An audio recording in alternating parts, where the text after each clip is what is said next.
The day was as calm and peaceful as ever, and all the inhabitants of the city were busy with their own affairs and concern. It was on one such calm and peaceful day that a huge number of dragons appeared in the sky and decided to attack humanity. Thus began a great confrontation between dragons and humans, which lasted for 13 long years. The dragons were too powerful, so humanity was like small, defenseless kittens in front of them. Over time, the number of people decreased, while the dragons increased in number and in the quality of their strength and abilities. One representative of humanity was not ready to give in to the dragon, so he planned to resist them to the very end. He was the eldest son of the Duke of Arden, who was well known for his fencing skills. He became a true swordsman who was able to slay dragons and free people from captivity. The young lord became the last hero in the entire kingdom of Hydarin, and so he tried very hard. However, at some point during the confrontation, the dragon grabbed him, and the young man could do nothing. His opponent was Dracasis, who was the king of all dragons and possessed enormous strength and power. At such moments, Ethan remembered how his father, before passing away, asked his son to be very attentive and to stand up for the kingdom. Falling into the depths of space, Ethan thought that he had let his father and older sister down because he had failed to protect the continent. At some point, he heard a very familiar and dear voice calling him and asking him to wake up immediately. When he opened his eyes, he was very surprised because he was lying in bed and his sister was sitting next to him. She was crying because she was very afraid that her brother would never open his eyes again. Ethan was very confused and did not understand how this could be possible because his sister had lost her life during the dragon attack. On the other hand, he understood that he had also gone to eternal rest because he had failed to protect the continent from the dragon invasion. Not understanding what was happening, he decided to observe what was going on, to understand where he was. First of all, he was very surprised that his sister was dressed in very simple clothes, even though she was the heir to an entire empire. He understood that he had always told her to be more modest, but now that was not the most important thing. After thinking for a moment, he told her that he was very happy to see her again, and decided to ask her how her life in eternal peace was going. His sister cried, and asked him never to risk himself and his life like that again, because she was very worried. Ethan was confused, and couldn't understand how his sister could say such strange things. Then she got up and asked him to wait a moment, because she planned to quickly make him some soup. Our hero couldn't believe his ears, because his sister didn't know how to cook, and had never even tried to do so. He found it very strange that not only her position, but also her character had changed in eternal rest. He decided to try to get up anyway, because it all seemed very unusual and unnatural to him. Looking at the wires connected to his body, he realized that he was under a life support system used for people in a coma. Ethan decided that he definitely didn't need anything like that now, so he disconnected all the IVs from himself. His hands were shaking, and his body was very weak and heavy, as if he had used up all his mana. He was horrified to think that he could not even imagine that such metamorphoses were possible in a state of eternal rest. After thinking for a moment, he grabbed all the capsules with the sources of life in order to completely absorb the mana from them. He decided to fill his body with energy in order to at least try to stand up. Stretching arms, he was very happy that he now felt much better and could move around calmly. His sister approached the room with a tray in her hand, and on the tray was hot soup. She immediately began to scold him because she did not understand why he had disconnected himself from the source of life and why he had decided to get up at all. However, she looked at him with great surprise and did not understand at all how he could move and stand on his feet. Ethan said that he had almost completely regained his strength, so he could move around freely. His sister said that the doctor had said that after he woke up, he would need at least 6 months of treatment. Our hero was horrified because his sister told him that he had been in a coma for 10 years. His sister was very worried about his condition and asked him to sit back down so as not to waste so much energy. After putting him back in bed, she asked if she should feed him or if he would try to eat the soup she had just cooked. He replied that he would eat by himself and asked her to tell him how everything was arranged in this world of eternal peace. His sister could not understand why he kept talking about the world of eternal peace when, on the contrary, he had woken up and was alive. She was very frightened and could not hold back her tears because she could not understand him. Ethan reminded her that all of them, including the third son and the youngest son, had been killed. The sister started yelling at him and saying that all the members of his family were alive and that no one else was sick except him. The young man was confused and began to think that perhaps everything that was happening was really real. He decided to take a different approach and learned that his sister was 20 years old and he himself was only 19. This meant that the confrontation with the dragons must have been in full swing, and their father had most likely already gone to the front. However, his sister informed him that the conflict had ended more than 15 years ago, and that was when their father had lost his life. The people had indeed suffered many losses, but they had managed to conclude a peace treaty with the dragon, and they no longer bothered them. All this was strange, and our hero had the impression that he had not returned to the past, but to a parallel world. He wanted to find out as much information as possible, but he didn't want to scare his sister, who looked upset. So he decided to be more careful and asked what had happened to their servants and butler. His sister clutched her dress nervously and realized that he simply didn't know anything. So she said that they had no servants and no money. Ethan suggested selling the family treasures, but his sister said that now their home was here, and they were very poor, simple people. She said that they had nothing of value left to count on. Ethan really hoped that his sister was just joking, but she was not joking and was telling the truth. He was horrified that his family had fallen completely and that he had returned to a ruined world and a ruined family. The family of Duke Arden belonged to the Dreamers, who were simply unmatched on the entire continent and had always been respected. Even during the confrontation with the dragons, his family had always been well off and had never lived in some kind of shack. For this reason, it was too difficult for him to accept the fact that his family had been living in poverty for 10 whole years. He remembered a completely different past and did not understand why he had ended up in a time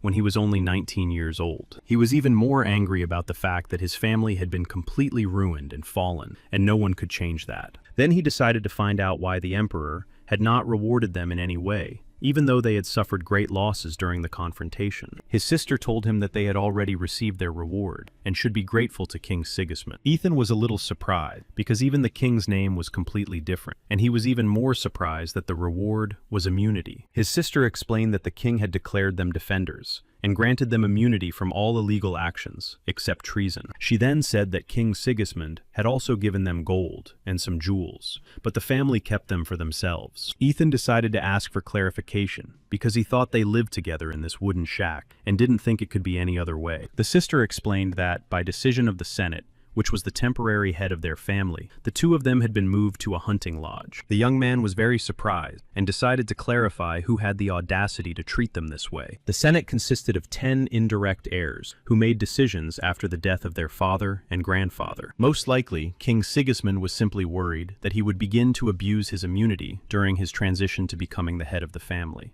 Ethan realized that the king had not even considered that the Senate had simply decided to take everything into their own hands and subject the children to real persecution. She said that the choice of head of the family would have to take place when he turned 20. But this plan of action was also changed. Finishing his soup, he thought that now, thanks to his immunity, he could judge with impunity all those who had mocked his family. His sister began to cry profusely and beg his forgiveness, saying that she was to blame for everything and that she should have tried harder. She explained that when all this was happening, he began to try very hard to regain his foresight. For this reason, he had an excessive release of mana, which sent him into a coma for 10 years. During the formation of the Senate, his brothers and sisters had no real power and could not change anything. Ethan asked his sister not to cry and not to blame herself because she could not protect her family at the age of 10. Wiping away her tears, she asked him not to worry about anything either, because now everything was fine, because he was alive and well. Ethan thanked her for the food and told her that she was a wonderful cook because it was very tasty. Left alone with his thoughts,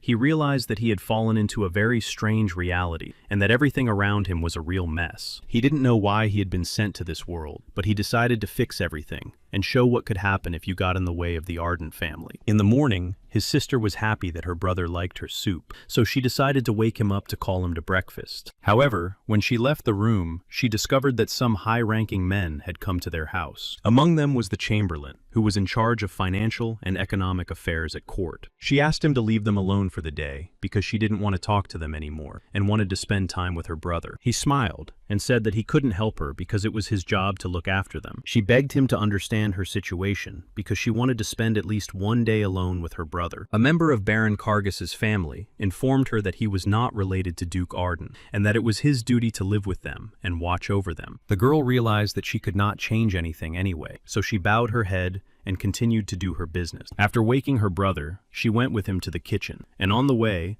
they encountered the Baron's representative again. Ethan looked at the young gentleman with some surprise, and did not understand why they were in his house. During the meal, he decided to ask why she had not mentioned the servants, since they were in the house after all. His sister explained that they were not their servants, but representatives of other families, so she had not taken them into account. Ethan was angry and said that servants should serve, and if they could not do their job, there was no point in keeping them in the house. His sister said that others would be sent to replace them, and that they did not listen to her at all. So her brother said he would be back soon. The servant sat on the sofa and wondered why the lady had asked them to leave, because he understood that the Duke had awakened after 10 years. He really liked his job, because he had been sent by the Senate, so the ex-duchess was of no concern to him. This meant that he had every right to do nothing all day and still get paid for it. He was also sure that he would be well paid when he told the Senate that the young man had regained consciousness after 10 years in a coma. After thinking for a moment, he asked the younger servants to prepare a letter, because he understood that he wanted to sell valuable information. Suddenly, someone called out to him from behind, and he turned around in surprise, because he did not understand who it could be. At that moment, he received a very strong blow to the face,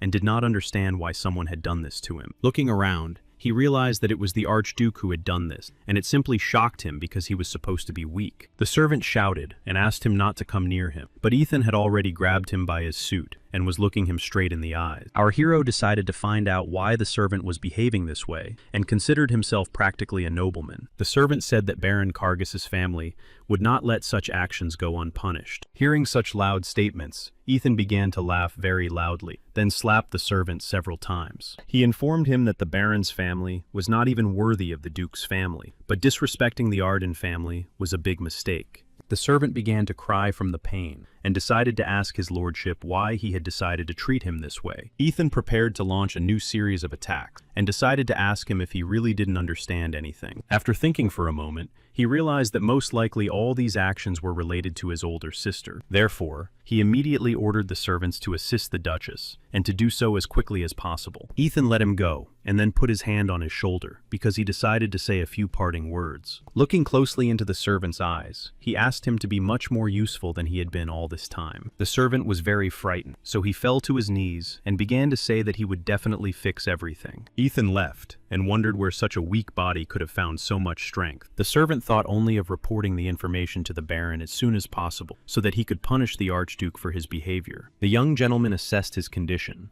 and realized that he was too weak, and that if he had not used mana, he would not have been able to cope at all. His hand was shaking badly because it had weakened, and he found it difficult to control it. His plan was to identify all the members of the Senate in order to take their lives and show who the Arden family really was. To begin with, he entered a state of meditation to fully check the condition of his new body. As expected, there were many pieces of mana scattered chaotically throughout his body. If he had been a simple knight, he would not have been able to survive such an ordeal, and would surely have gone to his eternal rest. However, he was the best swordsman on the entire continent, so he knew how to organize the mana and channel it in the right direction. Ethan decided to proceed gradually and start directly with resonance in order to organize the mana in his body. During resonance, he needed to absorb mana from the external environment in order to completely fill all the voids. To begin with, he decided to restore the hand in which he held the sword as much as possible, because it was the most important part of his entire body. After devoting the entire morning to resonance, it was time to go to training to restore muscle tissue. He understood well that before training his technique,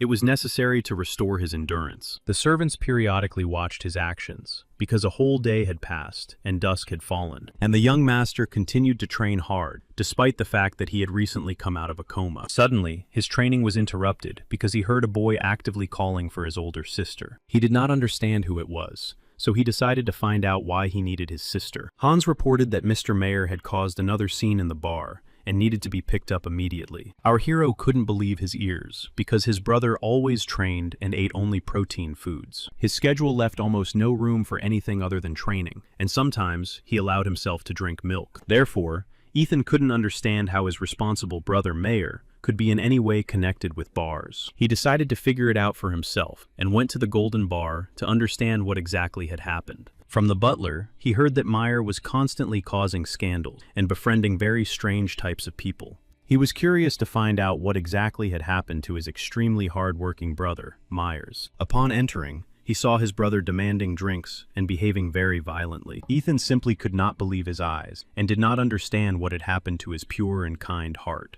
Coming closer, he saw several strange people supporting his brother and calling him a duke. Ethan no longer had any desire to hold back his emotions, so he approached them and simply destroyed the wooden table with his fist. His eyes were filled with enormous power that simply frightened the ordinary people around him. He clearly remembered how strong Myers had been, and how he had protected him at the cost of his own life during the confrontation with the dragons. Now he looked completely different, and resembled a pathetic man who could only survive because of a bottle. For this reason, it was a little difficult for Ethan to look at him and perceive him as his own brother. In his past, Mayer had been very harsh, but also truly fair. Now he looked like a pathetic weakling who was completely incapable of anything and looked strange. Ethan decided to use a special technique and attacked his brother in the neck area to knock him unconscious for a while. He himself decided to deal with all the people who were there in order to resolve the situation. The servant immediately pointed to the people who had brought his brother to the bar and asked him to deal with them directly. The people were very surprised to see the Archduke, because they thought he had died 10 years ago. They understood that the young man had immunity, so they did not want to get involved in all this and said they were leaving. Ethan, surprised, released negative salgi and decided to ask again if they were really leaving. The man was very frightened and asked to tell the young gentleman that they had had a great time together. Ethan approached them and informed them that no one had allowed them to leave right now, but he was stopped because he was too weak. The other man recommended leaving them alone, while the Archduke himself remained unharmed. Our hero did not listen to him at all and was already preparing to attack with his fist. The first man was simply thrown against the wall by such great force, and he could not resist it. The others looked on in amazement, unable to understand how a man who had been in a coma for 10 years could have such strength. Ethan said that they were pathetic insects who dared to disrespect the family of the great duke. They were also surprised that the young man could use mana, since he had been in a coma because of its release. The enemy was confident in his abilities, so he prepared for confrontation, but the Archduke's actions were too quick. He looked at reality in fear and did not understand how such a thing could be possible in the present. Ethan was adamant and wanted everyone to be held accountable and punished for their connection to his younger brother. The servant watched what was happening and was very frightened because blood was flying everywhere. At the same time, the Archduke's expression remained calm and serene. Watching the young master's actions, he realized that he was a real monster. Ethan said that he and his brother would go home, and Hans would have to clean up the bar. He hardly remembered his parents, because after his father's death, his mother immediately passed away. Mayer remembered that his life was filled with endless suffering that surrounded his family. The only ray of light for him was his older brother, who simply began to replace his father for the younger children. Mayer woke up in his bed and thought only of his brother, because he really missed him very much. He thought about how he had drunk so much yesterday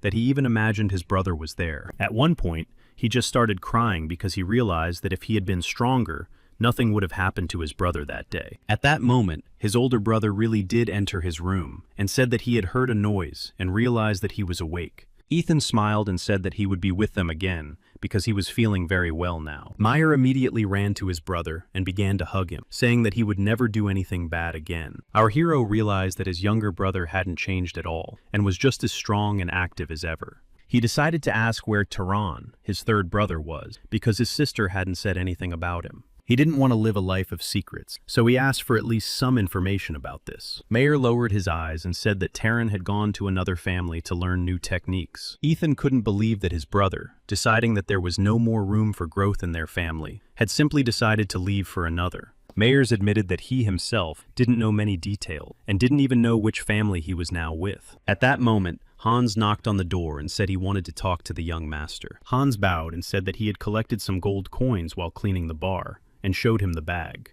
Ethan was a little surprised by Hans's quick thinking, because they were short on money right now. Taking a few coins, he gave the rest to Hans, and said that this was his first payment for his resourcefulness. He was pleased to see how the servant had redeemed himself in his eyes, and had begun to serve well, and even be useful. He was sorry that he did not know where Taran had gone, but he knew that the family definitely needed to be restored. To begin with, he decided to check on his brother's condition, so he asked him to sit down on a chair and show him his wrist. During the analysis, he realized that his energy was slightly contaminated, but his mana was actually normal, and there was no providence at all. He reported that his situation was not so bad, and that if he resumed training, he could well become a knight. Myers was very surprised, because he hadn't trained in a long time, and didn't even believe he could become a knight. Ethan said that he really knew the secrets of their family, and was ready to help him and teach him various techniques. Myers was very surprised because he thought it was impossible to become a knight, and decided to choose defense as his main skill. His brother said that in that case, he would have to train very hard and persistently without giving up. Myers said that he was completely ready for any workload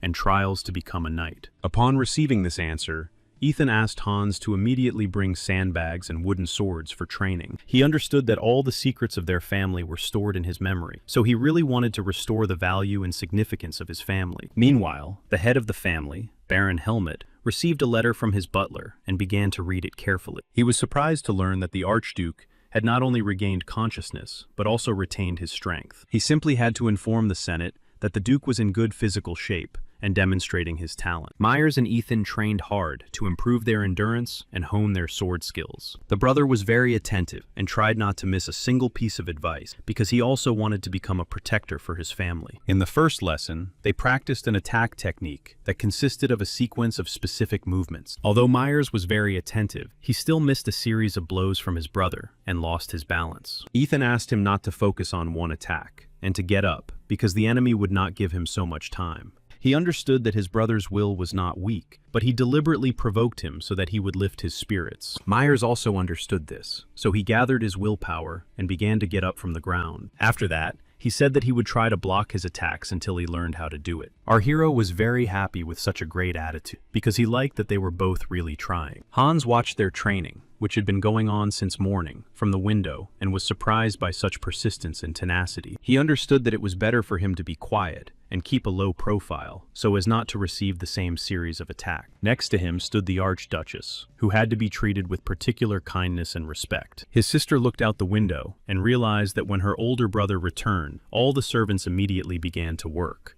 So she decided to ask Hans what exactly her brother had said that made everyone start working. Oberkarger immediately began to remember how the young gentleman had beaten him until he understood his true place. He was very frightened and decided not to answer such questions, so he offered her some cookies that he had taken out of the oven. The girl was very surprised, but gladly accepted the hot and very fragrant cookies. As she ate the cookies, she did not understand why Hans simply changed the subject and did not dare to answer her question. Hans decided to call Mr. Helmut through the magic portal to discuss the current situation. Mr. Helmuth said that he was waiting for his report because they needed to adjust their plan of action. He was very surprised that the Archduke was as talented as he had been 10 years ago, and said that there would soon be a meeting of the elders. Hans reported that the young gentleman was behaving too arrogantly and punishing disobedience too harshly. The Baron said that he would secretly send him more money so that he would be patient and keep a close eye on the Archduke. Hans was delighted to receive additional funds and said he would provide reports in a month. The servant was very cunning and decided to continue his observations and then join the winning side to stay in the black. At that moment,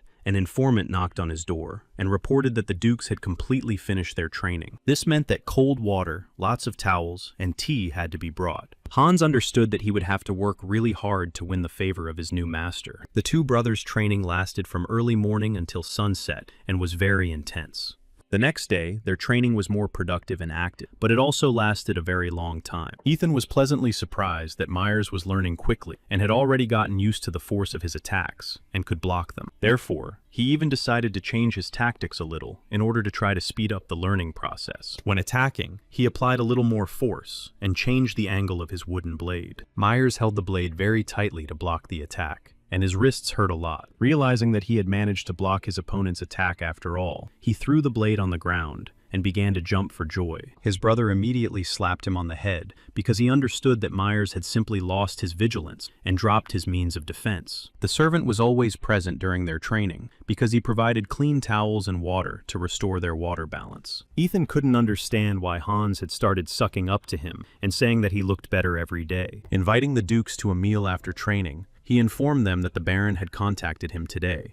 The Baron ordered him to monitor their actions daily and report on everything that happened. Hans said he was very unhappy with such orders from the Baron because he considered himself a loyal servant to his young master. Ethan drank his tea and listened attentively to Hans's story, and was pleasantly surprised that he had even managed to beg for additional funds. Thinking over everything that was happening, he asked the servant to immediately bring paper and a pen, because he planned to write a letter. Our hero immediately realized that the servant simply wanted to use each of them, and then join the side that would win. To begin with, he wrote an order to Hans, who was to visit the market square and purchase a sword and shield. He added that it did not matter how much money the Baron would send, because Hans could keep whatever was left over. When the servant left, Myers said that he knew nothing about the providence that his family was supposed to have. Ethan was a little surprised because in the past, his father had managed to teach each of them. He said that his brother would need to be very decisive and possibly throw away all the mana he had. This was the way to learn other steps and become more developed. Myers thought for a moment,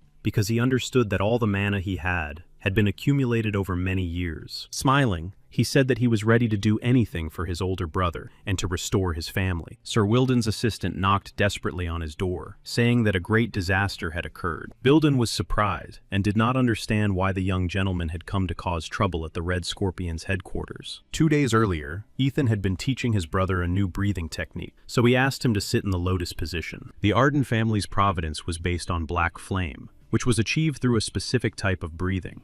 Myers was very attentive because he wanted to go all the way to becoming a knight. To do this, it was necessary to release all the mana that was in the soul core in order to refill it. When the mana was released, the center was emptied and ready to be filled with any other type of energy. At this very moment, it was necessary to replace the streams of mana with fire that would transform into flame. This is how the process of resonance took place, because the streams of energy in the form of mana were replaced by streams of energy in the form of flame. After several persistent meditations, Myers realized that he had indeed managed to surround himself with flame, and he felt new energy. His brother praised him and asked him to train hard so that his mana would finally become flame. The process of completing the resonance could take about 2 months, and to speed it up, it was necessary to visit one place. Then they came to the headquarters of the Red Scorpion, where there were people who constantly mocked the younger Duke. Hans warned that there were many rumors surrounding this place, and that the senior master most likely possessed mana. Ethan said that none of that mattered, and asked his brother to show his tormentors his new power. Bursting into the bar, he was very determined, and wanted to punish everyone who dared to insult his family's honor. The patrons were confused because just 2 days ago, they had been sitting together and calling each other brothers. Myers immediately began attacking and saying that he was not joking and was completely serious. The patrons did not understand why the man had decided to behave in such a strange manner and tried to defend themselves. Ethan and his servant simply stood aside and watched closely to assess their brother's new abilities. He was glad that his brother had made significant progress and honed his techniques well, but he lacked confidence. Most likely, this was because he was ashamed of his actions. For this reason, he brought him to this place so that he could atone for his sins and get rid of the burden on his soul. The bar patrons were not the simplest of people either, as many of them possessed great strength. Myers noticed that there were too many opponents, and they were all trying to attack him. Ethan was very pleased to see that his brother was exposing the least painful parts of his body to attacks, so as not to reveal his position. Myers was doing really well, and was carefully changing his position, so as not to expose himself to attacks. The Duke decided to ask Hans what he thought about the younger Duke's confrontation. Hans didn't even know how to respond, so he said that he couldn't expect anything less from a gentleman who had just picked up a shield. Wilden came out onto the balcony and announced that everyone had to stop and explain what was happening on his territory. Ethan simply began to look very intently into his eyes, showing his dominant position. The owner of the establishment was not very pleased because he understood that he was facing the Archduke himself. Ethan understood that he had already demonstrated his personal power in this bar and expected that they would say more to him. Vildan understood that he really wanted to put the upstart in his place, but he couldn't and had to wait for instructions from the council. For this reason,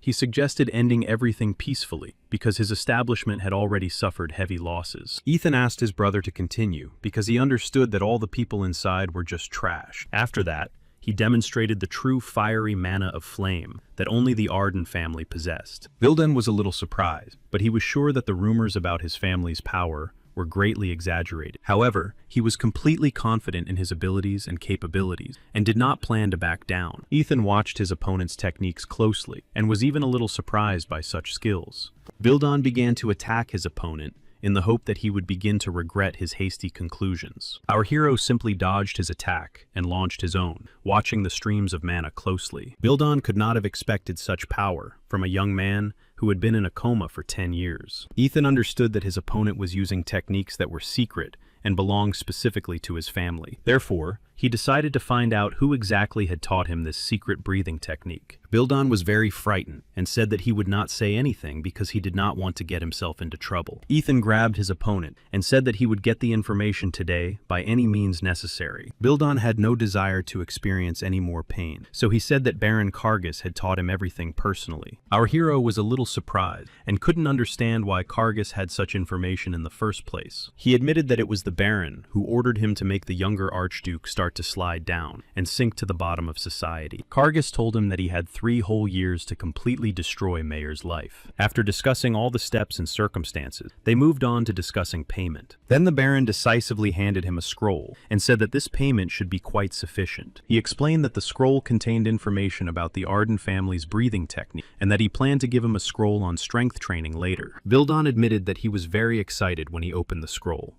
because he had never even dreamed of mastering such techniques. Therefore, he was truly ready to make every effort to improve his skills. He decided to demonstrate to the Archduke a sphere of memory that fully proved all his words. Hans reported that Mayer had managed to deal with everyone and take back the illegally appropriated funds. At the same time, Wilden was also tied up and awaited further instructions and guidance so that everything would go according to plan. Ethan analyzed the situation and realized that among all of them, the Baron was the weakest, but his knights possessed great strength. He understood that so far, he had only sown the seeds of flame and begun to grow, but at the moment, it was only enough for his wrist. Therefore, to begin with, it was necessary to fill all parts of his body with such power, and only then arrange a meeting with Baron Kargas. After thinking for a moment, he asked Hans to hide the memory sphere well, and the money he had earned could simply be taken for personal use. However, he also asked Hans to forget everything he had seen and heard if he truly valued his life. Baron Kargas was horrified and overcome with rage when he heard that Wilden's bar had been completely destroyed. He did not understand how it was possible to be in a coma for 10 years, and now, in 1 month, cause so much trouble. All his thoughts were clouded by the fact that the Archduke had royal immunity, so all his actions were simply forgivable. At the same time, he couldn't even take his life because the Senate would simply take advantage of the opportunity and shift all their sins onto him. After thinking for a while, he decided to lie low for a while, but then his servant informed him that he had brought a letter from Hans. After reading the letter, he simply tore it into pieces because it asked him to send 100 gold coins. The Baron understood that he simply had no other choice, so he ordered the coins to be delivered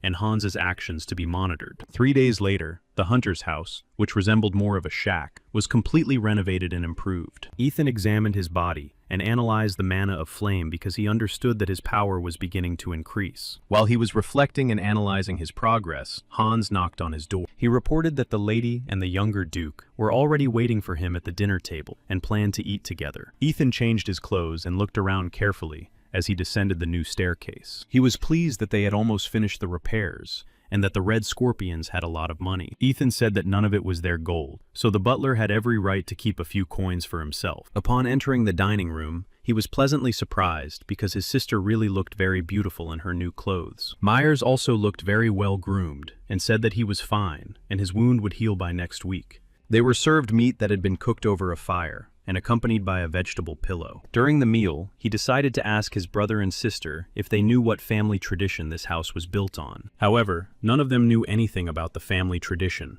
on which this hunting lodge was built. Then he asked Hans to prepare everything for the upcoming hunt in the Pushkas mountain so that everything would go well. He also informed them that the 4 of them would be going, so he asked them not to disturb the other servants. A week later, they all went to the Pushkas mountains together to revive the family tradition. Hans did not like this kind of hunting at all, because they were often attacked by various monsters that looked simply terrifying. For this reason, he never wanted to go through such strange entertainment of the Duke again. However, a week later, Eaton announced that they had arrived at their destination, and everyone saw a large temple of fire in the distance. He explained that someone from the Arden family had discovered this temple, and now they always held farewell or blessing ceremonies here. It was in this temple that there was a large gathering of fire spirits who helped conduct the ceremony of accepting the fiery flame. Hans decided to clarify whether he could stay here, because everything around looked very suspicious. Ethan smiled and replied that he could, because he understood that only then would he understand whose side he would have to choose. Walking through the temple grounds, after a while they reached the ceremonial altar. The older brother explained that it was necessary to offer gifts to the spirits and dance when the fire appeared. He understood that in this story, everything was a little different, and hoped that the Arden family had already managed to conclude a contract with the spirits. As soon as he performed the ritual, the portal began to open, and the spirits of fire came to them. Mayers chose Ifrit, who was a mid-level spirit of fire, and was already flying around him. A low-level salamander descended to his sister, but she could still give her blessing. Our hero remembered well that in his past life, he himself was the Lord of Fire. Therefore, he was curious to know who exactly would bless him in such a strange reality. Looking around, he realized that the Emperor of Fire himself had descended upon him, so he greeted him. Suddenly he was transported to some other space, and he did not quite understand where he was. The Emperor of Fire informed him that he was now in his inner world of fire, and could fully see and evaluate him. Rorochia was ready to bless him, but noticed that he had begun to do some strange things. Ethan realized that he had been found out, because he had indeed tried to take personal control of the flame of the Lord of Fire himself. Trying to justify his actions, he suggested to the Lord of Fire that they simply combine their powers to become more powerful. Rorochia said that he was amusing, so if he could take possession of even a part of her power, she would give him a special blessing. Ethan realized that this was indeed a very good offer, so he decided to accept it. His sister and Myers were very worried because they understood that something strange was happening to their older brother. They noticed that their brother had been in the fire for over an hour, and nothing was happening. Myers was completely sure that something was actually happening inside this strange space. They were sure that their brother was really very strong, which meant he should be able to cope. Our hero decided to concentrate and try to remember how he had controlled fire when he himself was a master. Assessing all his powers, he realized that he needed to use the breath of black flame. Taking full control of his breath and movements, he stretched out his hand and began to absorb the energy of the flame that surrounded him. Grabbing a small particle of flame in his hand, he clenched it into a fist and told the Emperor that he had succeeded. The Lord of Fire was a little surprised, because in all these years, he was the only one who had succeeded, so he decided to keep his promise. Ethan began to receive the flame, and remembered that when he learned how to use it, he was able to cleanse and improve every channel of mana. So he tried to use this technique and realized that it was getting too hot for him. Mayer did not understand what was happening, so he watched closely to assess the situation. After enduring the pain, he managed to cleanse all his channels and fill them with real, fiery energy. He was truly very grateful to the Lord of Fire, because he understood that now he had more opportunities. Looking at his brother and sister, he asked the Lord of Fire to grant them his blessing as well, since they were members of the same family. The Emperor of Fire agreed and did the Ardum family a great honor by sending his blessing. Myers and his sister did not understand what was happening to them, but they began to be enveloped in the warmth of the flames. Rorochia was completely sure that they would meet again with Eaton, because he possessed great power. After that, the Emperor left the temple grounds and said goodbye to the human children. Hans was in shock, because he was sure that the Lord of Fire existed only in legends and nowhere else. Myers had changed outwardly and felt it, so he decided to examine his sister. She had also changed, and her hair color had become more vivid, because she had received the kiss of the fiery flame. Ethan asked them not to worry about anything, because such changes were a completely natural process. His brother and sister felt uncomfortable, because they were very hungry. Ethan asked them to calm down because their bodies had completely changed, so feeling hungry was normal. They went to a small house next to the temple and ate in order to accept everything that had happened to them. Afterwards, they went further into the forest, and the senior duke told them to get ready, then found a special lever on the ground. A large and very deep underground space appeared in the ground, which immediately opened up. He reported that inside was a repository of everything that had been caught or obtained during the hunt.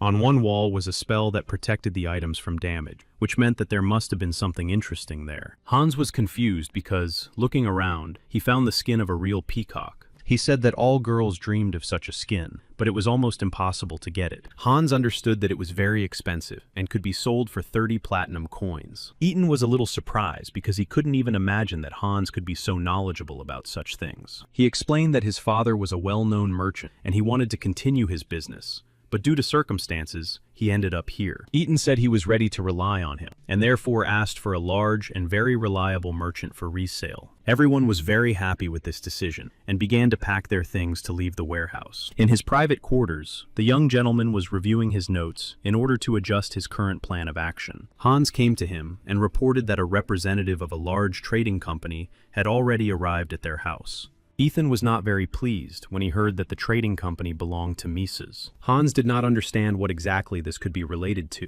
but the young gentleman said that he would conduct negotiation. Michelin was already waiting in the living room and said that he was the head of the Mises trading company. However, the young gentleman asked him to give his real name, because trade relations should be based on trust. Michelin pretended not to understand what he was talking about, because that had been his real name for 3 years. Ethan said he was aware that the children of the Marquis of Bessus had to live independently for several years before they could claim the throne. The owner of the trading company realized he had been exposed, and reintroduced himself as Jaron Bessus. Ethan put down his cup of tea, and said that most likely the trading companies had not yet encountered what he wanted to offer. Smiling, he asked if they were interested in the manufacture of various alchemical solutions. Jaron was very surprised, because at the moment, no one possessed this art. The young gentleman said that he had mastered this skill by pure chance, but could sell some of the secrets. Jaron thought about it because the offer was very tempting, and he understood that it was probably worth checking everything out first. Ethan explained that he considered it unfair that their families had been ruined, and that a senate of parasites had taken the throne. The merchant understood that the Duke would face opposition, not only from the Senate, but also from members of powerful families who would not allow him to take power. He was troubled by the thought that if he sided with the Archduke, he too would have to confront very powerful families. However, unexpectedly, the gentleman said that he understood his doubts well, but considered his deal to be very profitable. After that, he slightly wounded his palm to demonstrate exactly what the benefit was. Jaron looked frightened and did not understand why the Duke was behaving so strangely. His interlocutor took out a small flask filled with liquid and said that he knew the recipes for the best medicinal solutions. Showing his palm, which bore no trace of the attack, he said that he was ready to share the recipes for free. Jaron agreed to sign a contract with the Arden family because he also wanted to restore his family's former glory. Hans then came to him and reported that he had completed his report on Baron Kargas's illegal activities. He reported that the Baron's men were working throughout the city, intimidating citizens and charging them for non-existent protection. Eaton was very angry because he realized that the Baron had simply abused his status and was robbing ordinary people. After thinking for a moment, he realized that the other 9 families were probably no better. According to the report, one of those who collected tribute from the poor was Himes, who was in the village of Barros, so he decided to go there. Ethan knew he had planned to do all this in 4 months, but thanks to the blessing of the Lord of Fire, he could start earlier. He understood that the real parasite was Barrow, but at the very beginning, he planned to deal with Hames. The Philistine was already in the village, walking the streets, and asking everyone to prepare money for the collection. The village head informed the gentleman that they had collected everything they had, but they were still a little short. Himes was furious, and shouted that he had dealt with the red scorpions, especially for them. The old man understood that his words were a deception, because everyone knew that it was the Duke's doing, but he could not change anything. Himes pushed him and said that instead of money, he should give his daughter, so that everyone would know what would happen if they did not pay taxes. At that very moment, Eaton arrived in the village, determined to settle all issues. Himes looked at the village guests with surprise, because Hans, who had been sent to the middle of nowhere, was there. However, looking into the distance, he could not understand who exactly was with Hans and possessed such great energy. He asked his defender, Dakan, to take some action, but Dakan couldn't believe his eyes. Plucking up his courage, Dakan asked everyone to stop, otherwise they would be punished for blocking the Baron's men. Eaton asked them not to make him laugh, because listening to robbers talk about the law was really very funny. He was completely confident in his abilities, and reminded everyone that he had received immunity from the Emperor, so he could do anything he wanted. Dakin did not understand what was happening, but he noticed that his opponent was moving too fast. He noted to himself that his opponent's trajectory was simple, so he decided to block and immediately attack in response. Eaton was already prepared to launch the first attack, so he acted very quickly and technically competently. Dakin was very surprised because his opponent changed his trajectory right in the middle of his attack. For this reason, he was unable to block the attack and suffered a great deal of damage. Our hero was completely confident in his strength and abilities, so he watched the situation unfold. Everyone was confused because they had never met anyone who could wield a sword so well before. Hans began to shout that they should not even dare to approach the Archduke, who was standing in front of them. Everyone stopped because they realized that the man standing before them was the same man who had dealt with the Red Scorpions. Everyone immediately dropped their weapons and fell to the floor, and Ethan decided to clarify that they knew their place, except for Himes. Himes immediately fell to his knees, because he was very frightened and did not know what to do in such a situation. They went to his house for negotiations, and Himes confessed that he had done everything Baron Kargas had asked him to do. He then provided an account book that fully reflected all expenses and income from the population. Hans reported that he had memorized all the information and was ready to continue helping. Then he asked Hans to be sure to give the scroll to Baron Kargas after they returned. He also asked Hans to have a talk with him, because the Baron had asked him to collect taxes, not fill his belly. The Baron was informed of what had happened and of the Archduke's actions. The Baron was furious because he realized that before the council meeting to determine the head of the duchy, the Archduke had decided to bring everyone to their knees. In addition, he received a letter from Ethan emphasizing his violation of the vassal contract to collect a certain amount of taxes. After thinking it over, he asked the butler to send Ruin to the shack to invite the Archduke to his mansion for negotiations. He understood that the gentleman had committed very serious acts and that it was unacceptable to ignore his actions. Ethan understood that Baron Kargas was furious because in a week he had managed to deal with everyone who collected taxes from the population. His younger brother Myers knocked on his door, having come at the invitation for a conversation. He asked his brother to start getting ready, because he was about to leave for his extended family. Myers was very surprised and did not understand what he was talking about. The Archduke asked him not to worry so much, because he was ready to explain everything, so he asked him to calm down. He said that there were 3 reasons for sending him to the side family. The first reason was that after Tehran's departure, only the 2 of them could claim the role of head of the family. Accordingly, the second family would not stand idly by and watch what was happening, and he had immunity from the emperor. For this reason, the members of the Senate would try to make a puppet out of his younger brother, in order to promote him as the head of the Arden family. Besides, they had already tried to do this with the help of the Red Scorpions, and if the Senate thought that Myers was really on their side, they would begin to provide him with any support. The younger brother smiled, because he understood his brother's idea, and wanted to try to implement it. Eaton understood that they were now crossing the Rubicon, so they had to be extremely careful and cautious. Mears said he understood everything completely and was ready to move on to implementing the plan. The younger brother needed to pretend that he was on the side of the opponents in order to get their support. They understood that as long as the enemies supported the younger brother, they would not actively interfere with the older brother. The target would be the Ferns family, one of the most influential families, and Hans would go with his younger brother. Myers was very determined and completely confident that he could handle it. While the preparations were underway, his sister did not understand why her younger brother had suddenly decided to leave. She did not understand how, in such a serious and difficult period, her brother could afford to leave for 6 months. Myers apologized to her and said that he would try very hard to write to her more often. Ethan told his brother that he believed in him, and always had, but asked him to be a little more careful. Myers was very grateful to his older brother for his great trust in him. They shook hands, and then the younger brother went to the carriage to set off on his journey. The coachman drove the horse, and the carriage set off, while the others simply watched it go. At the same time, another carriage with passengers from the Baron was heading towards the hunting lodge. The gentleman in the carriage was very tired from the long journey, and decided to ask the servant how much the Baron had sent for his wages. When he heard that Hans had been sent 100 gold coins, he was simply horrified and did not understand how this could be possible. After all, after he lost at cards to the Baron, he received only 1 gold coin a month, and here there were 100 coins. Sharon understood the young gentleman's distress and offered to take 10 gold coins. However, the gentleman said that the scum should keep 10 gold coins and take the rest for himself. The servant refused this offer because the Baron had ordered him to be very careful with the Archduke. The gentleman laughed and said that no one would do anything to him because he was a 3rd-rank knight. Eaton often thought about Tehran because in the past he had lost his life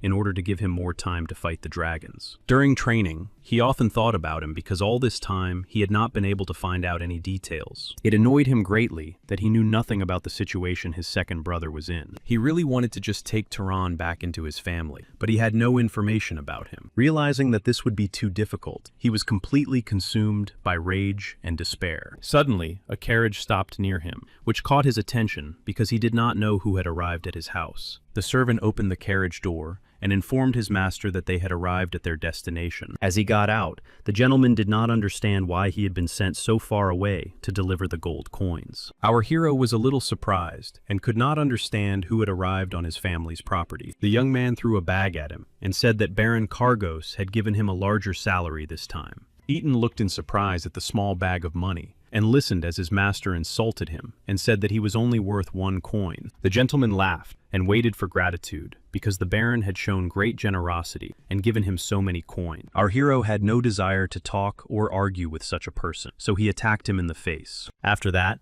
he decided to clarify how the Baron had become higher in the hierarchy than the Duke. Lifting his opponent higher, he asked him to repeat who he was and why he was behaving so despicably. After informing him that he was a representative of Baron Kargos, he was again attacked in the face. The young man was furious and immediately began to activate his powers and mana, because he no longer wanted to endure humiliation. Ethan immediately turned his attention to his opponent's aura and realized that he had also studied his family's techniques. However, his breathing was very weak, which meant that they were all self-taught and did not understand the principle. The red scorpions possessed the same technique, but their level was not very powerful either. However, since these were his family's techniques, he had mastered the techniques of blocking mana flows. The guest was very upset and did not understand what was happening, so he decided to try attacking again. However, the mana simply stopped gathering on his hands, and he could not understand what had happened and how this was possible. Eaton said that he had simply blocked his mana circle, and now he could not use it at all. The Baron's follower was furious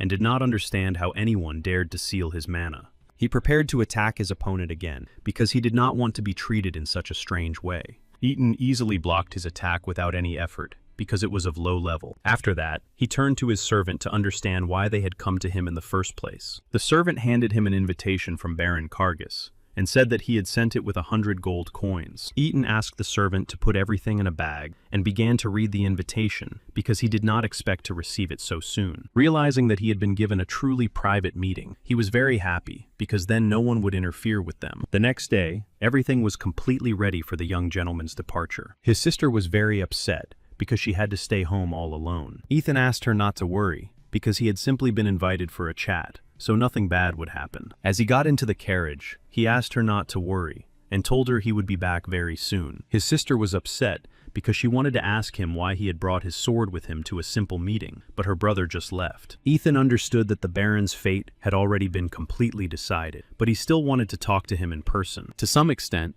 he was even curious about what he had come up with this time and how he wanted to proceed. As he approached the castle, he noticed that everything looked simply luxurious, and he was even intrigued. He understood that behind such luxury lay the pain and poverty of ordinary citizens who could not change anything. He was met by a man who did not even say hello, and decided to ask where his younger brother was. Eaton was very surprised that the Baron had not taught his children to respect the main Arden family. The Baron's eldest son was horrified and thought that the guest was behaving too arrogantly and hiding behind his title. Eaton smiled and said that he was behaving strictly according to the rules, then attacked his opponent. Pushing his opponent away, he found it funny that such trash dared to teach him anything. The eldest son of Baron Kargos did not understand how this could be possible and why he had been struck. At the same time, he did not even have time to notice, and immediately, his younger brother, who was tied up, flew out of the carriage in his direction. Kargos' son was horrified and did not understand how he dared to do such a thing to his younger and beloved brother. Ethan smiled and said that he was simply forced to teach him some manners and rules of conduct. The opponent entered a state of maximum rage and began to draw his sword to punish the guest for his behavior. Ethan immediately realized that he possessed the same mana, but had not even mastered the basics of what he had stolen. The Baron's son did not understand how his opponent managed to move so quickly that he could not even attack him. Our hero easily dodged all his movements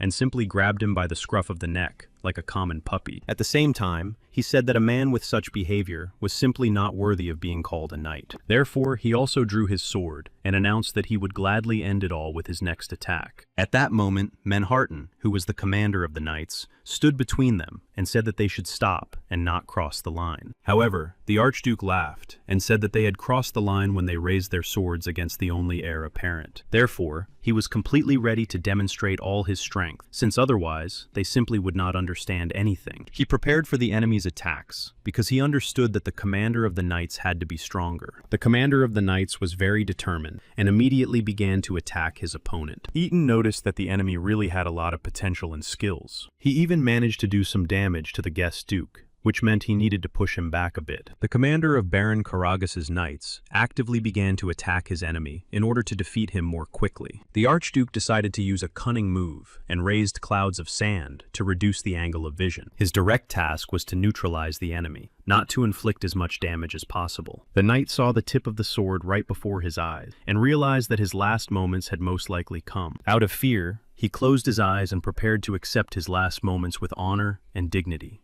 However, unexpectedly, his opponent simply changed the trajectory of his attack and spared him. The knight was very surprised because he was completely sure that he could not have simply missed. At that moment, they both heard a strange cry, so they stopped to find out the reason for it. It was Ruin's mother who was holding him in her arms and did not understand how the Duke dared to touch her son. She was so upset that she ordered the Duke to be seized and simply locked up in a dungeon for an indefinite period. However, at that very moment, Baron Karagas began to descend the stairs and asked everyone to stop. He said that he would deal with everything himself and conduct negotiations as he had planned earlier. His wife told him that this young man had dared to offend their sons, and therefore had to be punished. First, he asked the commander of the knights to take care of his wife and sons and help them. The Baron spread his arms and said that they had not seen each other for 10 years, so he asked to release his son so that they could continue their conversation. Ethan said that he could not grant his request because anyone who dared to raise a sword against the Duke would find only eternal rest. Karagas apologized on behalf of his son and said that despite the Duke's immunity, his power was nothing but empty words. He also said that the Senate ruled these lands, so only they had the right to make such decisions. Ethan was furious and said that if the Baron's family did not respect the Duke's family, then it simply should not exist. He then immediately pointed his sword at Dexter, the Baron's eldest son. However, the Duke placed his sword next to Dexter, and the Baron asked him to stop testing his patience. He said that if he wanted to live, he had to fall to his knees and beg for forgiveness. Eaton asked him not to make him laugh, because he had already made the decision to completely eliminate the entire useless family. He said that the Baron had completely violated the vassal contract and its terms, and had used the Duke's family to cover it up. Therefore, he said that he was officially accusing him of treason, and would order him to be stripped of his title and castle. Baron Karagas was furious, and did not understand how an ordinary boy dared to make such statements. After that, he filled his subordinates with strength, and ordered them to deal with the guest immediately. He clearly decided to act according to the original plan, in order to turn the young man into an ordinary weakling. Eaton smiled because he was initially confident that his opponent really did have something hidden up his sleeve. Meanwhile, a meeting was being held in the capital, where representatives from each family provided important information. Marquis Bloten of the Bessus family said he would like to provide some data and express his opinion. The Emperor was a little surprised because he did not expect the Marquis to want to provide information and discuss something. He said that the Archduke of the Ardan family had personally contacted him and offered a very good deal that was beneficial to everyone. The Emperor was surprised because he knew that Ethan had been in a coma for 10 years and could not have had any dealings with the Bessus family. The Marquis reported that, according to his information, Baron Kargas had violated the terms of the vassalage agreement several times. According to the report he had received, the Baron had significantly increased taxes, gathered groups of people, and illegally sold the secret techniques of the Ardan family. All 7 families were not enthusiastic about this report, but he said that all the evidence had been recorded on memory spheres. The Emperor understood that the Marquis had had to make a very difficult decision to oppose those who had joined the Senate. He said that it was not within his competence, because the Ardens were not members of the Senate, and he would not intervene for the sake of one family. The Marquis said that he understood everything, and would convey the Emperor's words to the Duke, so that he could decide everything on his own. The Marquis was very upset, because he realized that the king would not take the side of the Ardan family. At that time, the Baron's wife went to the castle,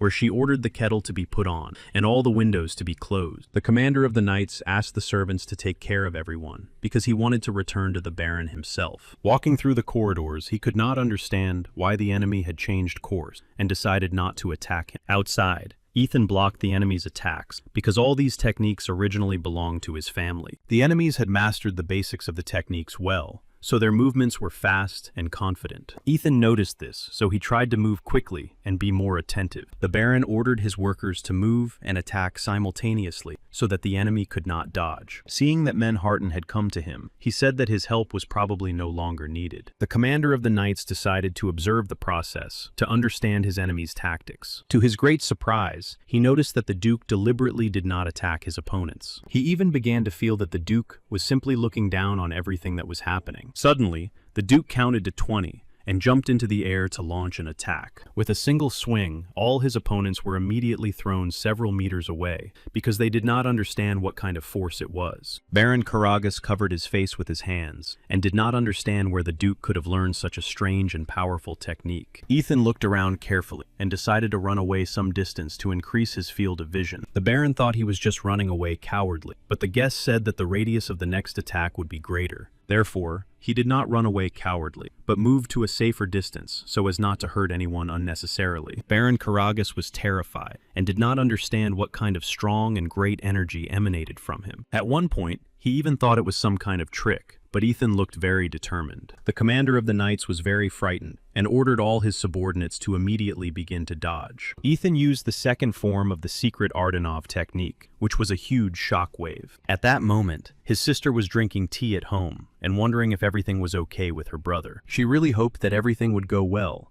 and that he would return very soon with good news. The commander of the knights covered his face with his hand and couldn't understand how a person could have such power if he had practically no mana. Waves of flame spread out from Ethan on all sides, resembling a raging sea. Baron Karagas simply could not believe his eyes and thought that such actions were impossible. Ethan felt his hand begin to shake, which meant that his mana was almost completely gone. Baron Helmut was very frightened because his opponent had defeated the elite knights, and he himself simply did not have such power. Ethan approached him and confidently said that the years of bullying his family deserved severe punishment. The Baron began to beg the knights to help him and promised to pay 500 gold coins to anyone who would take the Duke's life. The commander of the knights understood that this was simply impossible because the huge wave of fire had only affected those he wanted to affect. He was even more frightened when the Duke turned to him and asked if he would like to try attacking him again. So he bowed his head and said that he had already lost to the Lord and did not want to repeat his mistakes. Baron Helmuth was even more frightened, realizing that no one was willing to defend him. Ethan approached him and extracted the energy core from his body so that he could no longer harm anyone. The commander of the knights was frightened because he had served the Baron for many years and received money from him. Manhwa was very confused because the Duke ordered the Baron to be locked up in a dungeon and kept under constant surveillance. He did not understand how it was possible to do this to his master, since he had taken the knight's oath. Ethan said that he had entrusted this matter to him because he immediately understood that he was a loyal knight and must punish bad people. Manhwa realized that his lord was right, and that the Baron's family had indeed committed many violations of the vassalage agreement. Therefore, gathering all his willpower, he bowed to his lord and said that everything would be done. After a while, the Baron regained consciousness and was very confused, not understanding how the commander of his knights could have turned against him. Ethan praised Manhwa and informed him that he would have to manage on his own from now on. However, one question had been tormenting the commander of the knights for a long time, so he finally decided to ask. He tried to understand why everyone had attacked him on the Baron's orders, but he had decided to spare some of the knights and people. Ethan said that a sword is a reflection of a person's soul, and he always pays attention to such language. When their swords met, he felt relieved because there were still people who respected his family. At the same time, he did not care whether these feelings were driven by guilt or remorse. Manhwa was very surprised and could not even imagine that a man who had been in a coma for 10 years could become so wise. The Duke said that he had already spent too much time and was leaving this place to him because it was time for him to return. However, before leaving, he decided to check the Baron's office to gather evidence for bringing charges. There, Raymond, the Baron's eldest son, bowed to him and said that he had been waiting for him. Ethan asked him to choose his words carefully because he had imprisoned his father and knocked his brothers unconscious. Raymond said that he was very different from his brother and offered to make a deal. Ethan began to laugh loudly and said that deals are only made between people of equal standing. He said that it was his family who had betrayed the Ardanov family, so their positions could not be equal. Raymond began to think hard about what he could say while he still had the chance to breathe. He tried to think very quickly and said that he had very valuable information about the seventh family. Ethan let him go and told him to start talking before he sent his master to his father's dungeon. He said that the seventh family had forced them to sell a secret book containing the Arden family's techniques. Ethan laughed and said that the records had not helped their knights at all, because they had behaved incorrectly. He was even more surprised that the Baron had bought a simplified version of the book back from the seventh family. Raymond brought the simplified version of the book so that Ethan could familiarize himself with its contents. He also said that the price for this adapted book was very high, so it was necessary to raise taxes. Ethan looked very carefully at the contents of the book, then closed it,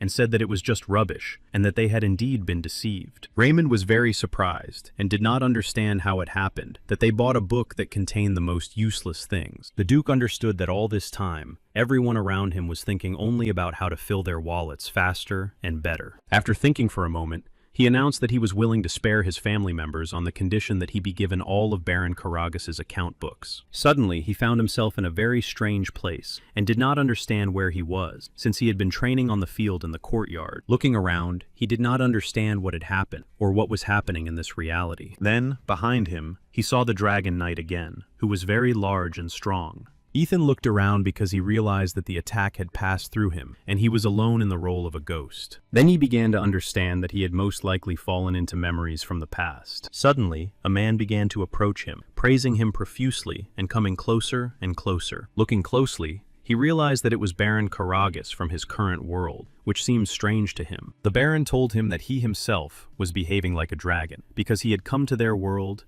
and begun to change history according to his own desires. Ethan disagreed with his statements, so he immediately began to attack the Baron's projection, saying that none of it was true. He didn't care what he could or couldn't do, because his sister and 2 brothers were alive in this world. For this reason, he thought that no matter where the story went, he would protect his family at any cost. The man began to shout and demand to be let in to see the Archduke, because they were very well acquainted. Ethan was very surprised to see Prexian and Michelin, so he immediately asked them to let them in. Prexian immediately began to cry with joy, because he had not seen His Highness in good health for a very long time. In his previous life, he was a paperwork monster and was able to obtain the title of Count for his achievements. Prexian reported that everyone who supported the Arden family was immediately stripped of their positions, and no one could influence this. Ethan understood that the Senate had deliberately dismissed all the people who could help his family regain power. After that, he introduced his guests to each other and announced that he still had Michelin, a representative of a trading company, before him. Michelin was a little confused because the Duke had dealt with the Baron's family too quickly. Our hero interrupted him and said that he did not want to hear any more about it because these lands belonged to the Arden family. Michelin was a little confused because the king had not yet issued an order to return the lands. The young gentleman said that this land had originally belonged to his family, so, as the heir, he would not wait for permission. When he said that the king was generally very useless, Michelin even choked on his tea. The representative of the trading company said that he understood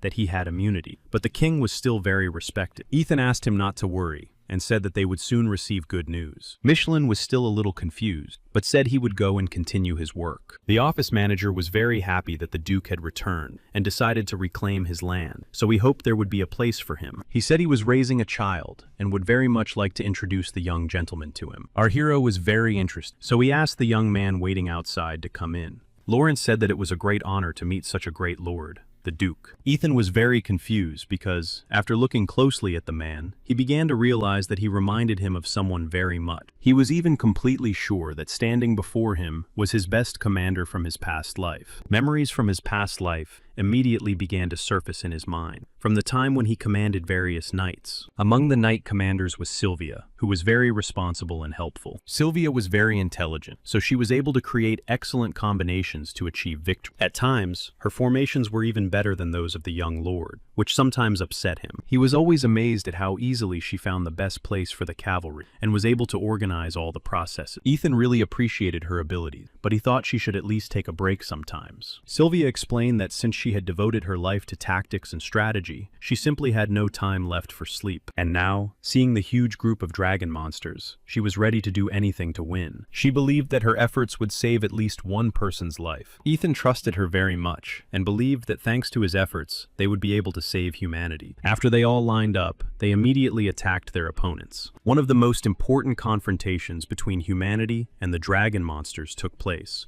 which truly led to success. That day was significant because a large number of dragons were eliminated and destroyed. Sylvia also tried very hard. She commanded groups of knights and actively provided assistance herself. They managed to win, but unfortunately, this confrontation was the last for Sylvia herself. Ethan was completely sure that the person standing before him was Sylvia, who possessed great intelligence and strength. However, he could not understand why she introduced herself under a completely different name and pretended to be a man. The young man thanked the Duke for avenging the Baron, because his entire family had been deprived of their lives due to high taxes. Praxidian explained that this was precisely why he had taken the young man with him, so that he could introduce him. Ethan decided to test the true powers of the young Lord Lawrence. So he decided to ask his opinion on what exactly they should do with the Baron's family, who were in a difficult situation. Lawrence immediately said that they should be turned into a warning example, so that other families would be discouraged from behaving in the same way. He believed that if the Baron's family became a warning example and continued to function, other families would not be able to continue interfering. He also suggested making one of them a mole and leaving him with all his powers so that he could participate in the power struggle. He considered the lack of manpower to be the most important issue, so he suggested making every effort and using all available resources. Ethan noticed that he was talking about the future, so he decided to ask what to do in the short term. Lawrence said that at the moment it was necessary to begin forming a group of defensive knights. To begin with, he suggested placing the knights among themselves to save time on initial training. The Duke was convinced that this was indeed a character from his past, so he was glad that his friend had managed to raise such a child. Lawrence was a little surprised by the Duke's remarks and decided to ask what exactly he meant. Our hero recalled his relationship with Sylvia, so he suggested that the young gentleman become his advisor. Meanwhile, at Baron Karagas's estate, various debates were taking place in the basement. The representative of the Red Scorpions did not understand how the commander of the knights dared to consider himself a true knight. Manhattan understood that he devoted all his abilities to fulfilling his duty, for he had taken the oath of a knight. However, his opponent said that they had learned breathing techniques together, and therefore he could not be better than himself. The commander of the knights reminded him that the duty of knights was to correct the mistakes of their lord. However, his opponent did not want to listen to him at all, so he went on the offensive. The commander of the knights was surprised by this behavior because he had been prepared for a long time. He wanted a quick victory, so he ordered his servants to tie up the one who had also decided to betray him. Unexpectedly, he heard another young gentleman approaching them, who said that his work was excellent. It was the Duke's new advisor, so everyone bowed before him and watched his actions with amazement. After that,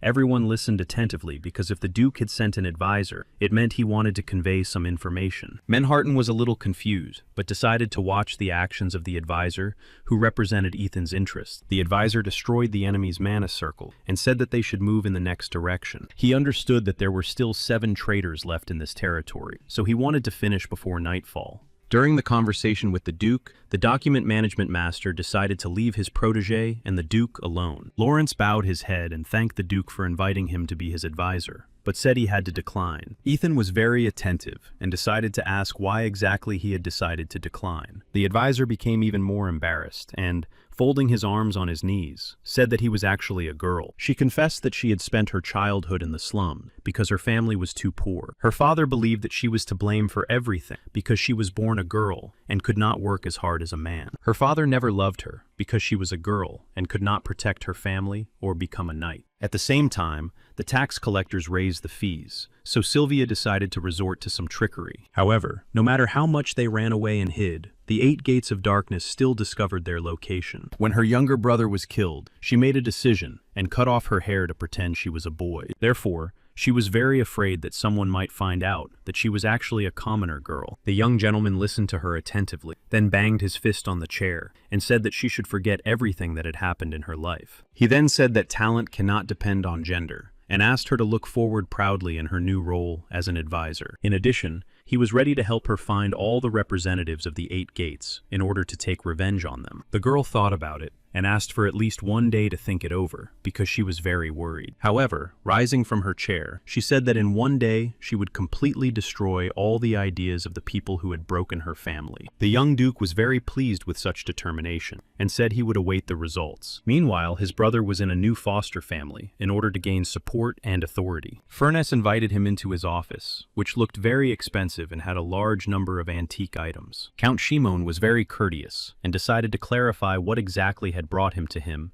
at such a turbulent time. Myers confidently played his role and reported that his older brother had begun to behave very strangely, which was causing him concern. The Count was a little surprised by such a loud statement and decided to clarify what exactly was bothering him. Then the young gentleman showed his hands, which were covered with bruises and scars, and said that it was his brother's fault. Then he pointed to his butler and said that his brother had done the same thing to him and constantly attacked them for any reason and without reason. Myers said that 10 years ago he had been a very quiet and calm boy and was worried that something must have happened to him while he was in a coma. The Count was very attentive and listened to all the information because it was very valuable to him. Now, as a representative of the 10th collateral family, he began to understand why he had been unable to contact the Baron. It was convenient for him that the Duke's younger brother had turned to him for help, because he could use him for his own purposes. Myers also smiled and offered the Count a very lucrative deal to improve the current situation. Myers added that he had learned that the members of the Senate were divided into factions, but that not all of them supported each other. Count Shimon was very surprised, because such information was quite secret. The first faction, Hamilton, was very large and was led by Count Lugon. The second faction was called Ferns and was headed by himself. The young gentleman reported that the forces of the factions were practically equal, but he knew how to gain a great advantage. The young man reported that someone was trying to turn him into an ordinary puppet, and he knew that the order had come from the first faction. For this reason, he came to Count Shimon, so that the deal could be beneficial to both sides. The Count looked closely at the butler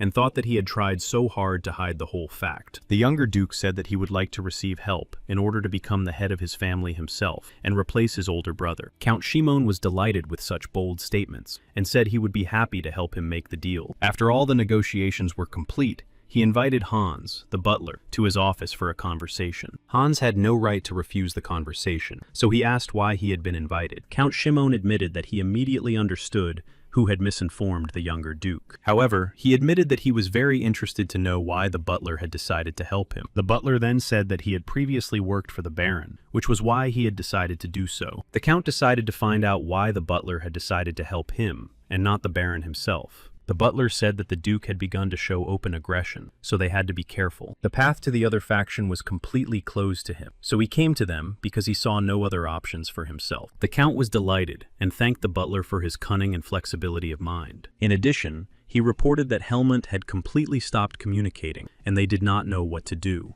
The Count asked the butler not to worry and said that he would now become one of his men. However, he thought about how difficult it would be to find out about the Duke's plans without the Baron. Hans happily offered to send him to Baron Karagas's estate to verify the information. The Count was delighted with the idea and gladly accepted the butler's proposal. Now he would be able to carry out his plan to diminish the Duke's influence in the Arden family's lands. The butler received a crystal ball to maintain communication and breathed a sigh of relief because everything was going according to plan. The Count remained alone with his thoughts and wondered what might come of all this, after which he asked another gentleman to come out of hiding. It was very important for him to get feedback from the Loudon family, so he turned to the gentleman to settle the matter. After thinking for a moment, he said that it all sounded too good to be true, even though the offer was very timely. However, he asked Count Simon to be on his guard, so as not to miss any important details. Meanwhile, the commander of the Knights watched the advisor's actions, because he did not understand why he was behaving so cruelly. Therefore, he decided to intervene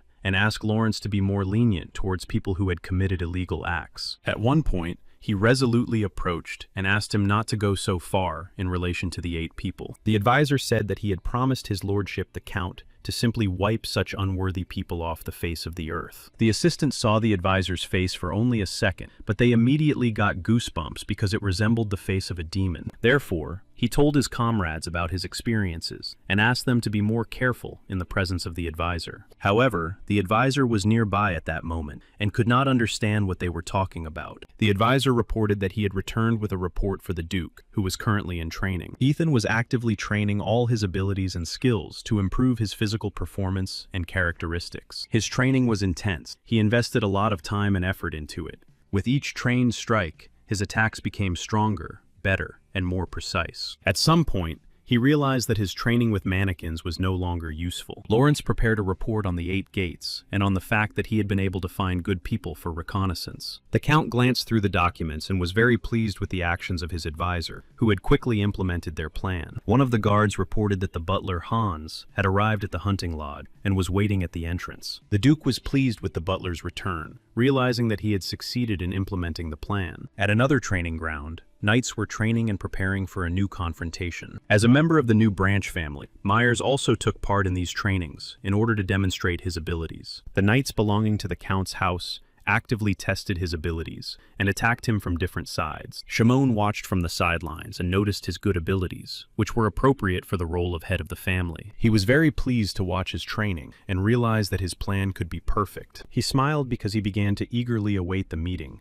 in order to present the ideal candidate. Meanwhile, Eaton was very attentive and listened to the report he received from the butler. Hans reported that everything had gone perfectly. He had even been sent to serve at the Baron's estate so that he could pass on information. The advisor also listened carefully to their conversation because he wanted to understand if they had made any mistake. The butler was confused and even looked a little scared. He did not understand who was standing in front of him and why he knew about their secret plans. The Duke smiled and introduced the butler to his new advisor, who was his right-hand man.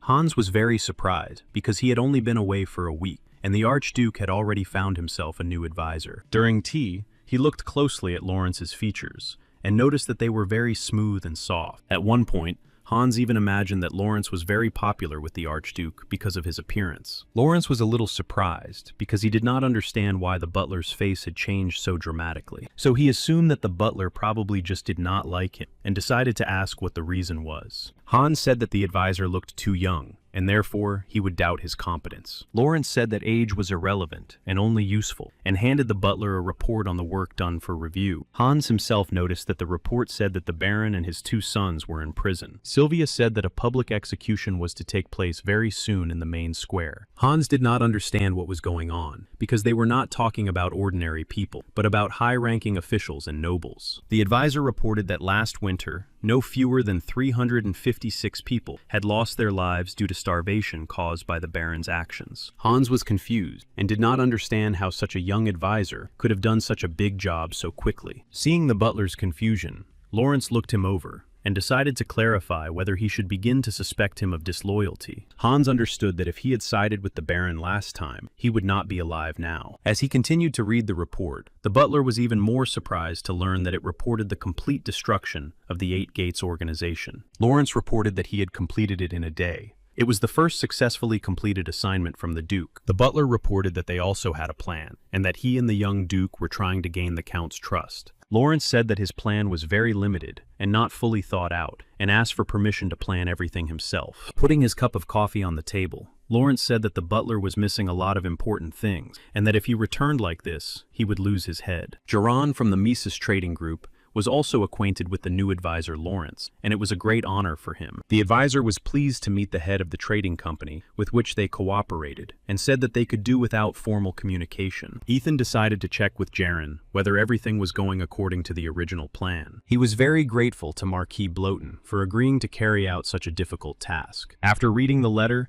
the Duke said that it was just empty talk, and that the handwriting was disgusting. The advisor immediately understood from the gentleman's reaction that the king supported the Senate, which meant that everything was still uncertain. Ethan reported that the king had told him that he himself had to resolve the issues between his families. Lawrence thought this was excellent news and information, because now new opportunities would open up for them. He explained that at the moment, their obstacles were the king and the 7 families, and the king himself would not interfere. He said that thanks to the letter, he now knew which 7 great families were behind the Senate wall. The Duke realized that the king had abandoned their family for his own benefit, so he fully developed and prepared a plan of action. Ethan firmly stated that the king had voluntarily handed over the stage to them, which meant it was time to take action. After that, they began to discuss the upcoming trade deal because they wanted to launch the production of medicinal potions in all directions. Jiran would like to do this, but his trading company simply could not handle such volumes. For this reason, he decided to transfer the supplies to his family, and trade relations were established on every continent. He also spoke about the possibility of negotiating supplies to neighboring countries, which would bring them 100-fold profit. To his surprise, Ethan immediately shook his hand and said he had no reason to refuse. They shook hands and planned to arrange a meeting with Marquis Blosson to discuss the details. During their conversation, someone knocked on the door. The Duke paid attention to this because he was not expecting anyone. It was the advisor, who apologized and reported that the current preparations had been completed. Ethan apologized to Jiran and said that it was time for him to attend to other matters in other areas. Before leaving, he said that he would be sure to send him a letter with all the details and trading strategies. The advisor also said that Sir Menharton was already waiting downstairs and was ready for further instructions. When the representative of the trading company was left alone, he thought that the Duke might simply have foreseen the expansion of trade supplies. Everyone had the feeling that the Duke saw the kingdom as his own, and so they wanted him to return power to his family. The commander of the knights escorted them to the dungeon where Baron Karagas was being held, who did not understand how all this had come about. The commander of the knights reported that Baron Karagas had been held in his own dungeon and had been thoroughly interrogated. Lawrence reported that even torture had not helped, and that there were still some unanswered questions. Ethan asked Menharton for the key, and asked him to return to his duties as captain of the knights. He asked him not to worry, and said that he would keep his promise and spare the rest of the Baron's family. The commander of the knights thanked the Archduke, and said that he could always turn to him for help. The Baron felt very sorry for himself, and considered himself a fool, because he had always been very cautious. However, when he became a member of the Senate and gained power, he did not notice how he had stopped being cautious. Karagas cried, realizing that he had brought himself to this state and had made all these mistakes himself. He was very sorry that he had underestimated the Duke's condition and had not appreciated his strength. At that moment, his thoughts were interrupted because he heard someone opening the door to his cell. When he saw the Duke enter his cell with his advisor beside him, he was terrified. Karagas pressed himself against the wall because he was very afraid of the advisor, who had tortured him and was very cruel. Karagas covered his face with his hands in fear and said that he had already told everything he knew, so he asked not to be tortured anymore. Ethan said that his acting no longer impressed him, and that he couldn't believe that he continued to remain silent in such a situation. Holding out a letter to him, he said that he should not expect help, so he had to reveal all the information himself. Karagas bent down and began to look closely at the letter that had fallen right in front of him on the floor. Seeing the royal seal on the letter and reading its contents, he realized that even the king had turned his back on his family. Baron Karagas was horrified, then slammed his fist on the floor and said he would tell everything he knew. Ethan said he would consider various options for his decision regarding his son, depending on the information he received. Then he said that there was another floor under the house, where he kept all his secrets, including relics. The Duke was furious, and did not understand how the Baron could have allowed himself to keep his father's relic, namely, the sacred sword. The Baron asked the Duke to calm down, and said that even though he was a member of the Senate, no one would trust him with such a sword. However, the Duke was even more surprised when the Baron said that the sword was broken, and only its hilt had been found. The divine sword Draenion had been passed down from generation to generation, because it possessed great power. He recalled that even during the confrontation with the dragon, the sword had survived, although he himself had been killed, so he asked for details. Karagas reported that 15 years ago, when the dragons began attacking ordinary people, many families simply fled, and only the Ardens remained. They were much stronger and more talented than ordinary knights, so they decided to challenge their most important enemy, the Dragon King. Unfortunately, however, they all went to their eternal rest, and all that was found was the handle of the divine ball. Ethan realized that his father had also tried to resist the Dragon King, and decided to find out exactly what had happened to the enemy. Karagas admitted that he knew nothing about it, only that no one had seen him since. The Duke did not understand why they had agreed to peace, because without the Dragon King, they could have won. The Baron was very surprised, because all this happened before the Duke fell into a coma. Ethan began to yell at him, and asked him to simply answer the questions asked, and not to try to figure out who should have remembered what. He reported that the Xenon family insisted on concluding a peace treaty with their enemies, and everyone listened to them. After talking with Helmut, they went down to check the basement to verify all the information.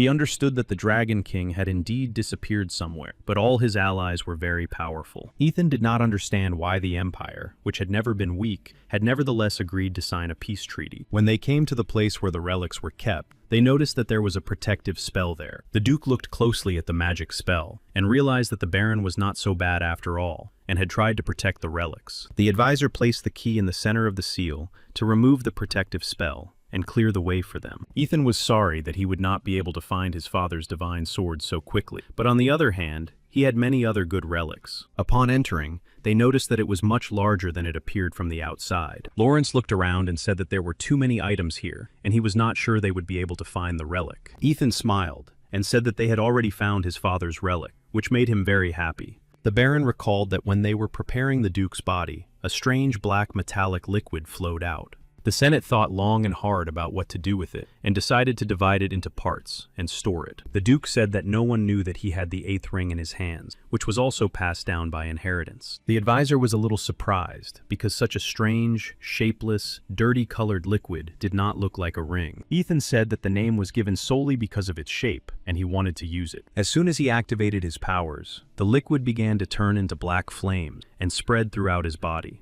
The advisor began to worry greatly and did not understand what was happening to the Duke at that moment and whether everything was all right. Ethan said that he was fine, but that he had some good news. Lawrence, confused, asked for some explanation of what had just happened. Ethan explained that no one in his family knew what the material was made of, but that it interacted perfectly with those who had Arden blood. Lawrence realized that the 8th ring possessed some great power, even though he could not see any difference in its appearance. Then, to his surprise, the Duke asked him to step back and said that he would now demonstrate a new power to him. To begin with, he actively directed the flow of mana directly into the area of the 8th ring. The 8th ring possessed great power and bound its owner's hands and feet. Ethan even forgot what it was like and decided to actively absorb the power of the ring to improve its characteristics. The advisor watched closely because he was amazed to see the huge streams of mana. Ethan explained that the 8th ring was able to accumulate power and mana for more productive activities. Lawrence realized that it would now be much easier to return the land, and that this needed to be taken into account in their plans. The Duke asked him to investigate and find out where the rest of the pieces were. Ethan was very angry that the Senate families not only did not honor his father's memory, but also stole his relics. The next day, he received information that all the relics had been taken abroad and distributed among the Senate. Lawrence reported that, according to the information received, each piece was kept in a secret vault by a family of a Senate representative. This could be a real problem because it would be impossible to quickly collect all the pieces, and he would have to make do with what he had. After thinking for a while, he decided to start by locating his younger brother, Terran. He also asked his advisor to prepare for confrontation because he wanted to take back everything that originally belonged to his family. A few days later, the day of the execution arrived, and all the peaceful citizens began to gather in the square to put an end to despotism. They saw Baron Karagas Helmont and his 2 sons being led away to be punished for their deeds. The people who had lost their families because of high taxes were delighted with what was happening, believing that it was all fair. Helmont was led away, and the guards began to take him to the guillotine to carry out the Duke's order. The assistants ordered the people to remain silent because the Archduke had arrived to give the final word. Everyone looked at Marquis Ethan with respect because as soon as he arrived in the city, he overthrew Marquis Helmont. He said that he understood the feelings of all the residents who had lost their property, and some even lost their lives because of the Baron's actions. As the head of Arden, Ethan announced that he would normalize all tax rates and return them to their previous levels. He also announced that, in accordance with ancestral law, he would completely strip the Marquis and his sons of all titles and status. He would also sentence them to eternal rest by means of public execution. The locals began to rejoice and praise the new Duke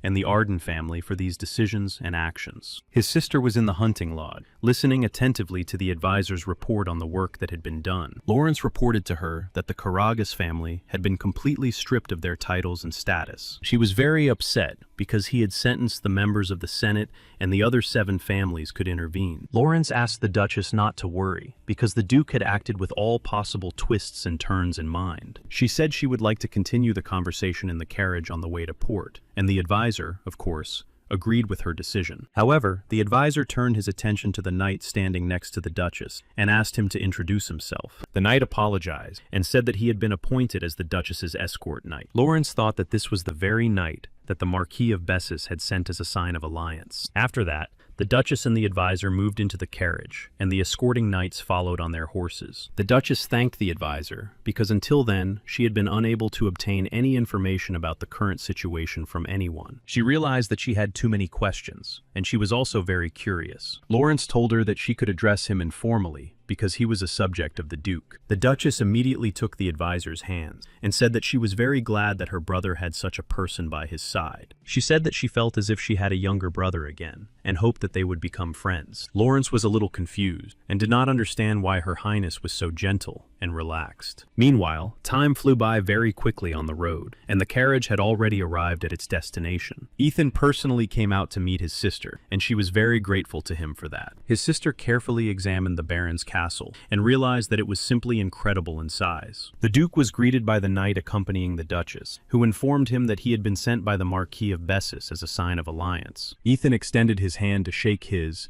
and said that he was very pleased to meet him. As they shook hands, he felt a wave of mana that the knight was trying to use discreetly to study him. Since he managed to detect it, he decided to send a particle of his mana into the knight to demonstrate his power. After analyzing it, he realized that he was facing a 6th level knight, which was very rare. Afterwards, he asked his advisor to prepare a room for Knight Fulton so that he could settle in comfortably. Fulton was confused because he felt that the Duke was only at the 2nd level, but he was able to dispel his mana. The Duchess asked her brother Ethan for news about their brother Myers, and Ethan said that he had recently sent a letter. She entered her room and looked around in surprise because it was very large. She was even a little embarrassed because she didn't understand if she could use all of this, as everything around her was expensive. Ethan informed her that starting tomorrow, she would have lessons in management because he really wanted her to help him in this area. Her sister was very happy and said that she would definitely help him because he already did so much for them. She really wanted to be a real support for him because, after all, she was his older sister. He also said that in the evening, he would introduce another knight to her instead of Sir Fulton, and she did not understand why. Then, her younger brother explained to her that Fulton had great abilities and would be needed in other areas. The reason for Lugon and Shimon's calmness was precisely because they had 6th rank knights. For this reason, he wanted to speak directly with Fulton and decided not to wait until morning. The knight was a little frightened and apologized for the mess because he had not yet had time to unpack his things. He wanted to understand why the Duke had decided to come to him himself and what exactly he wanted from him. Ethan said that nothing was required of him. He just couldn't discuss everything with him at the entrance to the castle. Fulton also decided to sit down on a chair and asked for more details to understand what exactly they would be discussing. Ethan said that he would also like to learn one technique, and since there was time before dinner, he asked for a private training session. Meanwhile, the Duchess was reading a book on management and was even a little tired because it was time for lunch. Then she suggested to her teacher, who was her escort knight at the time,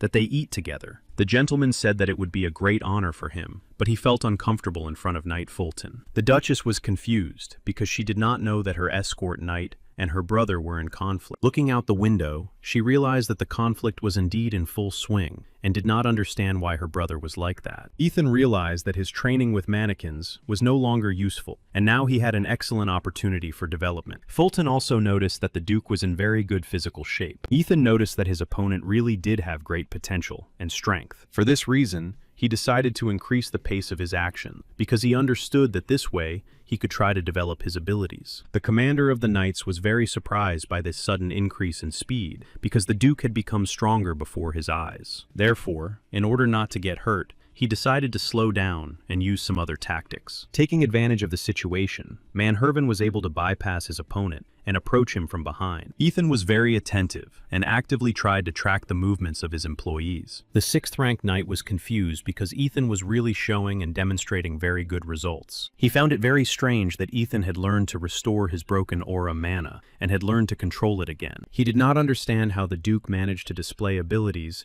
that exceeded the amount of mana he had. Based on the assessment of the amount of mana, its level was distributed, on which the strength and speed of the knight directly depended. It was very difficult for the knight to understand his opponent, because he had never before met a person capable of accumulating mana inside the body. Ethan realized that it was becoming a little difficult for him to act in this way, and was grateful to his opponent. Manhwa was very surprised, because he could not even imagine how it was possible to be capable of such actions with such a level of mana. The Duke himself realized that he had not thought about those times when he was just learning how to use a sword properly for a long time. After thinking for a moment, he decided to try attacking his opponent with full force to test his abilities. For this reason, he activated the power of the 8 rings that were enclosed in his body. Manhattan looked at His Highness with surprise, because his mana instantly increased. To increase his defensive abilities, the 6th level knight strengthened the direction of his mana. The commander of the knights stood in confusion, because the Duke had already demonstrated great strength, and he simply did not expect to see this. It was very interesting for them to watch the confrontation, because it seemed that the Duke's abilities were increasing in the process. Fulton was very attentive, so he tried hard, and even managed to knock the sword out of the Duke's hands. The Duke happily announced that he really couldn't defeat his opponent, Fulton. Thanking him for the training,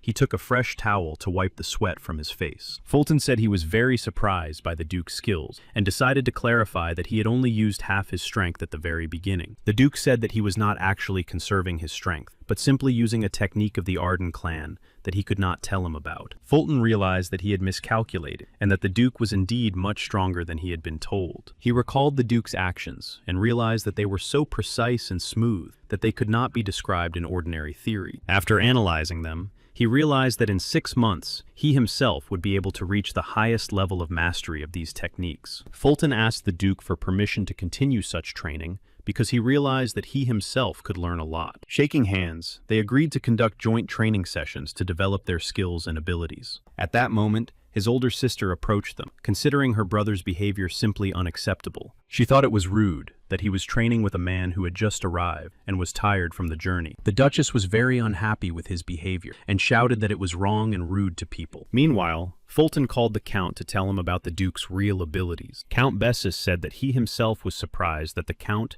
and the 6th level knight were practically on the same level. Fulton said that he himself had seen the Duke's true abilities for the first time today and was very impressed. The Count praised his best knight and told him to report to him daily about the Duke. The 6th level knight bowed and said he would definitely contact him while preparing the next report. The Count understood that the Duke was showing amazing results, especially considering that he had been in a coma for 10 years. After thinking for a moment, he asked the butler to make a list of necessary items, and then come back to him. The Count was completely convinced that the Duke would be able to make many changes, which meant that their alliance should be strengthened. At night, all the knights were put on alert, because the people from the 8 gates had managed to escape from their dungeons. It was very important to catch them all, and put them back in the dungeon, because they did not want to let the Duke down. The fugitives were hiding nearby in the bushes, and did not know what to do, or where to run next, because there were too many knights. They began to form teams because there was no other way to avoid punishment from the Duke. At that moment, a man approached them and said that the Count had sent him to help them escape. The fugitives decided not to resist, because they really wanted to find a safe hiding place as soon as possible. So they eagerly followed the man, who began to lead them deeper into the forest, and said that he had come from Count Simon. One of the fugitives had previously communicated with an advisor, and understood that he would have to play certain games to lull the Count's vigilance. The advisor explained that he would have to be patient because it would be really difficult, but otherwise,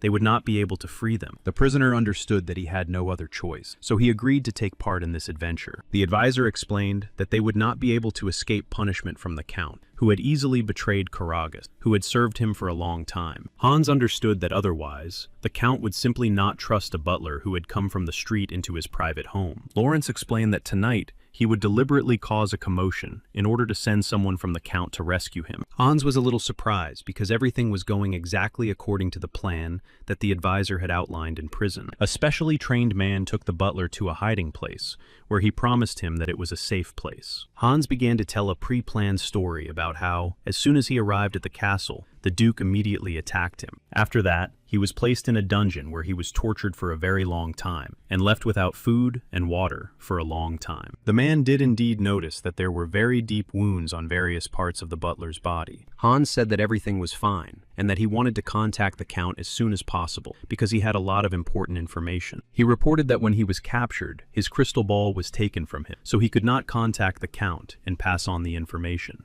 The man who arrived agreed to his condition, and said that they would contact the Count immediately to pass on the information. The Duke received information from his advisor that everything was going according to plan, and that the butler had indeed succeeded. Lawrence said he was super busy right now because he was hiring new management staff, since the other folks weren't doing a good job. Eaton said he totally trusted him and what he was doing. then showed him a letter. The letter was from the Marquis de Bloten, which meant everything was going according to plan, and they could strengthen their alliance. In the letter, the Marquis said that he would definitely send a small gift in the next few days that would help in advancing their affairs. The advisor was a little confused because he understood that the only gift they could send was somehow related to artifacts. Ethan said that he thought so too, so he expected to receive a miracle cure as a gift. Such medicines were capable of absorbing mana from the air, and with such a medicine, one could improve one's performance. The Duke understood that his knowledge was indeed sufficient to go beyond the limits, but he lacked strength and mana. At the same time, by absorbing the miraculous medicines, he could increase his mana reserves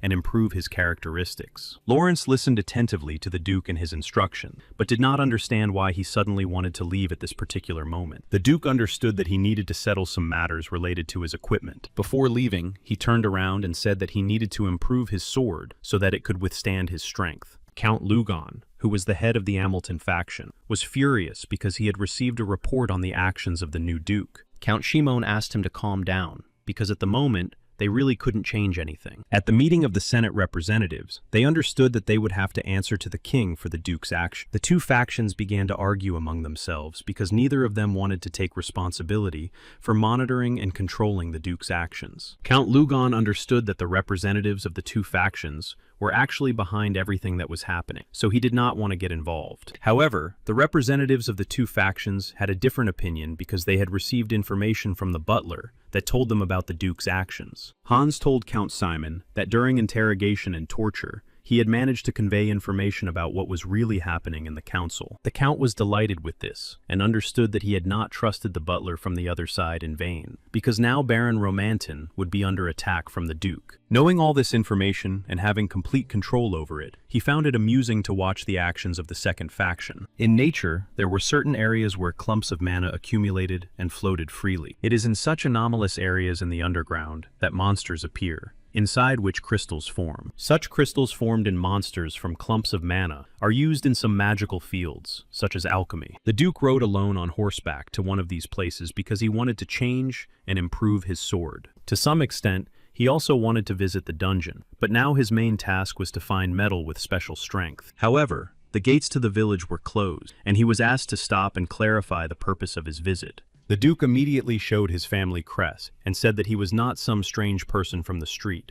The guards were confused because they believed that even if he was a representative of some faction, he could not enter the village at that time. Looking closely at his token, they realized that it depicted a flame, which belonged to the Arden family. Once they had confirmation, they immediately opened the gates and said they would call the elder right away. Ethan looked around and noticed that the atmosphere in the village was very tense. He saw that the villagers were very frightened, and their eyes showed terrible fear. One of the guards apologized and said that a knight had already been sent for the elder, but they would have to wait a little. The Duke said he didn't have time for that, and insisted on going to see the elder himself right away. Meanwhile, the village elder was hunting near one of the abandoned mines, as usual. Hearing a very strange noise, he decided to go and investigate. To his horror, he saw skeletons working in the mine. Jillian was the village elder, and couldn't understand how it was even possible for skeletons to work in the mine. Upon his return, he told the Duke about this, and that he was too afraid to go further and check everything out. Ethan understood that what was happening was too strange, because it was in this abandoned mine that the strongest metal could be extracted. He thought about what was happening, because he understood that,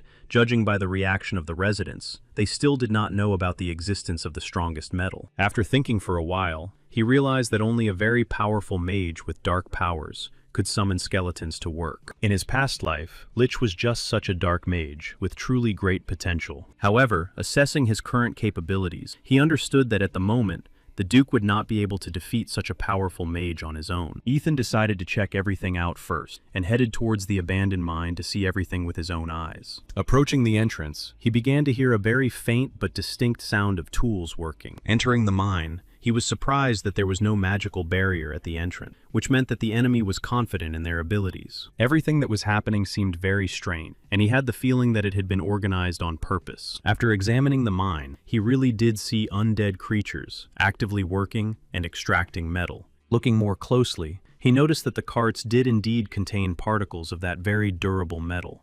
Among all the workers, he saw a man who was completely covered in a cloak and who radiated a great deal of energy. After carefully studying his opponent's aura, he realized that he was not a strong dark mage and decided to deal with him. For this reason, the Duke immediately went downstairs and began to approach the stranger to understand who he was. The opponent immediately began to activate a spell and said that no matter who was standing in front of him, he would turn them into a skeleton. As soon as his opponent began to actively use mana, Ethan began to analyze his actions and his aura. To his great surprise, he realized that his opponent had mastered the technique of dragon breathing. However, to the Duke's great surprise, his opponent began to laugh very loudly. The sorcerer laughed because he was surprised that his opponent was not aware of all the techniques of the dragon race. He no longer had any desire to wait for an attack, so he decided to attack first with sorcery and a dark chain. Ethan was confused. He did not understand how this could be possible and tried to block the damage. He was surprised that his opponent was able to create a sphere using dark magic and fill it with mana. The sorcerer continued to laugh and say that his chain would not spare even a 5th level knight. He immediately began attacking his opponent, believing that he had most likely been sent by the villagers. The Duke himself was very surprised because his opponent's level was similar to that of a 5th rank, but his actions were clumsy. Analyzing the mana aura,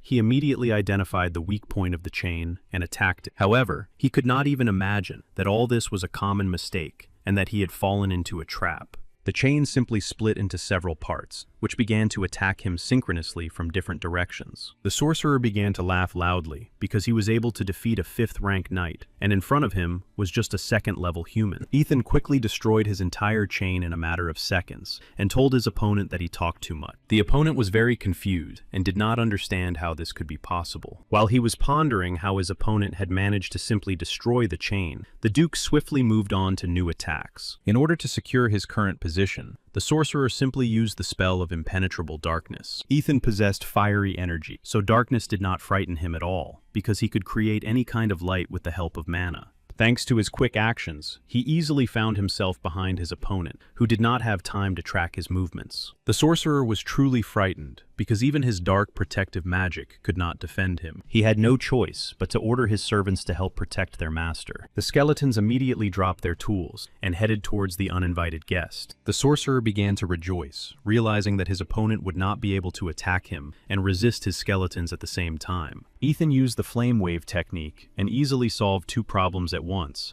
by destroying the sorcerer's protective field. Then he activated the mana in his hand to block all of his opponent's powers in the mana flow. By doing all this, Ethan became completely convinced that his opponent's mana was located directly in his heart. But the most surprising thing was that only the dragons from his past used this method of control. It was precisely because mana was used from the heart rather than the stomach that this technique was called the heart of the dragon. At the same time, the sorcerer who skillfully used the dragon's breath technique was not a dragon, so the Duke wanted to know where he had learned it. He understood that such mixed techniques were quite difficult and wanted to understand who was behind it all. Ethan told his opponent that if he did not start talking, his pain would only intensify rapidly. The opponent just started laughing that he would exist forever, regardless of his power. Ethan was very confused and did not understand what was happening and what order was being referred to. Then there was a fairly large explosion, and the man simply disappeared from view. Ethan protected himself with his own fire mana, realizing that everything that was happening was indeed very dangerous. Brushing the dirt off himself, he understood the basic principles of breathing techniques and wanted to understand what order was being referred to. He remembered that in his past life, there was also a pseudo-religion that made people believe in the existence of hell. In the current reality, there was a dark magician who was a true follower of such a strange religion. Analyzing all the data, the Duke began to understand that most likely there was more than one such follower. The only conclusion that suggested itself was that most likely, representatives of the dragon race were involved here. Therefore, he understood that as soon as he made his sword, he would immediately have a lot of work to do.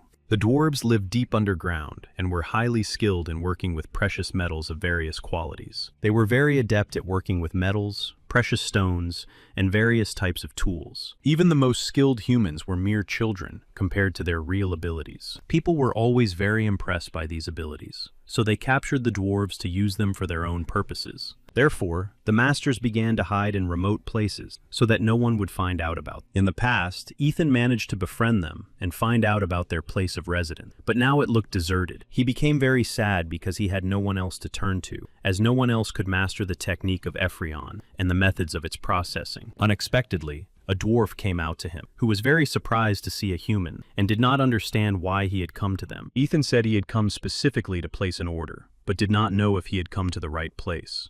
However, to his surprise, the dwarf said that his fellow dwarves had long since moved to the city to earn money and no longer lived there. The dwarf himself was very surprised by the gentleman's reaction because he was sure that everyone knew about this. Therefore, he suggested that the young gentleman look for blacksmiths in the north because there were many workers there. The Duke was confused and did not understand how the dwarves, who hated humans, could have left for a human city. In any case, he thanked the dwarf for the information and gave him a small gift as a token of gratitude. After that, he said goodbye to him and decided to think about his next steps in making new weapons. In the past, Murdani constantly repaired the Duke's sword, which he broke so often that it sometimes annoyed his blacksmith. At the same time, he never accepted money for his services, always asking for either gratitude or a drink. The Duke understood that these people actually loved making weapons, and therefore did not really want to be paid for it. And yet he was very surprised by the information that these creatures had decided to move to a human city. The Duke's interlocutor decided to interrupt his reasoning because he did not understand why he looked so upset. The Duke was a little surprised because he was trying to hide all his emotions, but the knight said he was grateful that he had visited them in person. So he decided to share his problem with him, and the knight said he would be happy to show him the best merchant who made weapons. Ethan happily agreed to his offer, and they went to the market square in search of a master craftsman. Then he took the Duke to the most popular smithy in his city and told him that it was called Steel and Fire. However,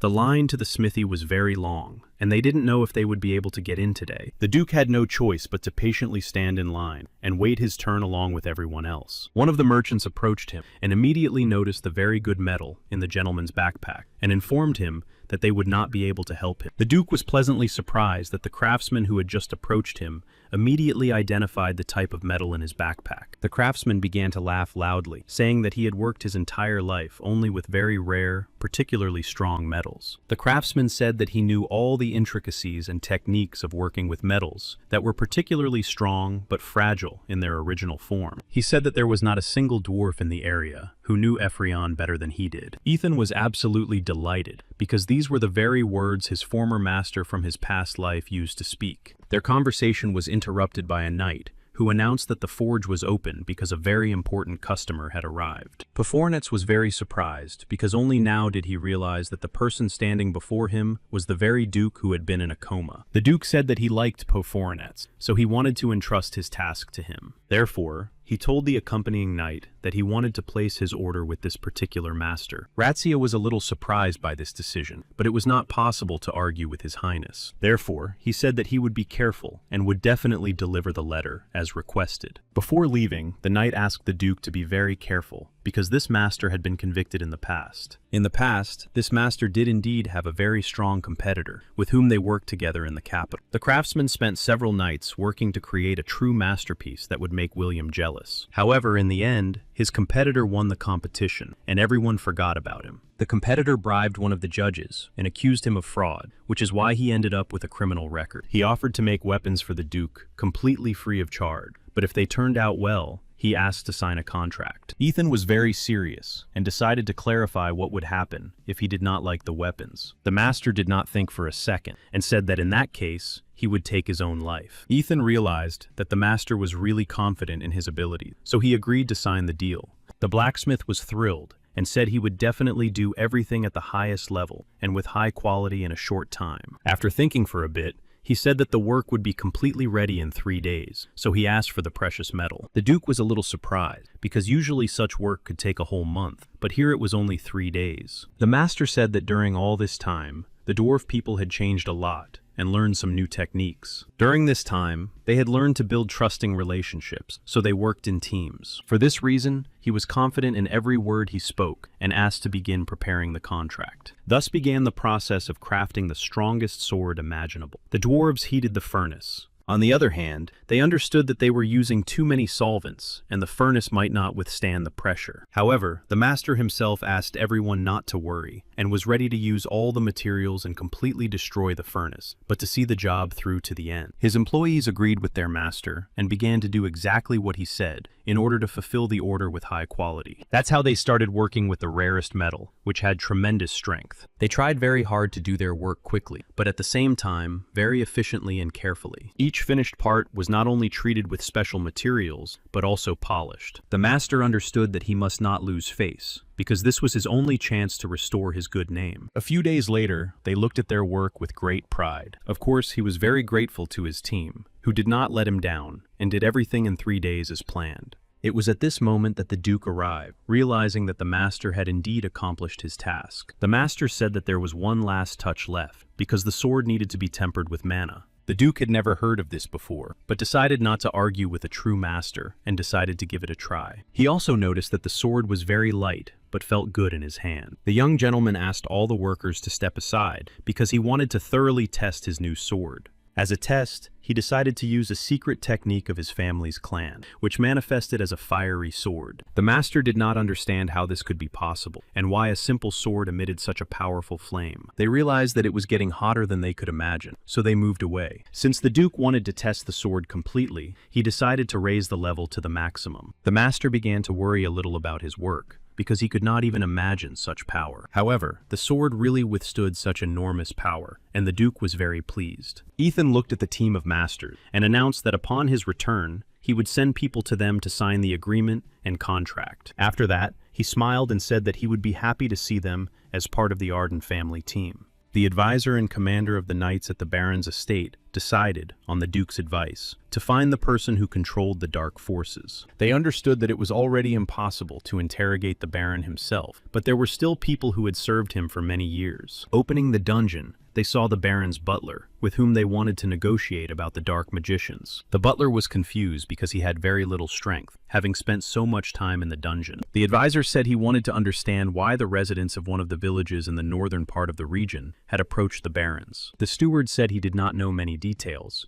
but he himself had seen a dark magic master while working for the Baron. Whenever a man in a dark robe appeared, he was obliged to leave the room. Once, however, he was forced to return to the office and accidentally overheard the Baron discussing the number of dark magicians. Lawrence began to actively ponder all the words he had just heard, in order to understand how exactly to resolve this situation. The butler began to shout that he really knew nothing more, and asked them to be kinder to him. Lawrence and Marrenton left the dungeon because they had no desire to talk to these traitors any longer. After that, he announced that he wanted to search the entire county, and asked for knights to be prepared for this. After some time, the Duke returned, and everyone immediately began to greet him because he had been away for several days. Lawrence asked how the Grand Duke's trip had gone, and asked if there had been any incidents. He also reported that during his absence, he had kept everything under control, and no incidents had occurred. Lawrence said he had prepared a large number of reports, and, considering their importance, had left them on the table in the Duke's office. As soon as the young gentleman dismounted, he went to his office to sort through all the information. He was surprised that, according to the butler's testimony, the dark magician could come using the technique of moving through space. Lawrence reported that they had checked the county and found about 50 people with such data. Lawrence saw that the gentleman was very surprised, but said that he had personally checked everything with the knights. Ethan understood that there were no errors in the report, and that it was logically structured, but he was very confused by the number of people with such abilities. He understood that a huge amount of mana was required for spatial displacement, so ordinary mages did not use this method. In his past, only true aristocrats who had a lot of money could use this method. That's why he was confused by the fact that about 50 people could use this method of spatial travel. After thinking about it for a bit, he realized that among those 50 people, there was someone who was directly connected to the order. Fulton went to see the Duke to greet him after his trip, and looked at his new sword with surprise. Ethan said it was the masterpiece of a master blacksmith, whom he had invited to work for his family after such work. Seeing the delight in the knight's eyes, he said that he could ask for a similar sword to be made for himself, to enhance his abilities. Fulton couldn't believe his luck, because he couldn't even imagine such generosity. The Duke explained that it would be a small reward for constantly guarding his sister. The knight said that it was not difficult for him to carry out such a task, and that he had a lot of free time. Besides, the Duchess had been very busy lately, because she was learning about document management. Flexian also acknowledged the Duchess's abilities, saying that she was a quick learner and grasped everything on the fly. The young gentleman was very glad that he had not been wrong to entrust his sister to them and send her for training. The invited knight also said that he had to deliver something he had received from his master as a gift. He said that it had been sent by the Marquis of Blossom, as a gift to confirm the strengthening of their trade alliances. Ethan was very grateful, because he immediately realized that he had a miraculous medicine in his hands. It was nice to know that in this life, the Marquis had demonstrated amazing insight and attention. He understood that this miraculous medicine would help him actualize all the streams of mana in his body. Of course,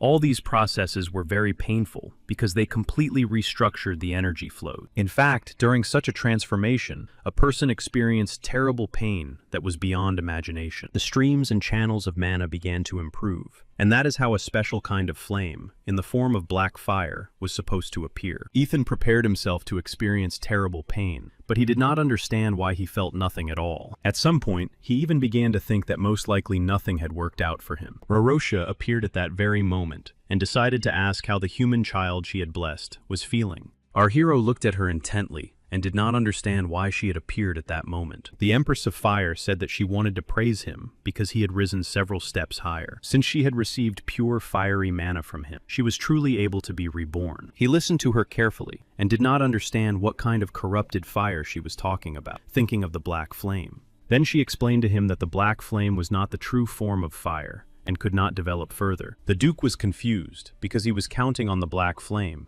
and did not understand how it could be imperfect. It seemed very strange to him because it was thanks to this black flame technique that his family became famous. The Lord of Fire said that she had awakened before, but it was their progenitor who founded the clan who awakened her. Aiton was confused and asked her to explain in more detail because he was completely confused. Zeron Arden was the founder of the Arden clan, and all the techniques they were now trying to use and learn. Unfortunately, no records of him had survived, and the only thing they knew about him was that he used white flame. Now he understood that they had all been deeply mistaken in trying to develop black flame, because the source of power was white flame. The Fire Mistress watched his thoughts closely and realized that he had finally understood something. Before leaving, she said that she would eagerly await the day when he could recreate the pure flame, and then she said goodbye. Ethan thought about it and realized that he would have to change things a little and start moving in a different direction. He thought that perhaps he was now on a more correct path, one without the limitations he had faced in his past life. Baron Romentin received urgent news from his butler, who said that the Duke was preparing to attack their estate. The Baron was confused and did not understand why the Duke had decided to go after them and not the one who had started it all. His chief knight asked his master not to worry about anything because he had already reached the 5th level. The next day, the Duke did indeed organize a large expedition to attack the Baron. The Duke decided to try training with Knight Fulton again because he wanted to hone all his skills.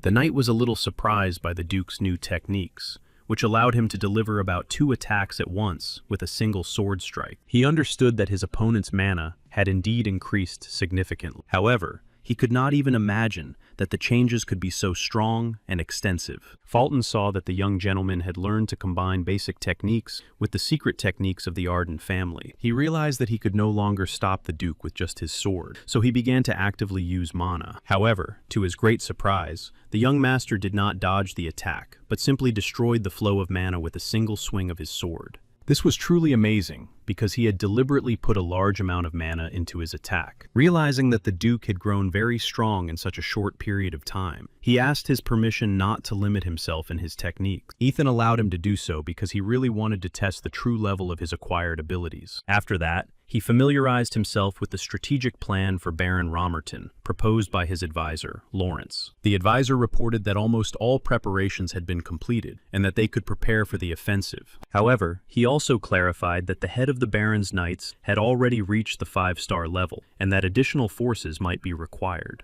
Ethan asked him not to worry about it, and recommended that he prepare the safest place for himself. When they arrived in the Baron's land, they noticed that the inhabitants were frightened and afraid of tax collection. The children and adults looked very pitiful because they were poorly dressed and terribly thin. Their faces were full of fear and suffering, which was noticeable even without looking closely. Ethan dismounted from his horse and announced that he had come under the protection of the royal palace to personally inspect the situation in these lands. He also announced that if any violations were found, the Baron would be punished in accordance with the laws in force. The residents were frightened because they did not understand whether they could tell the truth or should remain silent. One of them decided to speak up and reported that Baron Romerton was charging them too much in taxes. Others began to support his statement, saying that it was all true and that he really deserved punishment. Unable to bear it any longer, They all began to beg the Duke for salvation and praised the Arden family who had come to defend them. Ethan Arden swore by his family name that he would punish the Baron and asked for any evidence of illegal activities to be brought to him. The advisor reported that he had prepared all the documents and recommended visiting 2 more villages to gather sufficient evidence. Ethan was very pleased that everything was going according to the original plan, so he agreed to set off immediately. Hans informed the Count that the Duke was attacking Baron Romernum, while Count Lugon still had no information. Count Shimon was delighted and asked to send people to protect Count Lugon from rumors. He was very interested to see how the head of the second faction began to lose his loyal subordinates. Having gathered sufficient evidence of the Baron's misdeeds, he was already at the Romerton estate. He was met by servants and the Baron himself, who greeted the Duke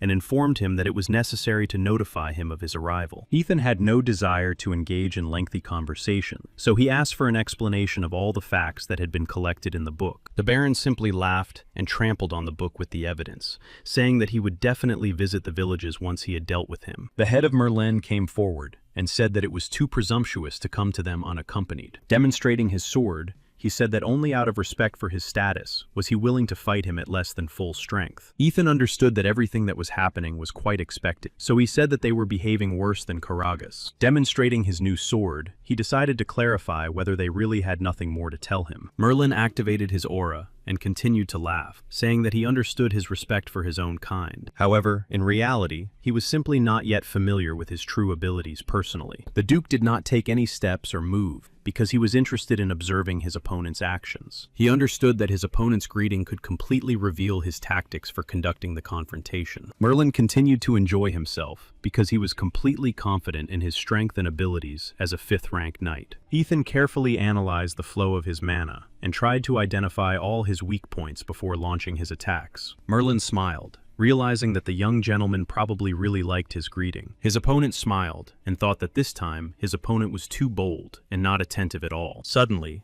they were interrupted by the Baron himself, who asked them to stop immediately. Baron Romerton asked Sir Merlin to stop, because he had decided to discuss some details a little more. He apologized to the Duke for his rudeness, and said that he understood that otherwise he would not even listen to him. He clarified that he was now personally convinced of the great difference in their strength, so he asked him to listen to his grand proposal. Romerton said that if he listened to his proposal, they would not even have to take part in the confrontation. He said that he was not his enemy, because it was Count Simon's faction that had done this to his family, and it was Simon who should be dealt with. Ethan tried to pretend that he was listening carefully to his interlocutor, so he asked for more details about the proposal. The Baron offered him to join their faction, and said that he would guarantee complete safety and his protection. Ethan could no longer hold back his laughter, so he began to laugh very loudly, and the Baron did not understand what he had said that was so funny. Our hero said that the Baron had completely lost his fear, and did not understand what position he currently occupied among the other trash. Baron Romenton was puzzled, and realized that most likely nothing good would come of these negotiations. Demonstrating the power of his sword, the Duke said that he was not interested in his offer, and did not want to cooperate with an ordinary vassal. He then stated that the elders who had betrayed his family were nothing but trash, and his true enemies. The Baron was slightly confused, and did not understand why the Duke refused to cooperate with him, since it was a lucrative offer. He was very angry, because he understood that his current position was very powerful, and that some Duke who had awakened from a coma could not dictate terms to him. Merlin informed his master that it was useless to talk to such a person, and immediately went on the attack. With his sword filled with aura, he began to rapidly attack the Duke, who had entered their territory. He understood that Ethan was most likely able to defeat the previous Baron, because he had bribed his captain of knights. Continuing to swing his sword, he said that no one had respected the Arden family for a long time, and that its laws could not apply in these territories. The Baron closely watched the actions of his commander of knights, and was very pleased with his strength and persistence. He understood that his order was truly loyal to him, so he was confident that it would never fall apart.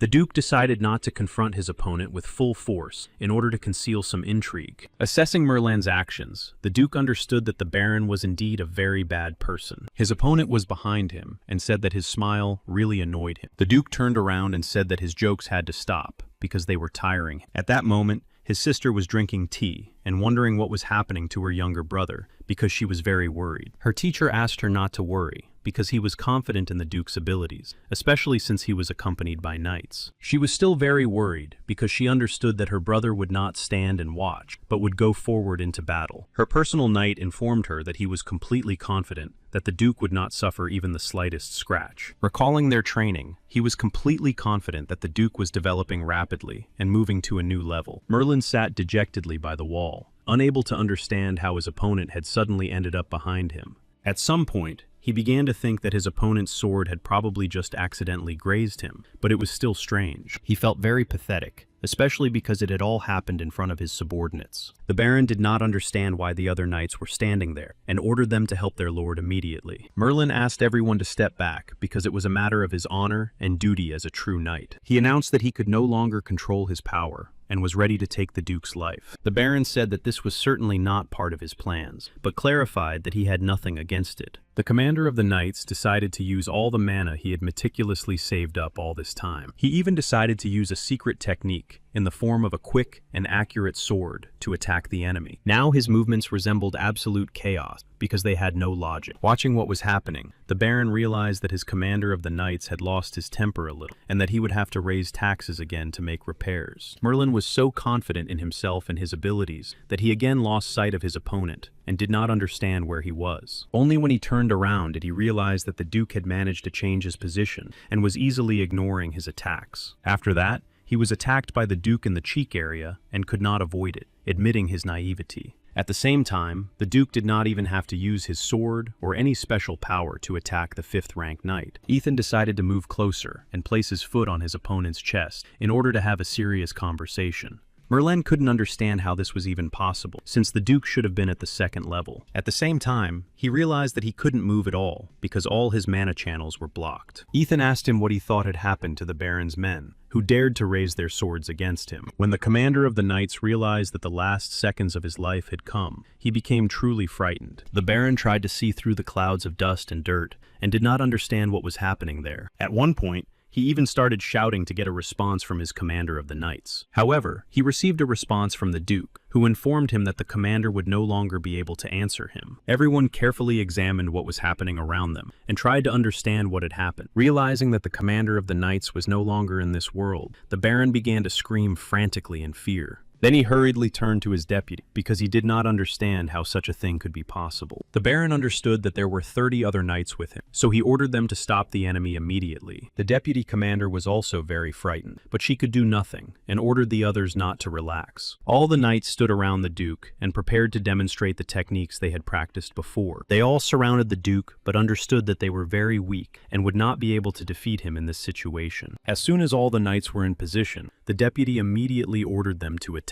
The Duke just laughed, realizing that he was facing real weaklings and that he would have to control his own. He then immediately activated the Sea of Flames to quickly defeat the knights. At the same time, he did everything so that they simply lost consciousness, because he had no desire to take their lives. This was because they did not emit any evil or dark aura. The deputy commander of the knights was not very strong, but she still tried to protect her master. However, completely unexpectedly for her, the Duke simply walked past her and headed for the Baron because she was of no interest to him. Turning around, she did not understand why the enemy stood with his back to her with such confidence and did not dare to take action. The Duke approached the Baron and informed him that, according to the laws of his family, he was completely depriving him of all his titles and lands. The Baron was very frightened because he understood that now no one could protect him. Despite his deputy, he did not understand why she stood there and did nothing, while she also looked at the Duke. The Baron turned to all the other knights and ordered them to immediately attack and protect him. However, they looked at their master, who paid them, but understood that they would not be able to protect him anyway, because their forces were weak. To their even greater surprise, they said that they could not raise their weapons against their savior and hero, and lowered their swords. In addition, they reported that they received their salaries from the money that they themselves paid as taxes from their families' budgets. The Baron began to understand his current situation, and that no one else would take his side. Clenching his hands in fear, he realized that the Duke was truly a terrible man, and no one had noticed. The Duke activated his mana and said that everything had truly come to an end. Zifrin Romerton understood that he really could not change anything anymore, and the flow of his inner mana began to stop. He screamed in fear and realized that he really could not change anything anymore, and that these were the last minutes of his life. Everyone else present simply watched the process in silence and did not dare to intervene. Afterwards, the Duke addressed everyone present and thanked them for not raising their swords against him and his family. Ethan Arden announced that, as promised, he was fully prepared to take power away from the Baron, who had violated the terms of the vassalage agreement. A little later, he announced that from now on,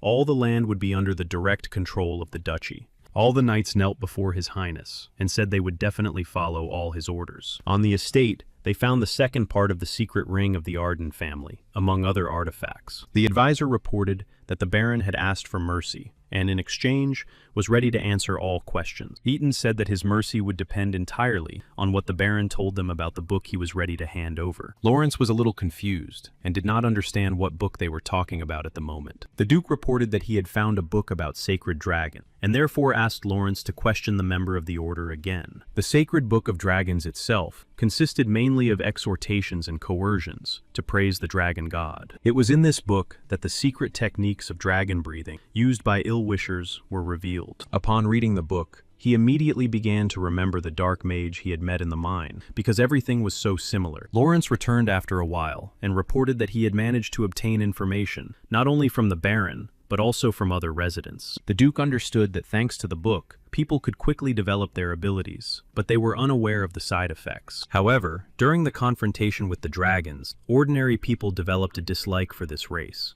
The advisor also understood that people hated dragons because they feared them. For this reason, after finding the book, the residents asked for it to be destroyed, but the aristocrats decided to take a different approach. Thus, due to the silence of the aristocrats, an order began to appear in which people devoted themselves to dark magic. Ethan understood that fear was involved, and Memento had to act on his own after Helmet's disappearance. The advisor reported that during the interrogation, Xiphon showed in every way that, on the contrary, he had always been against the organization and support of the order. He cried and shouted that he had no connection with the Society of Scum in the secret order of Naracus. Our hero was very focused and attentive because he wanted to get as much information as possible from various sources. Lawrence said that he would try to find out more information in order to understand who exactly belonged to this secret society. The Duke thought about what was happening because some ideas and thoughts on this subject began to enter his head. According to legend, Naracus was the embodiment of lies because he always changed his own appearance. He remembered that in the past, the dragon race was very large, but they all had different levels and certain abilities. Among them was one who could change his appearance and could appear as both an animal and a human. In order to find Naracus, one must become a knight of at least the 7th star and above. At the same time, even though a non-aggression pact had been signed in the duchy, Naracus could hide all this time in the guise of an aristocrat. This meant that the current situation could become even more serious than what had happened in the past. After thinking for a moment, he informed the advisor that it was necessary to find out as soon as possible who had brought this book to this land. In one of the guest houses, an employee was reading a book and heard someone knocking on the door, so he said that they were already closed. However, the persistent knocking did not stop, and the employee shouted louder that they were already closed and that it was necessary to come back another time. Suddenly, the door simply shattered into a large number of splinters, and the employee was confused. Ethan said that the door had finally opened. Otherwise, he would have thought that someone simply did not want to open it. The employee was very frightened and did not understand who was standing in front of him and how he dared to break the door. The Duke paid no attention to these conversations and calmly continued on his way. Then he saw a man holding a book of dragons in his hand, surrounded by customers of various levels. As he approached them, he was horrified to see that there were despicable merchants selling their opponents' techniques. Those present looked at the young gentleman and thought that he had clearly misunderstood something. The buyers of the book began to warm up their hands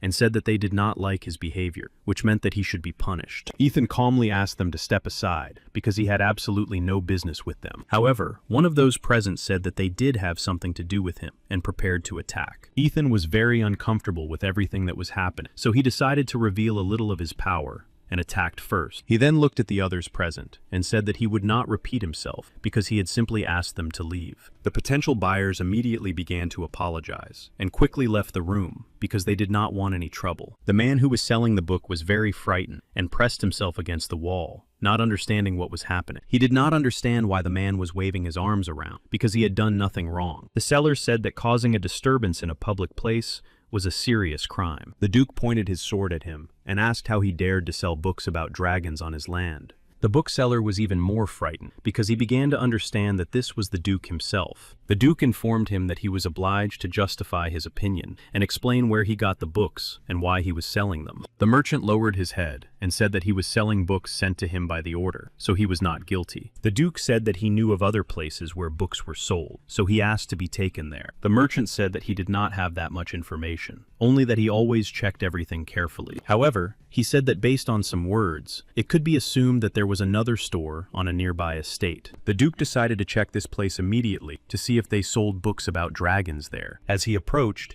he indeed saw the cave described by the book merchant, who had been caught. Our hero decided to personally verify everything that had been said earlier, because he wanted to find out who was behind it all. He was surprised that there was no magical warning at the entrance, nor even simple guards standing watch. Such actions only proved once again that the people who sold the books were confident of their impunity. The Duke was greatly annoyed by what was happening, because trading dragon books was a real crime. Entering the cave, he found two young men talking about the order. One of them talked about how he collected money from ordinary civilians, even using his sword to intimidate them. The other said that it was clear that the priests of the order would cover for them anyway, but that it was not worth taking advantage of this so often. Suddenly, their conversation was interrupted by a gentleman who approached them and asked them to simply be quiet and stop talking nonsense. The young men were confused. They did not understand who this person was, or why he had come to their secret place. The Duke said that they would soon lose their lives anyway, so he saw no point in his performance. He believed that they should be ashamed because they were human beings, and yet they were causing great difficulties for other people. The young men were a little surprised because they knew that they had no appointment scheduled for today. One of them activated his dark magic, saying that he hadn't fought anyone in a long time, and missed it very much. The Duke understood that his opponent had used the very same mixed breathing technique, which meant that he didn't remember what had happened with the dragons before. His opponent was a little confused and did not understand what difference it made to him which technique he had learned to use. Our hero was furious, saying that they should always remember what dragons had done to humans, and, even more so, not use techniques. So a real confrontation began between them, where they tried to attack each other. The young man with the dragon's breath understood that his opponent had primitive techniques, so he was confident in his abilities. Ethan actively opposed his opponent because he understood that he deserved punishment in the form of death. During one of the attacks, his opponent's sword simply broke, which surprised him greatly. His opponent's comrade noticed that the uninvited guest had crossed all boundaries and also went on the attack. However, he could not understand who exactly was in front of them, because the movements were smooth, but the enemy moved quickly. The Duke easily caught his opponent, who began to beg for mercy and asked to be spared. The Duke said that it was too disgusting for him, because his entire family had suffered great losses, so that people like them could live. Having finished with his opponents, the Duke decided to go further to understand what was happening there. Inside, there were several more followers of dark magic and the Order of Dragons who pointed their weapons at him. Among all the followers, there was one man who completely controlled their movements, which meant he was the strongest. Ethan looked around carefully to understand what tactics he should use this time. Their elder said that if the uninvited guest answered his questions, he would spare him. The Duke found it very funny to hear all this, because he was the one who had to punish them for all their actions and connections with the dragons. Looking at the man, he realized that he was the very priest who was responsible for spreading the sacred book of the dragon race. Ethan did not understand how it was possible to worship dragons on the territory of the Arden family, who had lost their lives because of them. Therefore, he announced that he would take the lives of every single one of them, because they had betrayed humanity and sided with the dragons. The priest ordered his people to attack the enemy, but to leave him alive so they could find out who he was. Ethan began to activate the red flame in order to defeat his enemies more quickly. He did this in order to attack his enemies with mana and try to conserve his strength. All the followers were very frightened and did not understand what it was. The priest also noticed that usually a knight cannot wield a sword and control fire mana at the same time. After a brief analysis, he realized that most likely they were facing the very Duke that had been rumored. The priest thought that he had a chance to prove his loyalty to the dragon race, especially since the Duke had recently awakened from a coma. Therefore, using a common dark magic spell, he commanded the fiery whip to appear. Our hero was slightly confused because his opponent skillfully used dragon magic and appeared calm. Dragon magic was very dangerous because they could use it without any spells. This meant that the order was most likely connected to several representatives of the dragon race at once. Our hero realized that he should pay more attention to details because his opponents were stronger. However, His opponents were confident that they had cornered him and decided to attack quickly. Ethan realized that the priest was much stronger than the dark mage from the mine where he controlled the skeletons. The priest laughed and said that he would not allow him to use any spells, so he summoned shackles. Our hero was confused because his body was indeed bound by ropes made of dark magic. The priest began to laugh because he was completely confident of victory, seeing that he had caught his opponent. However, the Duke found it funny because he understood that such dark shackles were nothing to him. With the help of his fiery mana and energy, he easily broke them and freed himself from his bonds. The dark magic priest was confused. He did not understand how this could be possible for a second-level human. Our hero reminded him that the Arden family clan had a distinctive feature because they knew how to control fiery mana. For this reason, any pathetic tricks using dragon magic simply had no effect on him. The priest was confused and said that he understood that it would not be easy to deal with him and did not think it would be so difficult. However, he did not plan to give up and decided to use more complex techniques and spells to attack his opponent. After that, he began to activate the aura of the ghostly dark giant in order to capture his opponent. He began to enter a state of fury, and the entire space around him was filled with dark magic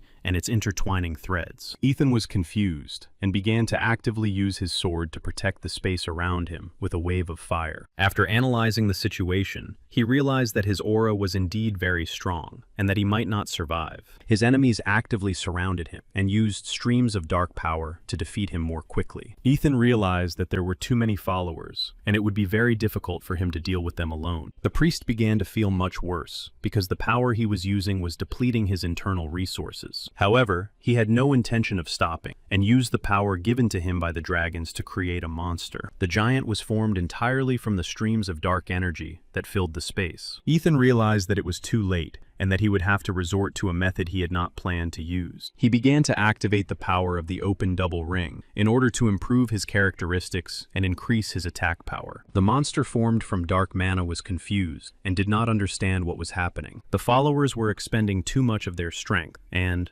not knowing what to do, began to turn to the elder priest. Ethan used the second part of his secret fire breath, which was a black flame. The enemy was confused and did not understand how it was possible to summon such a large amount of flame with pure energy. The walls of the room could not withstand such force and began to collapse, and the altar for the mysterious initiation simply fell. Ethan realized that he had expended a tremendous amount of energy, but it really helped him achieve the desired result. Approaching his opponent, he said that he wanted to ask something to clarify the situation. The priest lay on the floor and thought about how this could have happened, since he had received the dragon's blessing. Ethan asked him if he knew about a group of magicians who belonged to the order, and where they could be found. However, the priest began to laugh, because such a question simply made him feel like laughing, and nothing else. Ethan was a little puzzled by such a strange reaction, but decided to wait because he was interested in the answers. The priest understood that his opponent had decided to demonstrate his superiority as the victor, because he was a member of Arden. Our hero said he had no intention of wasting time, and ordered him to answer the questions clearly. The priest said that he would never be able to learn any information about the sacred order headed by their patron. Activating his dark magic, which flowed from his forehead,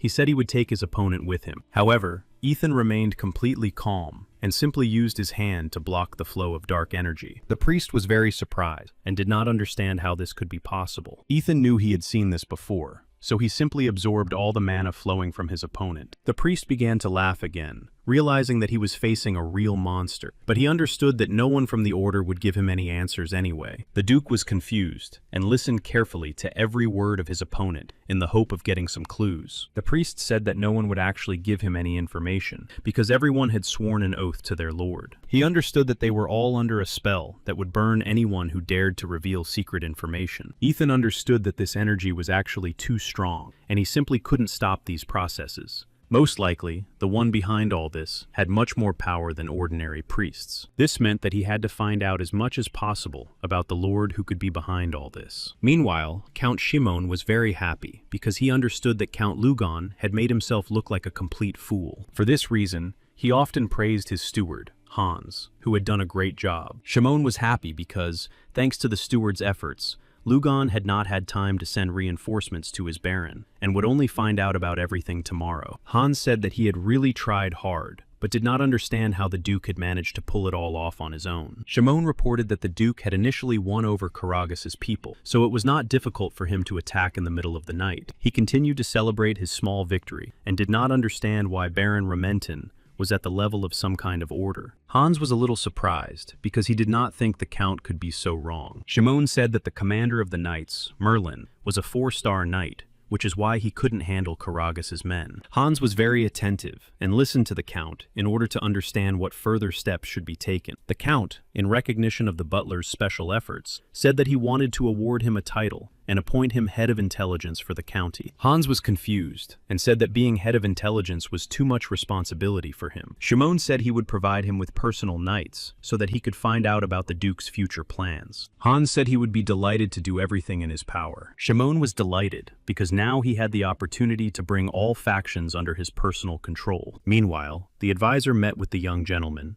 and asked him if everything had gone well. Lawrence reported that he had also managed to obtain some information about the Order of Naracus. He reported that the Order of Naracus operated as an official organization, mainly in the territory of the Xenon Empire. Ethan was very surprised and did not understand how an organization of dark magic could operate as an official organization. Since he could not even comprehend what he had just heard, he decided to clarify whether this information had been verified. Lawrence reported that this was verified information that he himself had recently learned while investigating other land. The Duke did not understand how this could be possible, since attacks by dragon clans also took place in the territory of Xenon. After thinking for a moment, he ordered Prexian to be summoned immediately, because he should have known more information. Currently, the Order of Naracus is considered sacred land of the Xeno Empire, with their temple located at its center. At the same time, there were branches of this organization in the 6 kingdoms that spread their ideology. The Duke was confused, because if all this was true, then the most influential figures on the Western continent were in the hands of the Order. At the same time, in light of recent events, he was completely sure that a secret branch of the Order was also located in the duchy. Therefore, he reported that the Ardanov's goal was not only to revive their family, but also to rid the empire of all followers of the dragons. Prexian reported that thanks to the king's restraining policy, there were not many such orders. Ethan was slightly confused because he considered the king to be mediocre and asked for some explanation. Prexian reported that the king did indeed actively show hostility towards the order, which is why there was no such branch on his land. This information was quite unexpected, as the king had managed to prevent the dragon race from entering the kingdom. Such evidence could indicate that the king was, after all, trying to act in the interests of the people. Therefore, he most likely did what he did to the Arden family, solely because he was forced to by circumstances. For this reason, he asked Prexian to report on the king's policies, because it might be useful. Showing the badge, he asked his assistants to get some information.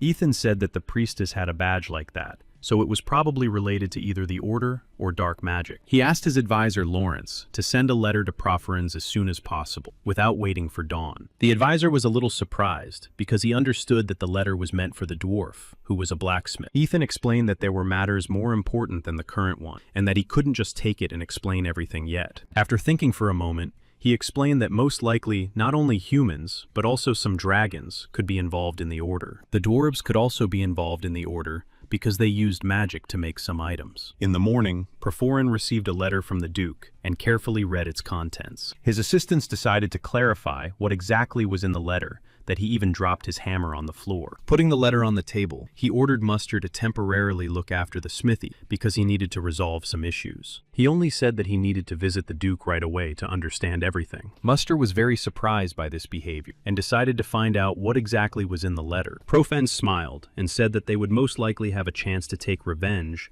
much sooner than they had planned. Meanwhile, the 33rd meeting of the elders began to discuss all the main issues. Count Chiffon announced that the first issue of the meeting would be the Duke's seizure of Baron Romerton's estate. He also noted that the head of the Lugon faction had learned about what was happening much later than everyone else. Laughing, he said that Lugon had shown his incompetence and apparently decided to just sit back and watch everything happen from the sidelines. Lugon was furious because he was the only one who found out about the whole situation much later than the others, which meant that someone was clearly helping Shimon. Trying to analyze everything that had happened, at one point, he even suggested that the Duke was connected to Count Shimon. This idea seemed the most logical to him, so he decided to act in anticipation of possible events. To the surprise of everyone present at the meeting, he suggested sending a warning letter to the Duke. Count Shimon was very surprised, because he did not expect to hear the idea of sending a letter. Lugan explained that they could use their rights, and send a warning to the Duke to stop his attacks. He also suggested immediately informing the king about all the events that had taken place. The representative of the first faction found this very funny, because he understood that a piece of paper would not stop the Duke in his current state. Count Shimon understood that Count Lugon was in a very confused state, which is why he was proposing such strange ideas. This meant that he had an opportunity to pit the Duke and the enemy Count against each other so that they would destroy each other. After the meeting, Hans came to the Count's office to find out the current situation. Shimon reported that he had driven Lugon into a corner, and now, if the Duke attacked Viscount Latoun,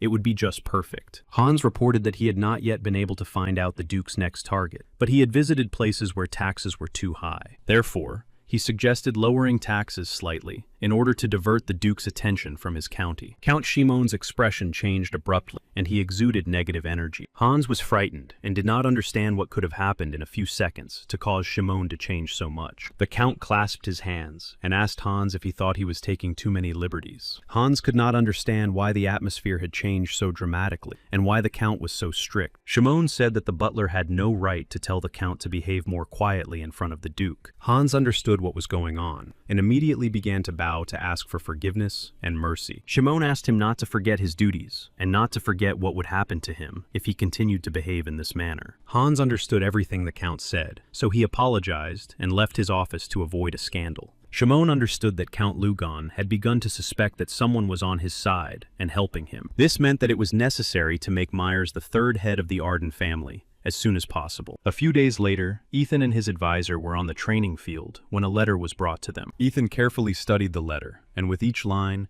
he found it more and more amusing. He understood that his plan was working because the factions had sent him a warning letter. Lawrence understood that now he had to turn his attention back to Shimon's faction and its representatives. However, Lugon constantly covered his actions with the king, which meant that they should take note of this method. The advisor reported that he had managed to establish all the channels through which the books were distributed. The Duke was very pleased that the king was not involved with the order and decided to follow his policy completely. Therefore, he understood that he needed to study the dragon race and protect the ordinary inhabitants. Lawrence reported that the butler had tried to hint to the Count about lowering taxes, but he ignored him. The Duke was angry because the Count understood that punishment awaited him anyway, but nevertheless did not change anything. Unexpectedly for the advisor, the Duke began to sharply attack something in space and looked focused. He did not understand what exactly had happened because he did not see anyone. So Lawrence tried to peer into space. Seeing the man who was laughing at them, he could not understand how he had managed to get past the guards. Suddenly, in the wall of flames, they saw the figure of a woman who said it was a little hot. The advisor was very surprised to realize that the Duke's flames had too much destructive power. This meant that they were dealing with a very unusual person, and the Duke decided to find out who it was.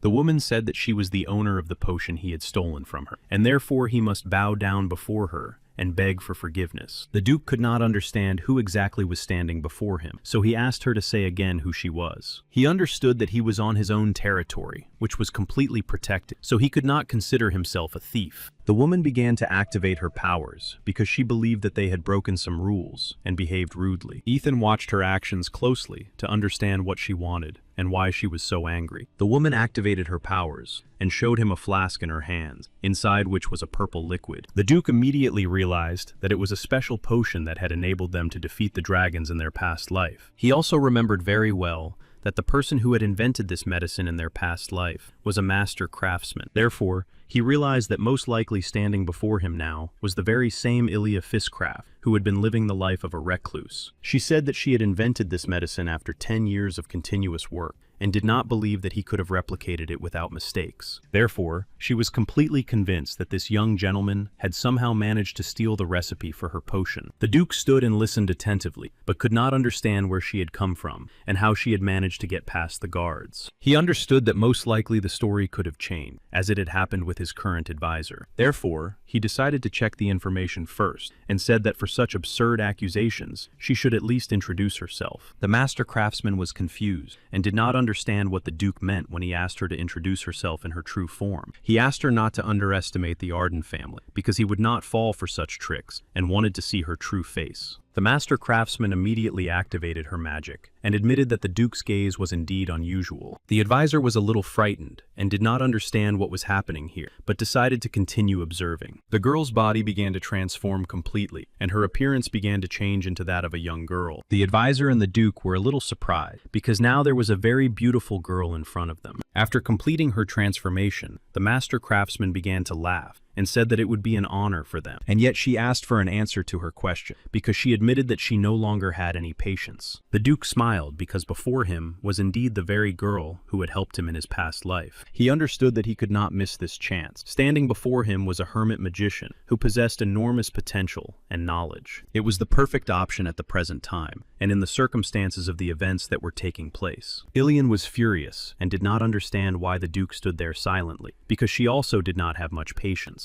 The Duke wanted to reel her in, so he calmly dictated the ingredients for her next experiment, which was still in the testing phase. The hermit mage was furious and couldn't understand how he could know the ingredients, since she was only planning to use them. She understood that he couldn't have stolen the items she had only just begun to research, because no one else knew about them yet. However, she still couldn't understand how he managed to reveal the recipe so quickly. Since she was very puzzled, she decided to ask him where he had learned this information, and asked him to tell her the truth. The Duke said that he had actually received all this information, thanks to the special providence of the Arden family clan. However, the girl still became angry, and did not want to believe that a family that had no connection to magicians or alchemists could know the recipes. The Duke said that she didn't have to believe him because she had invaded his personal space. He added that she hadn't even thanked him for the information, and wanted him to try harder to impress her. The alchemist girl remained furious, and was convinced that she was being blatantly deceived. The Duke informed her that if her interrogation was over and she had received the information, she should immediately leave the training ground. However, the alchemist was in a state of rage and activated a huge amount of mana around herself. Ilian said that she would not allow herself to be deceived, and was therefore ready to punish everyone who was standing right in front of her. Lawrence still did not understand what was happening, but he was very concerned about the Duke's condition. Ethan realized that he was facing a real domain that could completely change space. He was well acquainted with this technique, because he had possessed the power of a spellcaster's domain in his previous life. Ilian was an 8th circle mage, and her power was truly formidable and had great potential. She laughed because she understood that her opponents could not even move and would be unable to offer any resistance. Ethan understood that they could be harmed, so he decided to unleash his full power to protect the advisor. He understood that this was the only way he could destroy the area around him. The 8th level mage did not understand how this could be possible, since the Duke was not a mage or an alchemist. Seeing that the Duke was heading in her direction, she asked him not to do anything foolish, and to stop. She was surprised that the Duke's actions were so powerful, so she decided to cast a magic spell. This allowed him not only to break through the window in the domain, but also to completely destroy her protective field. The sorceress couldn't believe what was happening. It all seemed very strange and suspicious. The Duke used offensive and defensive techniques to protect himself and the people and assistants around him. The sorceress of the 8th magic circle used an impenetrable spell to protect her space. A real confrontation ensued between them, in which each of them was very strong and possessed a great deal of knowledge. Ethan began to realize that he had already taken a lot of damage, so he decided to completely change his tactics. Therefore, he decided to use techniques that were still in development but increased his strength. The girl was confused and did not understand how this could be possible, because his energy had increased several times over. The Duke decided to use the red flame spell, which manifested itself in a fiery cauldron. Thanks to his actions, he managed to minimize the distance between himself and his opponent. The sorceress had mixed feeling. She realized that the Duke truly possessed enormous potential and power. However, she was even more surprised by the fact that the Duke skillfully used the dragon's breathing technique without any side effects. The doppelganger was too strong and decided to find out how he knew her name. Our hero replied that just because he belonged to a clan of famous swordsmen did not mean that he was not interested in other things. The advisor and the commander of the knights were puzzled and watched the proceedings closely. Looking at the girl,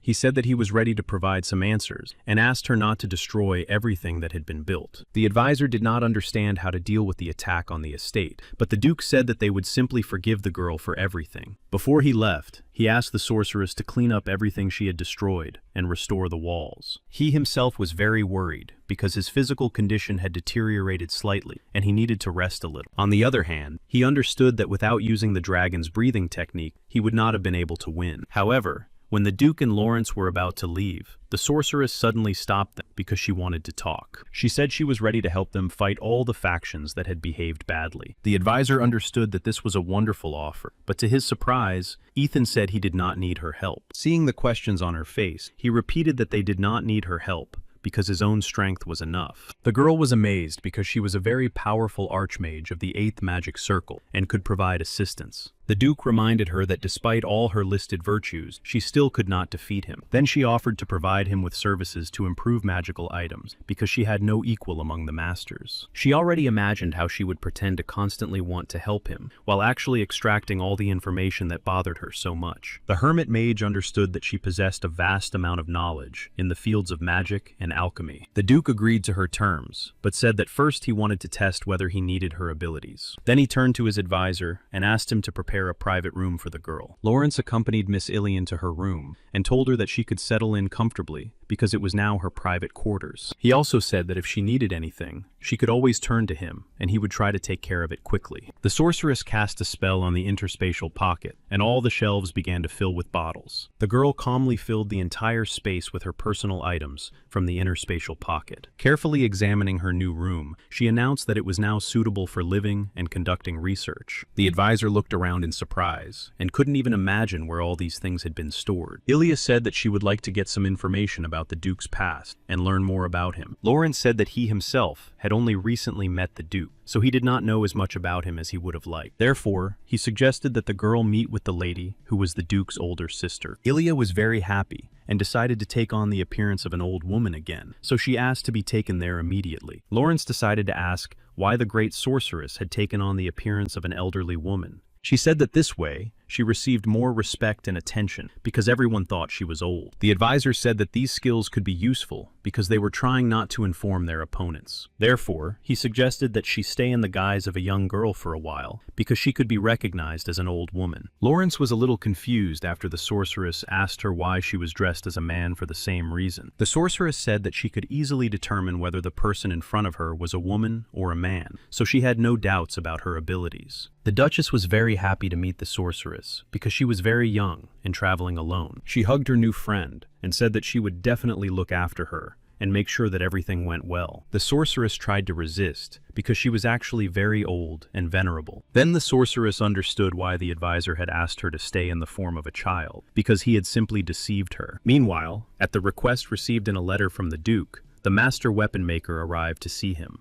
The dwarf simply could not sit still after receiving the invitation with the Duke's personal request. The Duke handed him the crossbow and asked him to examine it carefully to understand who exactly had ordered it. The master craftsman examined the crossbow in his hands very carefully and with great attention for a long time. He reported that there were indeed some seals and symbols on it, and therefore he could say for sure who it was. He was completely sure that this weapon was created by the royal blacksmith Williams, who served the emperor. However, he could not believe that they were in collusion with the dragon race, because they were enemies. The dwarves became easy prey during the confrontation with the dragons, because they lived easily and without a system. Small villages simply could not respond to enemy attacks, and settlements began to disappear very quickly. The master understood that the Arden family had helped them greatly, as had King Murdani, who had come to their defense. Ethan was confused when he heard about King Murani, and it all seemed very strange to him, so he asked for more details. The dwarf noticed the Duke's surprise and decided to clarify what exactly had surprised him so much, since it was no secret. Ethan admitted that he was surprised that the dwarves had been able to create a settlement, but he did not remember Murani ruling them. Therefore, he decided to clarify whether Murani was indeed their ruler at that time, and how it all happened. The dwarves were very frightened when their settlements were destroyed by the forces of dragons, who attacked everyone indiscriminately. The master recalled that it was at that time that his only and beloved son lost his life. Therefore, he gathered his strength and decided to appeal to all his kinsmen in order to try to change the current situation. He said that they had managed to avoid the most dangerous moment with the help of the forces of Duke Arden. Since they could not be sure that the situation would not worsen again, he said that they had to take matters into their own hands. For this reason, all the dwarves had to become one and completely unite all their forces. It was Murdani who initiated the union of humans and dwarves to oppose the dragons. All this happened while the Duke himself was in a coma, so he probably did not know about it. Ethan was pleasantly surprised that his personal master from the past had indeed become king. His current master reported that some dwarves were engaged in trade and were sending the proceeds to the construction of the kingdom. Therefore, everyone thought that they were only interested in money. But this opinion was mistaken. The Duke said that in the past, Mardani had helped his family a lot, so he would also like to thank him. The master could no longer contain his emotions, and tears streamed from his eyes as he thanked the Duke. He also decided to clarify exactly how Duke Arden planned to deal with William. Ethan reported that the master's behavior was contrary to the policies of both the Dwarf Kingdom and Hadern. The master realized that the Duke probably meant that there was a more powerful figure behind him. Ethan said that there was indeed an order that even the king himself could not deal with. This meant that it would take a lot of effort to settle and resolve all the issues. Paforink admitted that he was very angry because the other dwarves had worked very hard for their kingdom. Ethan thought for a while and said that he had some ideas on the matter. So he decided to suggest to his master that they play a very big game with high stakes. Ferenz was a little surprised and asked for more detailed explanations because he did not understand what exactly was being discussed. He understood that in order to gain public fame and punish the enemy, several actions could be taken. Therefore, he said that right now, he would allow his master to become a court blacksmith and receive a title. Preforens was very surprised and did not understand because he could not even imagine that such a thing was possible. The Duke said that he would definitely take care of this matter if he himself agreed to it, and asked him to start packing and preparing. The master, of course, thanked the Duke for such high praise, but he did not quite understand everything, and was worried that he would not be able to cope with his new role. He admitted that he did not understand why the Duke himself believed in him and trusted him, because no one had believed in him for a long time. When, to his surprise, the young gentleman said that he considered him his own, he needed a special reason to believe him. The master craftsman thought about it and realized that he had asked a very stupid question, so he asked for forgiveness. Then he knelt on one knee and said that he swore to do everything for the Duke and was ready to stake his hammer on it. Then he raised his head and said that he was completely devoted to the young Duke and would serve him faithfully. Ethan rose from his chair and said that he gratefully accepted his oath and was convinced of his loyalty and honesty. Blossom called the Duke because they had never spoken to each other like this before. The Duke said that he was very pleased to meet him and that he planned to call him a Marquis. The Duke thanked the Marquis for the very nice and expensive gift he had given him last time. Blossom began to laugh and said that he was very happy to hear that his simple gift had been useful. However,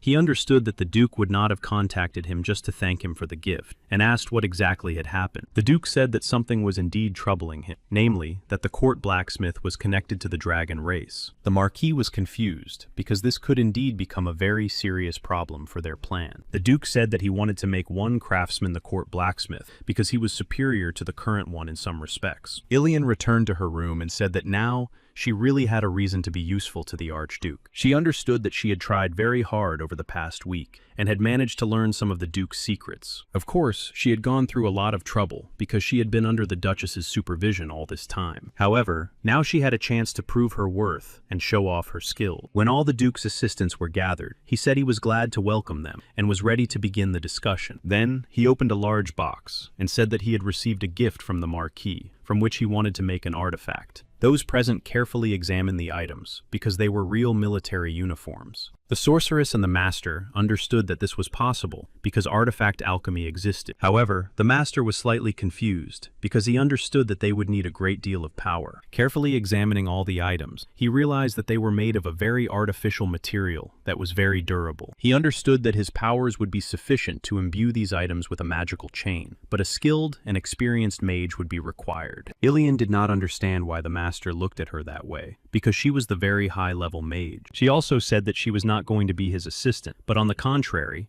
he would do what she said. The master decided to check with the Duke whether it was really necessary for him to work with this insolent and ill-mannered girl. Ethan said that he personally vouched for her abilities because, despite her appearance, she was an 8th-level archmage. Ilian understood that now was her chance to demonstrate all her skills and abilities. Therefore, in order to achieve a really good result, they would have to work together instead of fighting. The master bowed to the Duke and said that he was ready to turn a blind eye to all the girl's shortcomings in order to get the best artifact. The sorceress was very angry and told the Duke that she herself would put a fantastic level of power into these items. She understood that as soon as she did everything right, and the Duke was shocked by her abilities, she would be able to reveal his secrets. Therefore, she pulled herself together and decided to be a little calmer in order to work with the new master. Ilian stood nearby and watched the master's work closely so that he would not make any mistakes or do anything wrong. The Duke came to them and announced that he would not control their work because he trusted them completely. The sorceress acknowledged that the master was indeed very skilled and possessed a great deal of knowledge and ability. She also noted that she was very pleased to see his complete concentration on the task at hand and the ease of his movements. Putting down his hammer, the master said that he was finished, and now it was the girl's turn to work to cast the required spells. Ilian asked the Duke not to go far, because she wanted to demonstrate something right now that they could not even imagine. After they finished their work, the Duke began to carefully examine the upgrade to his weapon. The masters simply stood aside and watched closely as the Duke checked their work and filled the items with his mana. After testing the sword, he realized that it was indeed as light as a feather, and much lighter than it had been the first time.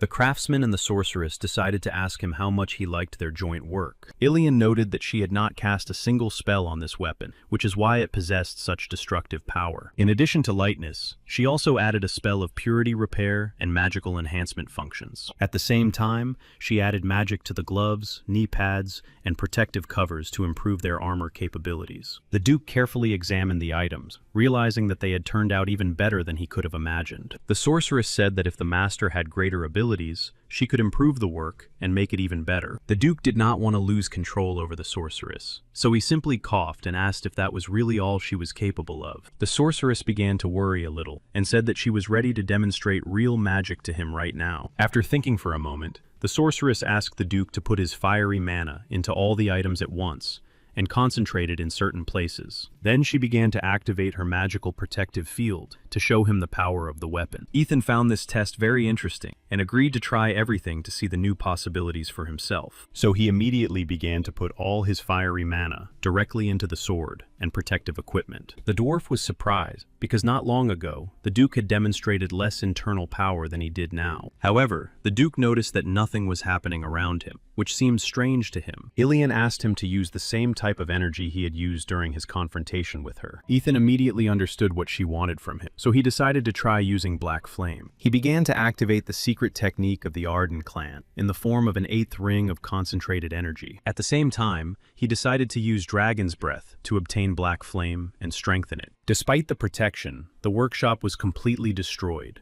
even though no one did anything. The Duke was pleasantly surprised because his power really became many times greater and more effective. At the same time, despite the huge increase in temperature, his armor was in perfect order and he could remain in it. Ilian explained that this was a demonstration of the high thermal conductivity technique she had recently invented. Therefore, those who had armor could distribute the heat correctly and direct it to where it was needed. The sorceress was very proud of her abilities because she understood that she had to really surprise the Duke. So she asked him to share the results of his research with her as soon as possible. The master began to laugh and said that he didn't see anything special in it, so he didn't understand why she was acting that way. The Duke understood that her abilities were truly amazing, but he couldn't just make her the boss. So, to the girl's great disappointment, he told her that her work was quite acceptable. Then he looked at his master and praised him for a job well done, because the dwarf had really tried hard. The sorceress began to say that this dwarf was not a real master, because his mistakes had prevented the magic from spreading completely. The master was surprised, because a few minutes ago, the sorceress herself had praised him and his work.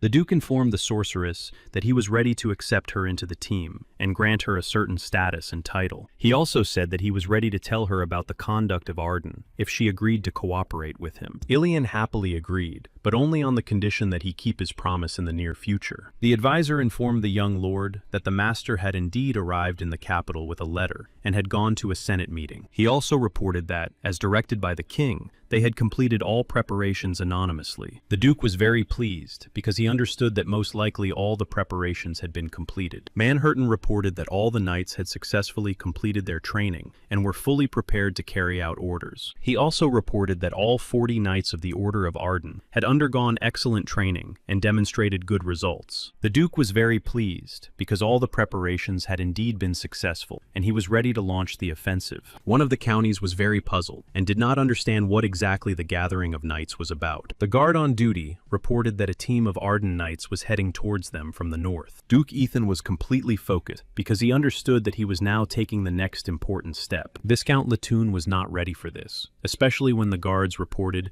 that a detachment of the Duke of Arden Arden's family had arrived. They reported that Viscount Lytton was to be punished for distributing books about the dragon race and high taxes. The guards realized that there were more than 30 knights in front of them and asked them to wait to maintain order. At the same time, they themselves could not get in touch with the Viscount to report on the situation. The Count had no desire to wait, so he immediately went on the offensive. At that very moment, Viscount Lytton got in touch, and his projection appeared on the communication sphere. However, his guards had already been severely attacked and did not understand what was happening. One of them informed his master that they were indeed facing great problems and difficulties. They reported that the Grand Duke had arrived in their territory to verify the information they had received. Viscount Lytton ordered everyone to gather and take up their positions immediately in order to attack the Duke. Since the Duke was the first to cross the line and invade, they had the right to retaliate. All the knights of the Viscount's court began to gather to take their places, according to previously rehearsed tactics. Wielding their swords, they were completely confident of victory if they joined forces. Ethan looked around and realized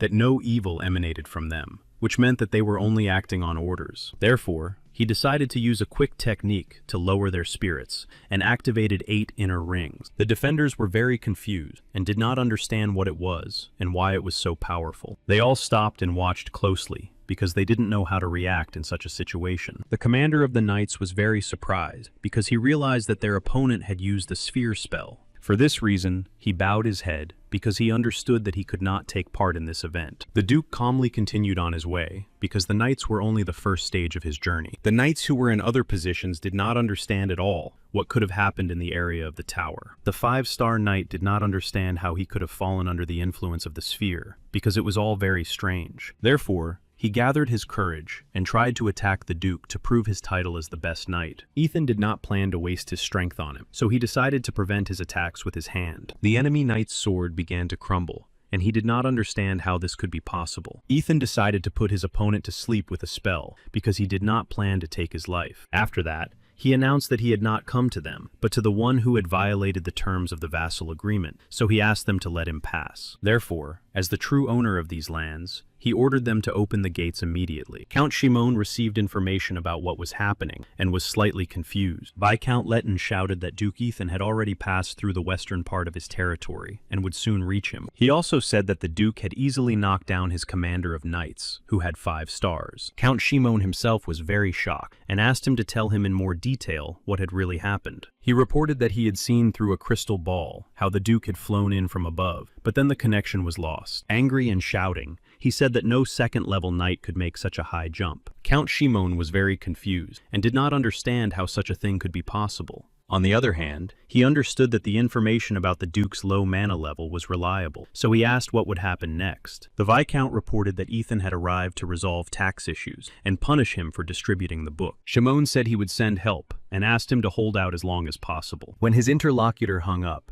the Count began to think that the information he had received was most likely simply unreliable. He looked very frightened because he realized that everything was probably out of control and the information was unreliable. Then he invited Mr. Laverne to make a decision and temporarily abandon some directions. He asked the commander to send several knights to help Viscount Lytton to settle the issues. Laverne said he fully understood the order and was ready to carry it out immediately. Shimon asked them to move slowly and carefully so that they would not encounter the Duke on their way. The commander of the knights smiled and said that he would personally supervise everything. The advisor approached the Duke and said that he had indeed done a very good job. Lawrence admitted that he was really surprised that the Duke had been able to deal with everything so quickly. Ethan smiled and said that he had done nothing special, but had simply managed to get the gates open. Most likely, the main forces were concentrated inside the castle, together with Viscount Lytton. They understood that everything was going according to plan, so they discussed moving on to the direct attack phase. Menharton announced that he would also follow them, leaving several knights at the gates to keep watch. Back in the saddle, the Duke was pleased and said that they were ready to launch the attack. The locals began to gather in the square because they understood that the Duke had come to save them all. They were very happy to hear this news because they understood that the tyranny of their count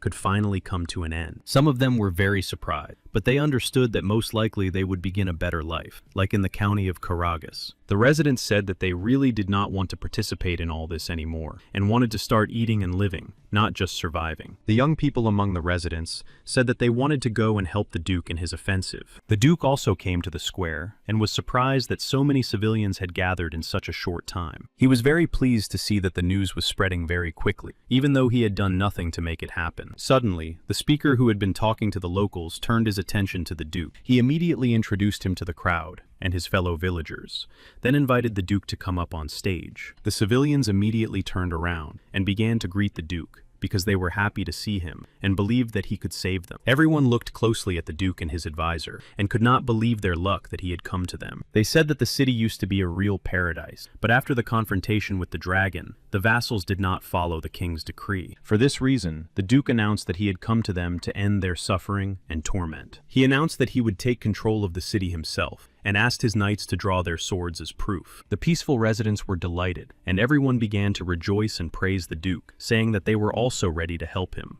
In the eastern part of the fortress, however, they discussed how the Duke had crossed the border and begun to desire to seize other territories. They did not understand how a man who had recently come out of a coma could show such good results. Suddenly, the guards saw lights approaching from above and decided to take a closer look. One of them was terrified because he realized that the Duke was coming towards them, followed by a crowd of peaceful residents. Ethan walked confidently forward with his advisor and the crowd of civilians because he believed in his righteous cause. The knights asked everyone to gather their strength, act without panic, and take their places according to their training. The Viscount was terrified when he received information that the Duke was attacking him with his own civilians. He was overcome with panic and did not know what to do in this situation because he had no adequate protection. The knights who were defending him tried to calm down and not give in to panic, realizing that the rebels were ahead. On the other hand, they were very surprised because civilians would never go against them. The commander of the knights said that they should not pay attention to the fact that there were civilians there and set fire to the arrows. However, the knights began to shout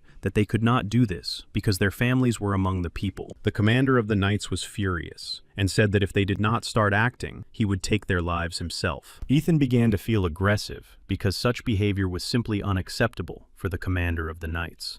So he looked at the commander of the knights and ordered him to stop all this immediately and stand down. Everyone around stopped, and no one understood why the Duke was so easy to hear and how he could use such technique. The Viscount was terrified because he realized that the Duke knew how to use the thunder technique, which meant that his level was higher than what was presented in the reports. The Duke announced that it was time to be punished for their actions, which meant that they had to open the gates. Lytton shouted that it was all a lie, and that he had no evidence or right to punish him. After that, he immediately ordered the captain to direct the knights' attack, regardless of whether there were civilians there or not. The knights realized with horror that they had no choice but to begin carrying out their commander's orders. However, the other knights who were standing closer could not allow themselves to do so because their loved ones and families were in front of them. The commander of the knights was furious because his assistants had not started to do anything, and the line of defense had been broken. However, suddenly, to the great surprise of the commander of the knights, he received a sudden attack right in the forehead. It was an attack carried out with the help of the Duke, who had gathered mana at his fingertips. The captain of all the knights did not understand how this could be possible, because it was the technique of the fiery finger of mana. However, the speed was truly incredible, because the knights did not have time to understand what had happened. Moreover, he did not understand how the Duke managed to hit his target so accurately from such a great distance without seeing it. The Duke decided not to wait any longer, and used an aerial jump technique to overcome the obstacles. The commander of the knights was confused because his opponent, the Duke of the Ardan family, was already standing on the same level as him. The Viscount couldn't believe his eyes, but he understood how the Duke had managed to overcome the outer walls on the north side. The knights were so frightened that they didn't understand what was happening or how to behave in such a situation. Meanwhile, the Duke was nearby, watching them closely to see which of them was stronger and what they would do. Seeing that all the knights were standing still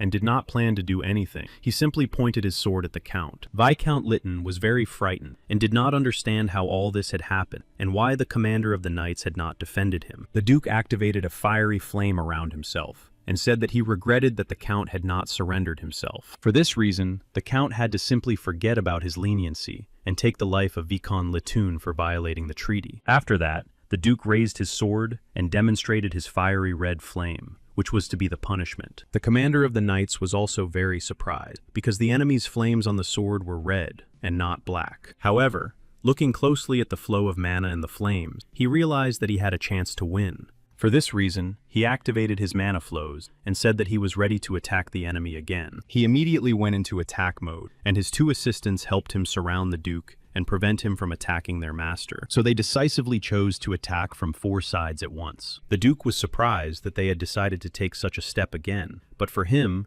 they were no obstacle. The commander realized that his opponent was not easy to deal with, as he used the radius of his sword to block attacks. Ethan stood and remained completely calm, examining his opponents from different angles to calculate his tactics. At one point, he noticed that the stances of the commander and the knights were very similar to something else. Carefully analyzing his opponent's actions, he realized that these stances were used by dragons and their clans. Therefore, he was furious when he realized that the commander of the knights had taught his knights dragon techniques. However, the commander of the knights did not want to agree with his statements and said that these were just fabrications with no evidence. The Duke said that they could fool anyone but him, as he clearly saw the dragon stance technique. All the knights were confused when the Duke said that these techniques had very strong side effects. Viknot began to shout that they should not listen to him, but continue to attack their enemy and not let him get to him. The Duke understood that among all those present who wanted to attack him, only 4 knew the truth and were hiding it from the others. The commander of the knights asked his subordinates to ignore the enemy and continue their attack. The Duke realized that his enemy was worse than he had imagined, because he deliberately taught techniques with side effects for his own benefit. Since he was very angry, he quickly activated all the fiery flames that could be stored in his body. After quickly attacking all his opponents, he realized that the Count and his 4 subordinates were in league with the dragon. The knights were a little surprised because they had not heard anything about side techniques and did not think that these were dragon techniques. The commander of the knights understood that he had to carry out the young lord's order by any means necessary, but the Duke had disappeared. Looking around, he realized that the Duke had decided to immediately lower the gate and let his men in. They wanted to stop him immediately, but it was too late. The gate had already begun to descend. In fact, it was just a cunning move by the Duke, because the knights had shifted their attention to the gate and the crowd behind it. The commander of the knights was confused, because now he was alone, and no one else could help him. The Duke said disappointedly that real knights would never attack him from behind. After that,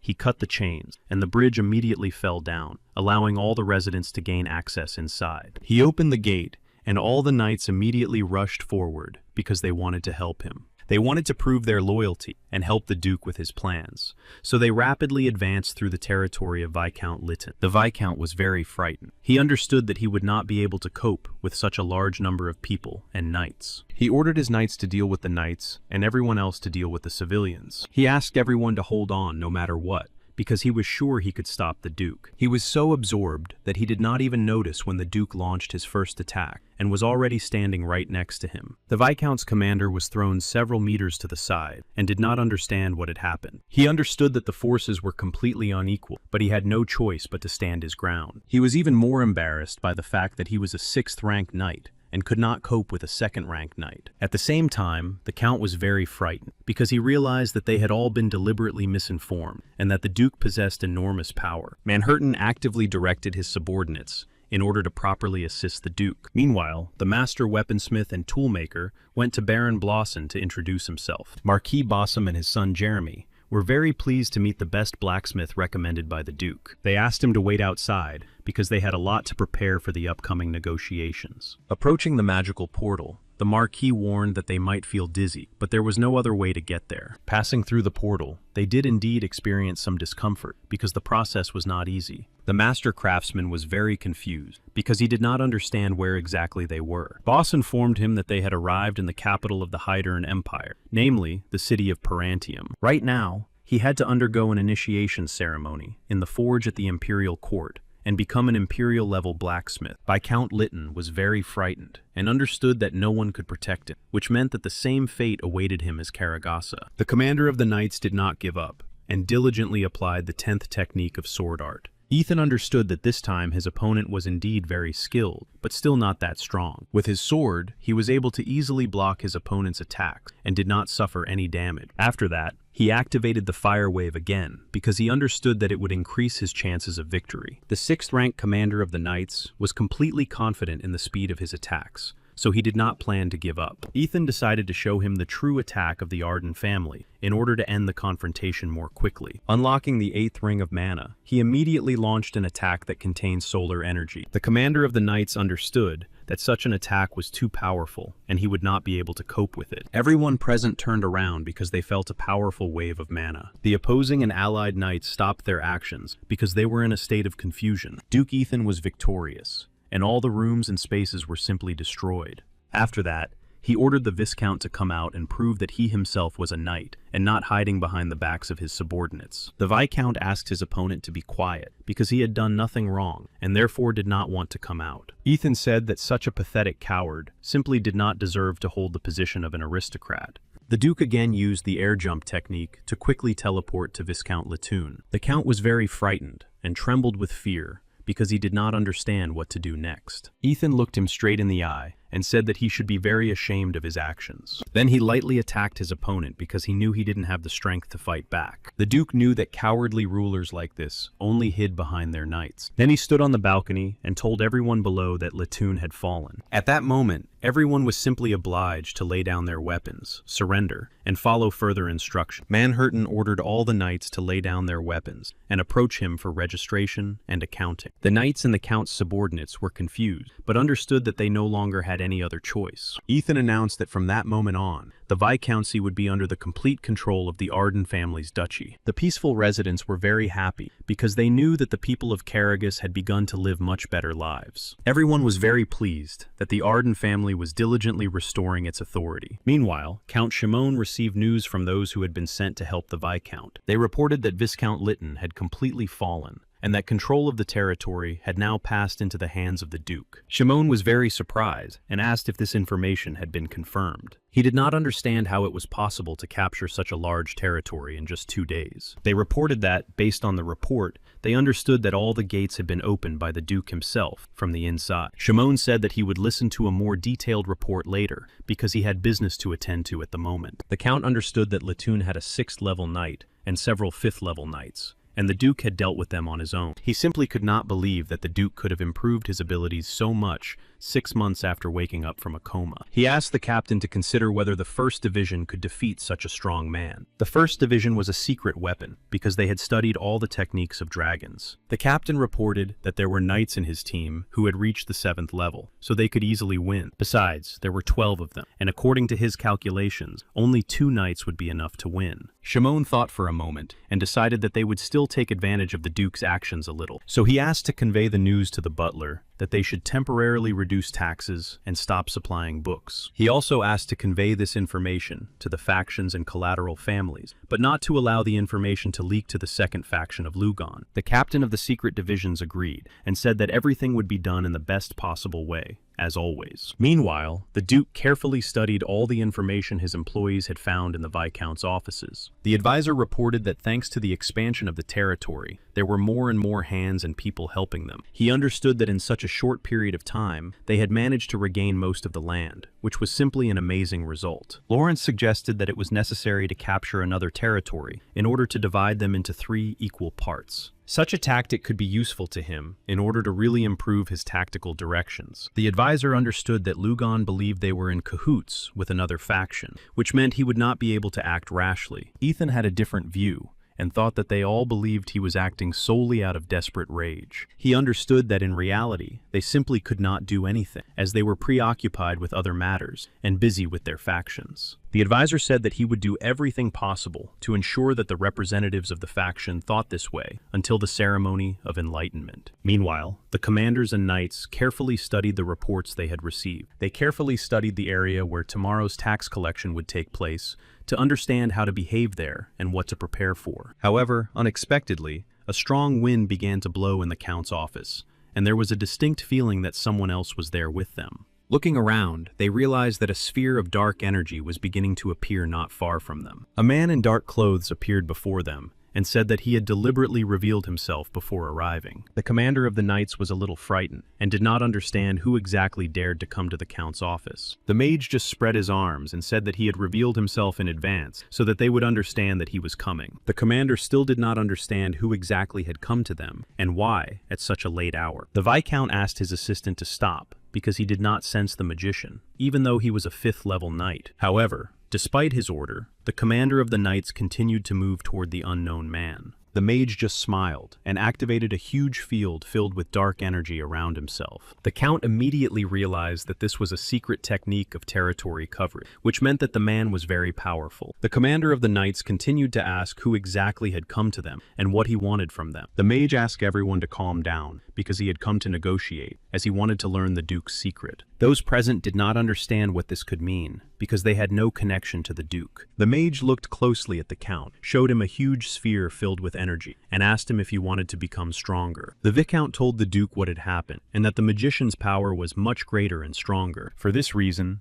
they had to accept the dragon texts and teach their knights these techniques. The duke reminded him that dragon techniques had side effects, and that they should feel guilty for deceiving their subordinate. The count said that even in the duke's domain, where people hated dragons, they still studied the techniques to become stronger. Ethan thought for a moment and asked for as many details as possible about the mage who had come to them that night. The Viscount began to cry again because he was very scared and did not know what to do. Ethan grabbed him and reminded him that only a coward would remain silent when there was an opportunity to change everything. The count said that if he told him everything, his family would be in great danger, so he remained silent. On the other hand, he understood that he no longer had a choice, so he said that the mage who had come to them was only an intermediary. He ordered them to go to the Duchy of Delgorn to continue their work and conduct an investigation. Then he showed the Duke the badge and said that the mage had given them this sign and asked them to find a person with the same sign. All the members of the council were gathered at the Emperor's meeting. Those present who noticed the dwarf were a little surprised. They whispered among themselves because they did not understand why the dwarf was at the king's meeting. The king greeted everyone present and asked the new participant who had been invited to their meeting to introduce himself. The craftsman immediately stood up and said that he was there on behalf of Archduke Ethan Arden because he had received a letter from him. Those present were even more confused because they did not expect the king to invite the duke. The king immediately asked for the letter to be handed over so that he could read it. After receiving the letter, the king began to read it carefully to understand what exactly the duke wanted. Unexpectedly, he said that he was very curious because, according to the information in the letter, the royal blacksmith was collaborating with a tribe of dragon. Listen carefully and watch the king's reaction, who showed his dissatisfaction with his whole demeanor. Marquis Bossum watched the reaction closely because he wanted to understand whether the king's subordinate was collaborating with the dragons or the king himself. Dwarf also looked closely at everyone present because he was carrying out the duke's assignment. Meanwhile, the duke studied the entire report on the Viscount and understood that House was probably in the palace now. Ilya came to the duke and reported that she had succeeded in developing what he had asked her to do. She then demonstrated the well-rounded whetstone he had asked her to develop. Ethan realized that she hadn't even knocked before entering his office, which he didn't like very much. He decided to ignore her, and the girl began to get angry because she understood that she had tried very hard, but no one saw it. At one point, she even managed to look at his reports and saw a very familiar surname there, so she decided to clarify the information. She said that since she herself was one of the magicians, she knew a lot of information from other magicians. The Duke was interested in the information he received from the girl and asked her to help him right away. Ilya began to say that she was very busy, but if he begged her, she would agree. The Duke asked her to gather all the necessary things and said that they were leaving right away. A few moments later, the carriage with them did indeed set off. She looked at the vastness of the fields they were passing through, because they were endless. Malasis was not yet very experienced as a duke, so he decided to ask the sorceress what she could say. She said that his main specialization was enhancing ordinary things, so everything he touched became better. His magical skills were not particularly impressive, so he developed in the direction of alchemy. After thinking for a moment, she said that it was better to be only at the 4th level of magic than to be an alchemist, a mage, and a sorcerer. She understood that they were clearly not going for tea because, to her surprise, the Duke had taken his sword with him. Ethan told her that he just wanted to talk to him, but whether he would need his sword or not would depend on the answer. After a while, they arrived in a dense forest, and the sorceress said they were on the right track. She also said that magical traps and magical safety circles had been set up everywhere. The Duke asked her if there was another way to get through without falling into a trap. Ilya asked him to trust her because she was, after all, an 8th level mage, and could easily destroy these traps. She planned to act so quietly that she wouldn't even notice if something happened. Using her magical abilities and her magical power, all the traps were completely destroyed after a while. The girl noticed that too many traps had been set, and every step they took was accompanied by a trap. The sorceress was still completely confident in her abilities, and believed that she would not fall into any of the traps set by the enemy. At some point, she became so tired that she decided to stop acting quietly, because she was fed up with the number of traps that had been set. The Duke understood that since the girl usually disguised herself as an old woman, they were probably close. With each step, the girl easily and effortlessly removed the traps and magical protective circles. She did not understand how her former classmate dared to set so many traps in one small square meter. Malasis did not know that guests had come to see him, so the girls started shouting and calling him to come out to them as soon as possible. A man came out and said that he had already asked her not to use his magical traps, but simply to warn him of their arrival. Ilya said that she was not obliged to ask permission to move around, and that he could have found out from her actions that she was planning to visit him. The magician was very sad, realizing that recreating these magic circles would require a lot of time and effort. Seeing that the girl was not listening to him at all, the hermit magician realized that it would be much faster to negotiate with the Duke. The Duke was a little surprised that the magician was so well informed and knew his exact name. The magician said that even though he lived in the wilderness, news still reached him, so he understood everything right away. He then invited everyone present to come inside and talk to settle the matter. Over a cup of tea, he said that he had indeed collaborated with the Dragon Clan because he wanted to be modern and open to new ideas. He understood that they had not come to get rid of him, but to obtain the information they needed. Ethan said that he was not a killer and would like to hear him out first. He said that while the Duke was in a coma abroad, dragon books began to spread actively. Ethan said that people who study dragon techniques but do not possess their heart shorten their lives and probably do not know it. The mage said that they had carefully studied the techniques of dragons and learned how to avoid unwanted reactions. The Duke really thought this was quite reasonable because he himself used such techniques. They both understood that thanks to the techniques they had learned from dragons, they had the opportunity to increase their power. Thus, mages and knights could reach the 10th level, which was currently the limit for all humans. However, at the moment, some things had changed because people with higher levels had appeared. Ilian was very surprised because she could not even imagine that it was possible to develop abilities to the 12th level. The Duke understood that people had probably forgotten the real techniques, and therefore simply ignored the rules. Malasis listened carefully to the Duke because he said that he had been pursuing the Narakas Brotherhood, which had led him here. Therefore, he asked the mage sitting opposite him to name the reasons why he should be left alive and pardoned. Malasis said that they wanted knowledge and the highest level, so they made a deal with the Brotherhood to obtain documents. He also said that he was not interested in the Brotherhood and their beliefs at all, so he refused to join the order. The Duke showed him the symbol, and the mage replied that it was the symbol of the Arcana Magical Association. Ilian thought about it because she had never thought about it before, and did not know that such associations even existed. He explained that this secret organization included the most powerful mages selected by the Hydern Empire. Malasis also said that he had actually received an invitation too, but had simply decided to decline. Ilian began to laugh very loudly, saying that she would never believe that the Order of Representatives of the nation's mages had contacted him. The mage was very offended, and said that she simply always underestimated his true abilities. Ilian understood that she had probably crossed some line again, but she did not plan to back down and stood her ground. While they were arguing among themselves, the Duke thought about how the government had organized an order of high-level mages. The mages began to argue among themselves and were ready to start demonstrating their own powers. Ethan decided to clarify whether he had correctly understood that the mages held very high positions in the government. It turned out that the high-level mages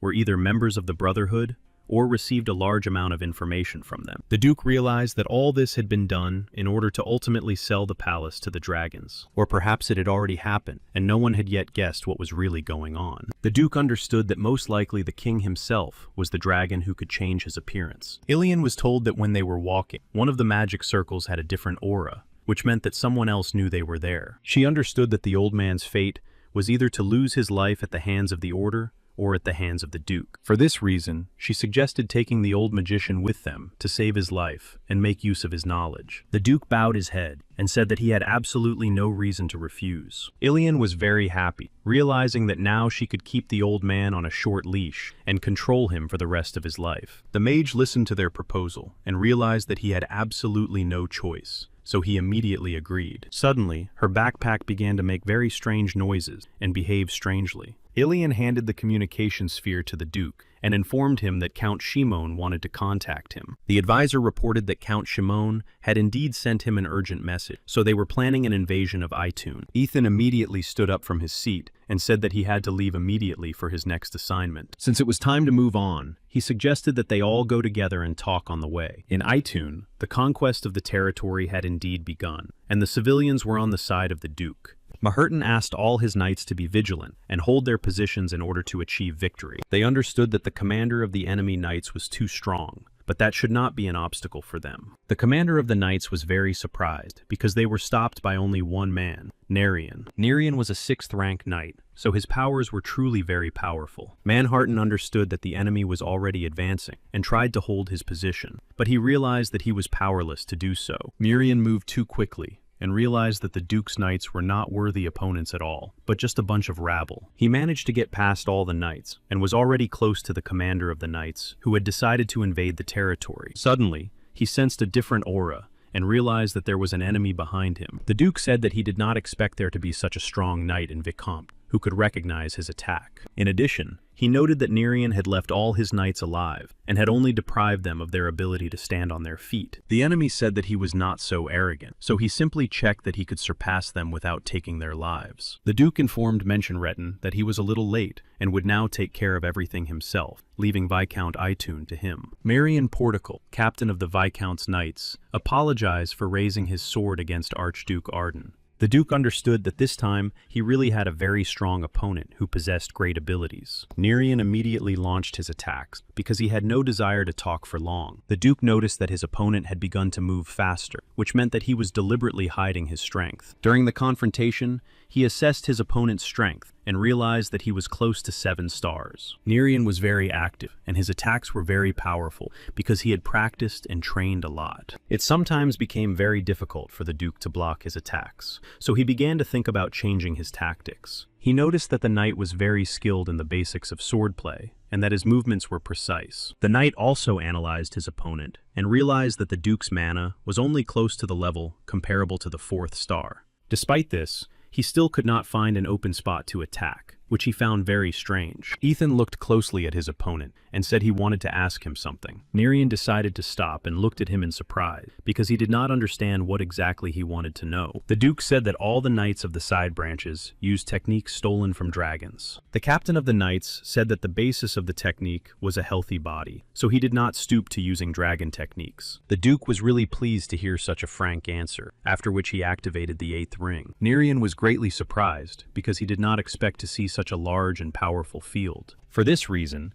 he decided to expand his capabilities and reveal his potential power as a true knight. He understood that their strength was still not equal because the Duke possessed hidden family techniques. A real confrontation began between them, and it was difficult to understand what was going on inside. After a while, Nerian was completely attacked and stood on his knees, not understanding how this had happened at all. The Duke approached him and said that they had come here with the peaceful inhabitants, just like that, and he was giving him a chance to rectify his situation. Nerian thought about it because he considered himself a true knight, which meant he always had to remember what he was fighting for. He looked closely at the Duke and did not understand if he really had another chance to change everything. Taking his sword, he began to think about what was really true and how he should act. The Duke said that he would judge the actions that he would begin to take from that moment on, and turned his back on him. He said that he would personally destroy the very forces that kept him inside this darkness. Only Count Shimon was very happy with what was happening around him, and in the collateral families of the second faction. Thus, in 136 days, the Arden family was able to gather the strength to oppose the side branches and regain 4 territories. A decree spread throughout the empire on how exactly they were to live on his lands. The director of Emperor Hydern's information department, Count Wellington Falsky, arrived with a report. The king was very pleased that everything had finally been completed with the Duke and was ready to review the report. The king tried his best to remain calm and asked to be provided with all the reports on the work that had been done. He also reported that, according to the information received, there was indeed a master craftsman at the royal court who made weapons for dragons. He added that too little evidence had been gathered because the organization was secret. The emperor understood that this was a matter for the aristocracy, and that this was not someone he could do anything about, even from his position as emperor. Count Fasco reported that they had demoted William, but were unable to remove him from the imperial court. The emperor thanked the count for the information he had received and for his good work. He said that the investigation might progress slowly, but asked that the identities of the spies not be revealed. The advisor walked the corridors and discussed all the possible plans that needed to be implemented. Lawrence reported that he was pleased to have succeeded in appointing his blacksmith to the imperial court. The Duke even began to think that the emperor was sincere about the Dragon Clan's policy. The advisor reported that at the moment, the emperor had taken a wait-and-see position. The Duke understood that the emperor had doubts, but on the other hand, it was good that his influence was diminishing. The balance at the imperial court resembled a slowly approaching evening, and soon there would be an opportunity to verify the strength of each side. Neruin did not want to lose the opportunity to be a knight, and actively taught his subordinates various new techniques. The Duke decided to approach him and ask how his training was going, and if everything was going well. Mirian was very grateful to the Duke for allowing him to stay alive, and even become a commander of the knights. Ethan, in turn, was also very grateful to him because he understood that the new knight was really trying very hard. During training, he noticed that the knights had indeed begun to improve their skills. However, he considered this insufficient, and the commander of the knights had to gather everyone for an extraordinary meeting. Niran listened carefully to the Duke's instructions, and was very surprised that he had decided to teach them new techniques. A few minutes later, all the knights were lined up in columns and awaiting new instructions. Ethan said that he understood that all the knights came from different families and had different levels of training. However, he said that they had become a united order, and therefore had to be able to apply the same techniques that he planned to show them. The knights lined up in position to carefully understand what exactly the Duke would teach them. To ensure that none of them were injured, he asked everyone not to use mana and to be careful in their actions. Nerian was surprised, but gladly took part in learning new techniques because he found it interesting. The knights lined up and tried very hard, attacking the Duke to show what they were capable of. Ethan blocked their attacks in order to stay safe, and created a safe space around himself. However, the knights and swordsmen did not immediately understand how to use this technique, but they tried very hard. Each tried to demonstrate his abilities, and considered himself better than the other knight. One of the knights even tried to overpower the Duke with his strength, but the Duke simply took him by the arm and laid him on the floor. The Duke was even glad that he had decided to demonstrate the new technique, because he himself took part in the training. Manhattan was very surprised, because the Duke's strength without mana was simply colossal, and he did not understand what this technique was. However,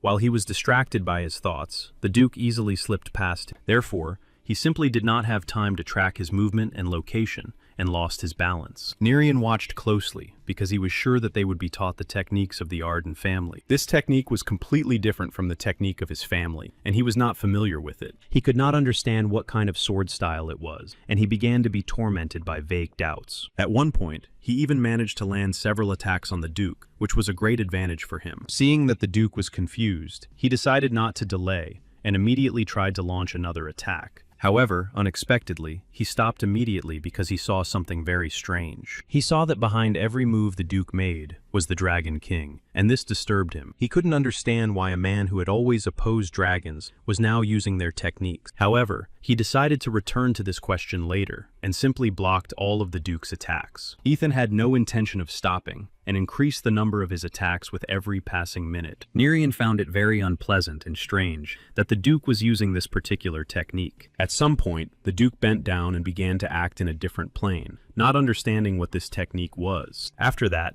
the Duke's techniques began to change one after another, and he completely stopped understanding what was happening. At some point, the Duke made his attack, completely destroying his opponent's sword. Nerion realized that he had simply lost, so he proudly admitted his defeat and wanted to learn this technique. The other participants did not understand how it was possible to easily defeat 6 knights with just one sword. Everyone surrounded the Duke and watched very closely because they wanted to understand what these techniques were. Nerion himself did not understand what techniques the Duke had used and could not explain in detail. Ethan. All the knights present here were not only there of their own free will, they had no choice. He understood that although his family, the Ardens, were aristocrats, they did not always enjoy such great popularity. All the knights were very attentive, and even thought about it, because they understood that the Duke was telling the truth. However, they were even more surprised when the Duke said that they had always studied the techniques of the barbarians and perfected them, Nerion more than anyone else, because it was the barbarians who unleashed a great confrontation against the Empire. The Duke explained that there are no good or evil techniques, depending on what is in a person's heart. He then demonstrated a mixed technique of dragons and humans. They began to understand that they really should have studied the techniques of dragons and perfected them for their own protection. Ethan announced that they would learn the new sword techniques of the Duke's family and become the greatest knights of the continent's order. He turned to the knights and asked who was ready to join his family and develop. The knights looked ahead and immediately began to kneel on one knee and swear their allegiance to the Arden family. On that very day, each of those present gave their own personal oath of allegiance to the Arden family. Ethan realized that he would most likely end up with a truly enormous knightly community. Lawrence announced that at this rate, they would be able to rebuild the Black Flame Legion. Ethan thought for a moment and said that under the current circumstances, he would have to change his tactics slightly. In the past, the Black Flame Legion was truly very powerful, and no one could stand against them. However, the tyranny of the side forces destroyed the Black Flame Legion, and it fell apart, leaving no trace behind. He understood that the confrontation with the dragon was still ongoing, and could soon enter a new phase. For this reason, it was necessary to create an order of professional knights to eliminate the dragons. Shimon received information that another family had been caught,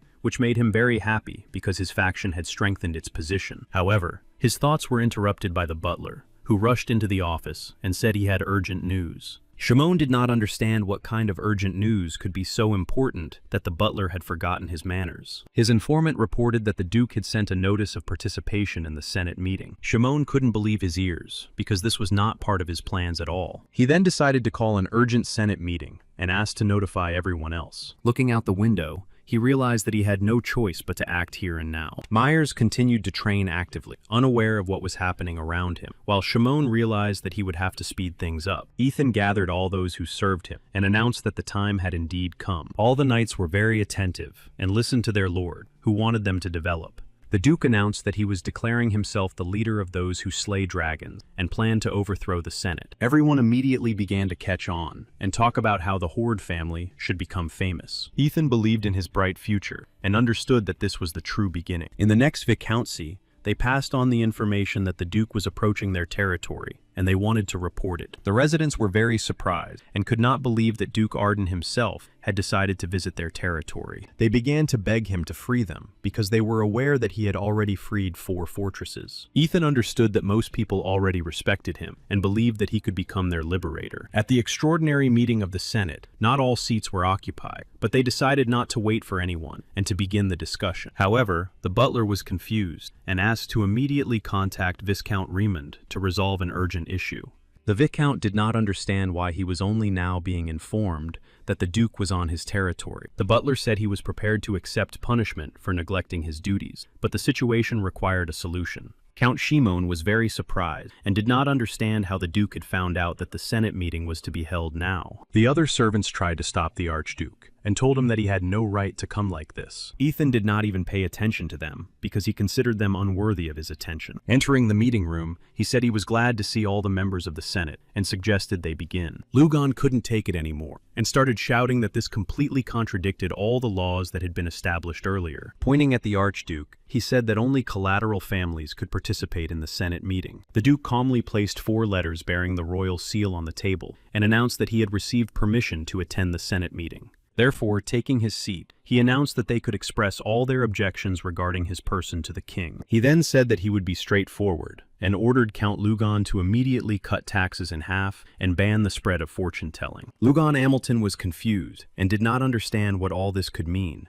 and where he had gotten such information. Ethan calmly informed him that if he refused to obey, he would have to start a confrontation. Lugan was very unhappy with such rude treatment, so he invited the captain of the knights, Zerit. Zerit simply activated his inner energy, and the entire hall was filled with darkness. All the members of the Senate present felt uncomfortable because the knight was too strong. Shimon understood that it was precisely because of the strength of the 7-star knight that he planned to use the Duke's forces against Lugan. Zerit Clemens was the captain of the Red Lion Knights of the Hamilton family, and had reached the 7th level of mastery. Ethan understood that he would have to demonstrate his strength, so he activated his inner 8 rings. Those present were confused because they could not even imagine that the Duke had so much power. Count Lugan immediately stopped his knight, and did not understand why some boy allowed himself such behavior. The Duke said that he had used the coverage zone, and most likely wanted to add treason to his list of misdeeds. Zerit himself was very confused, and did not understand how the Duke had managed to block his coverage zone so easily. Everyone was very surprised, because they understood that less than a year had passed since the Duke had come out of his coma. Lugan was confused, and did not understand why the Duke said nothing to Count Shimon, who had started all this. Ethan just smiled and said that at the moment,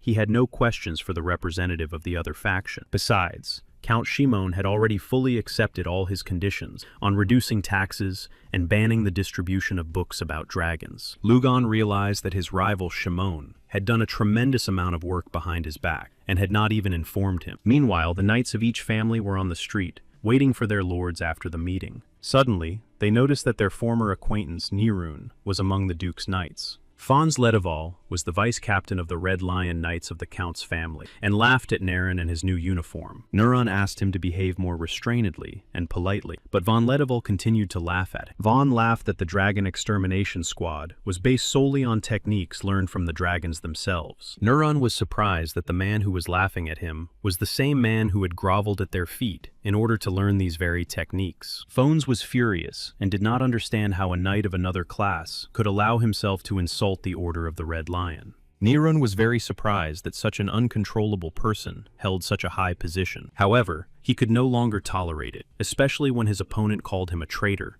and the Duke a real fool. Fons understood that all this was only part of his plan, which made him even more amused. Nirun said that he would not use very dangerous techniques on principle, so as not to cause problems for his master. Fons thanked him for his concern, and said that there was no need to worry about his safety and well-being. Activating his energy, he said that he would make them fall into a 10-year coma, just as had happened to their master. Nirun replied that in that case, he would personally see to it that his opponent spent the rest of his life cleaning the boots of dragons. The knights began to attack each other, and a real confrontation ensued between them. Phonos was a little surprised, because he saw the skill of the dragon tribe's sword techniques in his opponent's techniques. He was sure that Nirun would never use such techniques, but now he was using them. However, he was still completely confident in his abilities, because he understood that he had long since mastered all these techniques. Nirun used the advanced techniques of the dragons that the young master had taught him. Phonos was a little confused because he did not expect to see such strange techniques. It was difficult for him because the enemy's attacks were different from the techniques he was familiar with. Nirun was very attentive and observant, so he skillfully copied his master's movements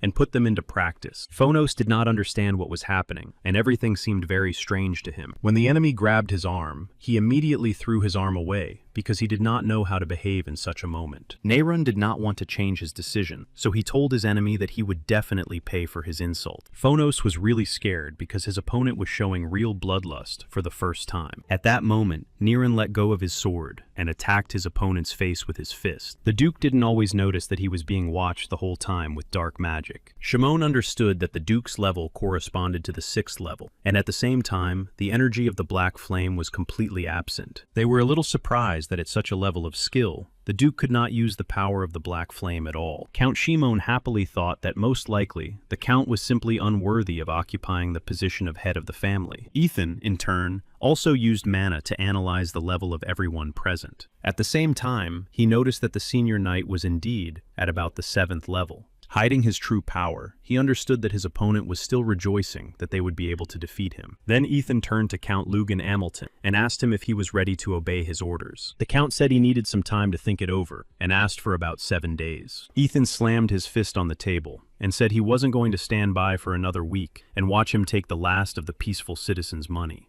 Activating the red flame, he decided to clarify that he would then be forced to start a confrontation right here and now. Shimon thought for a moment, because he knew that the Duke was very arrogant, but he did not think that he would rush things so much. Lugan was confused, because he understood that even if he won the confrontation, he still had no right to take his life. However, he also understood that if he began to obey his orders, his faction would be completely destroyed. After thinking for a moment, he realized that he simply had no other choice, so he announced that he would obey his orders. All the representatives of the collateral families could not believe their ears and were confused, not understanding what was happening. Ethan announced that all orders must be dated and take effect from today, after which he said that other matters awaited him. Those present were greatly confused and silently watched as the Duke simply left the room. Shimon announced that all issues had been resolved, so he declared the meeting completely over. Count Lugan was furious and could not gather his thoughts together in any order to say anything. He understood that the Archduke behaved so arrogantly and insolently only because he had immunity. Leaving the room, he told his assistant knight that they must return immediately and prepare for an attack. Lugan was completely absorbed in his thoughts because he did not understand how the Duke had managed to accomplish all this. When he went outside, he was even more shocked because Nehrun had easily attacked his deputy commander of the knights. He did not understand what was happening at all and ordered the deputy to immediately get up from his knees and not disgrace him. Lugan was furious, and his assistant tried to calm his boss down so that he would not do anything foolish. Approaching his deputy, he did not understand what had happened and thought that they had been ambushed, so he wanted to raise the entire order. However, to his great surprise, the knight bowed his head and reported that he had simply lost in a competition with the enemy captain. The knight simply could not believe his ears, because such a thing was simply not possible. He did not understand how knights gathered from different corners, who were nothing special, could defeat a knight of the Order of the Red Lion. Then the captain ordered his deputy to get up immediately and announced that they were returning to the main castle right now. He walked and couldn't understand how the count's order could show any results at all. The Duke also laughed and didn't understand how an order with such a loud name as the Red Lions could be so weakened. Everyone was furious and couldn't understand how a man who had recently come out of a coma could demonstrate such high results. Lawrence waited for his master in the carriage, and judging by the fact that the Duke had returned, everything had gone quite well. He understood that now it was necessary to increase the number of spies in Lugan's territory in order to set a trap for him. Lugan was furious and did not understand why his right-hand man, Keston, had suddenly stopped communicating with him. He hoped that at least his subjects had reacted well, because taxes had indeed been reduced by exactly half. The informant began to say that the people believed in the tax reduction because they knew that the Count had lost in his confrontation with the Duke. Lugan was furious and ordered that all those who had begun to spread such terrible rumors be brought to him immediately so that he could punish them. The informant understood that his master was very angry, so he immediately ran away and said that he would find everyone and bring them to him right away. Suddenly, he heard someone tell him that he was in a difficult situation, and Lugan did not understand who was speaking. The man appeared behind him and said that he was the 8th spiritual leader of the Brotherhood and was associated with the Arcana Association of Magicians. Count Lugan did not expect a person to appear so suddenly next to him, so he simply fell to the floor in fear. Of course, he had heard of the Narakas Brotherhood, but he decided to clarify the information in more detail and listen to their proposals. The mage, who was hiding his identity, said that they had noticed that the Count was in a difficult situation because of the Duke, but they were ready to help. Count Lugan was slightly confused and did not understand why the representatives of the Brotherhood had decided to help him. The mage said that they had also encountered difficulties because of the Duke, so they wanted to remove him from their path. Then he handed the Count the emblem of the Kingdom of Rimdel, with which they often quarreled because they shared a border. After thinking for a moment, Lugan agreed to his proposal and said he was ready to assign his best people to the task. Opening a magical portal, the man thanked him for his decision and said he would contact him after preparations were complete. Count Lugan remained alone in his office and began to laugh loudly, realizing his superiority. He understood that he had an assassin on his side, which meant that Ethan's arrogance would soon be over. Meanwhile, the Duke and his advisor played chess and discussed current affairs that needed to be dealt with. Lawrence reported that they had managed to uncover 6 of the Count's spies, one of whom was definitely connected directly to the Brotherhood. The Duke knew he was on the right track because he had managed to uncover people who were connected to the secret Dark Brotherhood. The advisor reported that they had indeed managed to find out that all the spies had been monitoring the Duke's actions recently. After thinking for a moment, The Duke asked his advisor to spread the rumor that he was going to go on a secret operation alone. Lawrence had no doubt about Duke Ethan's skills, but it could be dangerous because a secret society was involved. Ethan said that if he went alone, the guys from the secret society would simply not dare to attack him, and he would not be able to lure them out. The advisor still won the chess game, and said that he would need some time to come up with new ideas. He said that it would probably be better for the Duke to take someone reliable with him on such a dangerous mission. A few minutes later, Ilya was standing next to the Duke, and said that she had come specifically to help him. It was difficult for the Duke to get used to the fact that the hermit mage completely lacked business communication skills and manners. He warned her that they were going on a dangerous mission, but the girl said that she was completely confident in her magical powers. The Duke was a little confused, and asked the hermit magician to explain in more detail what exactly she meant. Ilya said that she was not only a magician and alchemist, but also, with the help of sorcery, could very actively resist enemies. Holding her magic staff in her hands, she said that she would eagerly await their next meeting and departure. For some time, they rode around different cities on horseback and discussed their current tasks. The sorceress admitted that she was very tired because they had been circling each of the cities for a whole month but had not noticed any presence. At one point, she even began to doubt that the Duke was really being ambushed. Ilya suddenly focused intensely on a single point and fell silent because she sensed magic. Using a secret technique, she silently sent a message to the Duke to listen to her and keep going. She informed him that there was a magic circle of forbidden space directly in front of them, and that if they entered it, they would not be able to leave. The Duke confidently told her that they had been waiting for this for so long, that of course they would go inside the magic circle. Once inside the magical space, they immediately noticed that magical walls had appeared around them. Unexpectedly, knights of high rank began to appear from different sides in this confined space. The knights began to surround the Duke and laughed at him, saying that he had fallen into a trap and was therefore not so strong after all. Ethan looked around carefully and asked them to tell him who they were and why they had captured him. Eric said that he was the 8th commander of the Brotherhood and hoped that he could guess why they had come here. Dismounting his horse, the Duke realized that he was facing the very magical secret society he had been waiting for. Looking around carefully, he noticed that among them was the captain of the Knights of the Order of the Red Lion. The knight drew his sword and said that the 10 years he had been in a coma had been the most peaceful for them. The Duke and his assistant looked around carefully because there were many enemies. They realized that they were completely locked in the room, so there would be no opportunity to simply escape. The Duke immediately activated his power and said that they were talking too much because he wanted to get down to business. Eric looked closely at his opponent and savored the confrontation, thinking that now he would finally have some fun. Ilya was a little surprised because the leader of the order said that even though she looked like a child, they would not spare her either. After that, Eric immediately began to fill the entire space with huge streams of the overwhelming mana of dark forces. Ilian was delighted and laughed at her opponents because she realized that they simply did not recognize her. Raising her staff, she said that right now she was ready to demonstrate to them the power of a true magician of the 8th magic circle, completely blocking their magic. She said that now they would not be able to leave this room until she allowed them to do so. So the dark space began to completely transform and be covered on the outside by her personal spell. The knights looked around, not understanding what was happening, because they did not believe that such dark energies could be changed. Eric was very surprised, because he realized that before him was Ilya, who was the best inventor. The girl just smiled, pointed at their leader, and said that he would go with her. After that, she began to completely absorb all his power with her magic staff, because she wanted to play. The knights were very confused and did not understand what was happening to their spiritual leader. Eric looked around and realized that he was completely trapped in a spatial pocket. He understood that he was now in a world that had been created entirely by the mage himself, and that this was not very good for him. After thinking for a moment, he activated his powers and decided to create his own personal space within this space. Suddenly, he heard someone clapping their hands next to him, so he decided to turn around to see who it was. Ilian sat and watched his actions, saying that she was even surprised that he had come this far and figured out what to do. Eric asked her to give him at least a minute, because they had been searching for her all over the world and across all continents. He said that if she joined his brotherhood, they would be willing to fulfill any conditions she proposed. The hermit mage said that their organization was pure evil, so she did not want to cooperate with it. Eric bowed his head and said that he was very sorry that she had refused to join him. After that, he fully activated all his dark power and said that he would take her to his world, simply by the power of darkness. The girl began to laugh because, first of all, they were in her space,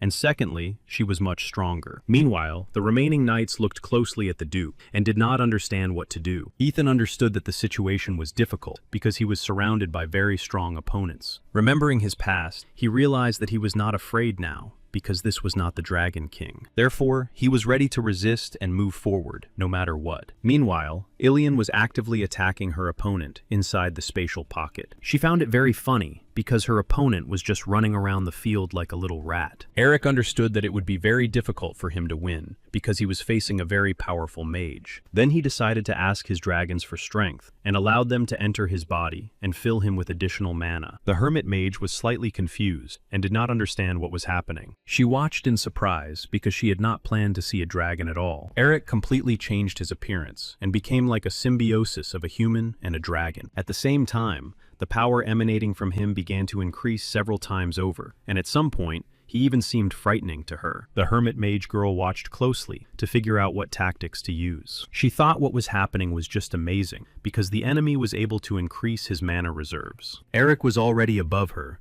and said he would take her life in the space she herself had created. However, the sorceress just laughed at him, and said that he had made the game a little funnier with his appearance. The enemy immediately began to attack her, using dragon techniques to increase his chances of victory. Ilian cast a spell, and created a huge magical wave with potentially high power. Meanwhile, the knights noticed that the amount of mana had suddenly increased. They did not understand how this could be possible, because it turned out that he had been hiding his true level from the beginning. The knights looked closely at their opponent, and did not want to admit that he was really very strong. After a moment, they finally realized that they would have to exert a lot of effort to have a chance of winning. The Duke activated the power of fire to completely fill the space with flames. The wave of fire rising from him was so powerful that all the knights were simply blown away. The knights were very confused because they had never seen anything like this before and did not believe in the power of the Arden family. The commander said that as soon as they saw the flames, they should retreat so as not to get hurt. The knights did not understand what to do, because they had never seen a human body completely covered in fire. The commander asked them to calm down, because, despite such strange techniques, he still could not be invulnerable. After carefully examining the Duke, they noticed that there was a wound on his chest, which meant that they had to make an effort. The other knights noticed that the Duke also had scratches on his neck, which meant they really had a chance of winning. The knights understood that they would not be able to repel the Duke's best attack, but they had to focus all their mana on their sword. The Duke used his family's secret technique called the Body of Fire, which completely repelled all possible attacks. Ethan understood well that this technique had its drawbacks, because it used up mana very quickly. For this reason, he understood that he had to attack all the knights as soon as possible, before he ran out of mana. The knights stood diligently in their places, and did not understand what exactly they should do in such a situation. The Duke used a technique called the Fire Fist Dance, and pierced the hearts of all the knights. Ethan understood that he only had 40% of his mana left, so he tried to move faster. To do this, he began to alternate between different techniques and moves, so that his attacks would be more accurate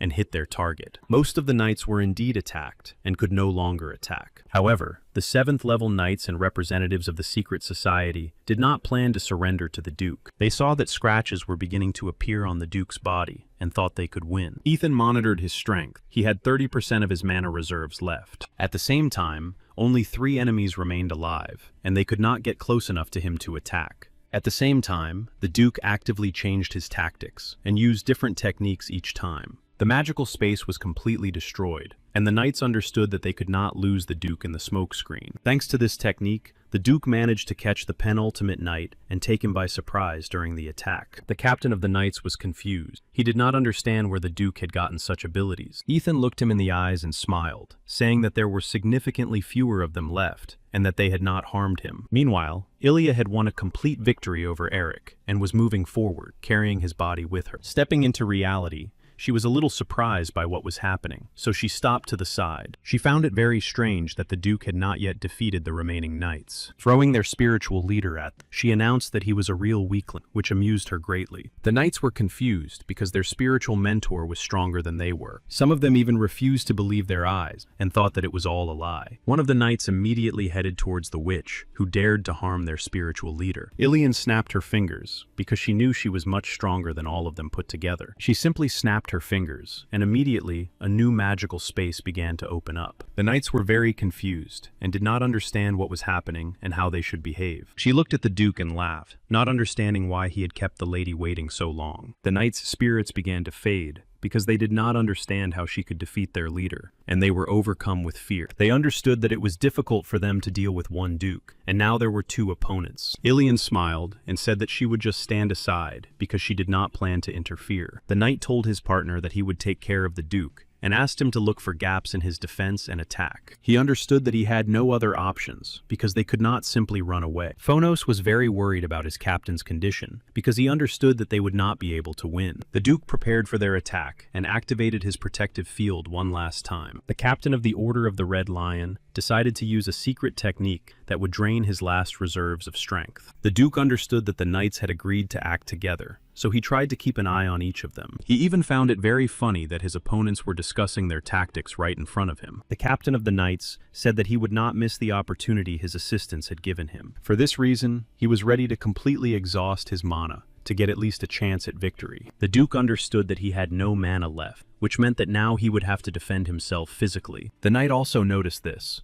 so he decided to take a chance and began to attack. It was really difficult for the Duke to stand on his feet, but he delivered a final attack to the first knight's heart. At the very last moment, the knight grabbed his opponent's arm and ordered his assistant to attack him. Fons did not waste a minute, because he understood that the captain had lost his life and he had a chance. So he gathered and activated all the mana he had to attack the Duke. The Duke used his last strength to apply the combination of 9 rings to take advantage of the Wyvern's breath. Everyone was confused and couldn't understand how this had happened, because they were so close to victory. They didn't understand how a man who had used up all his mana reserves could absorb energy from outside. Due to such a large accumulation of energy flows, the knights were simply blown away in different directions. Ethan looked even stronger than at the beginning, which surprised everyone even more. Even the sorceress was a little surprised by the Duke's powers, because she did not expect this from him. After defeating the knights, they decided to approach Eric to negotiate. When he regained consciousness and looked around, the spiritual leader could not believe that all the knights had been defeated. He did not understand how this could be possible, because he was accompanied by the best knights of the 7th level and above. At that moment,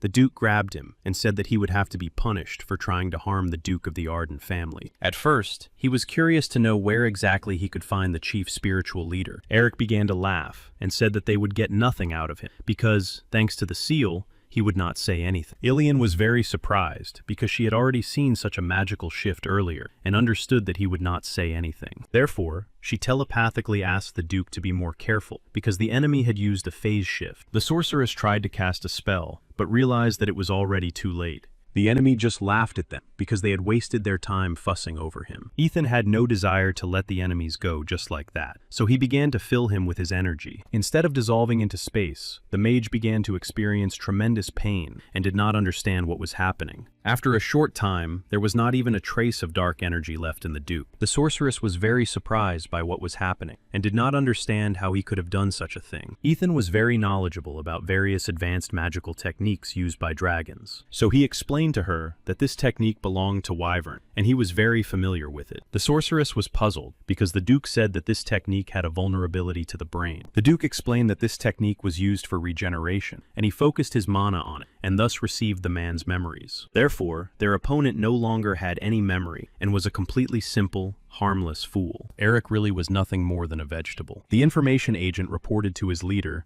that everything had gone wrong, and they had lost their best people. The great spiritual leader was very confused, and did not understand how he could have lost his best spiritual mentor. According to the report, the priest of the dark arts who ran the mines was killed by the Duke. The high priest who ran the publishing house was also killed by the Duke, and the publishing house was closed. Books on spiritual practices were completely banned from sale throughout the territory under the Duke's rule. The great leader did not understand what was happening in the remote territories and asked for an investigation. An informant reported that, according to intelligence data and the report, the Duke was alone and only a woman was with him. At the same time, the 8th spiritual master was accompanied by assassins and several 7th level knights. Therefore, they began to think that the king himself was most likely involved. The spiritual leader did not understand how one person could oppose such a large number of powerful players. The advisor thought about it, realizing that most likely the king would indeed be blamed for everything. The spiritual leader thought for a moment and said that they needed to immediately check the order of the Knights of the Shadow, which belonged to the king. Then he ordered the most elite troops to be sent to punish the Duke for crossing his path. Meanwhile, spies working in the territory of Count Luga were waiting to meet with their leader. The commander of the Duke's Knight Squad arrived at the appointed time, as agreed in his letter. Manhwa clarified whether the second spirit responsible for the task was indeed standing before him. Markers introduced himself and reported that they had everything prepared and were ready to begin.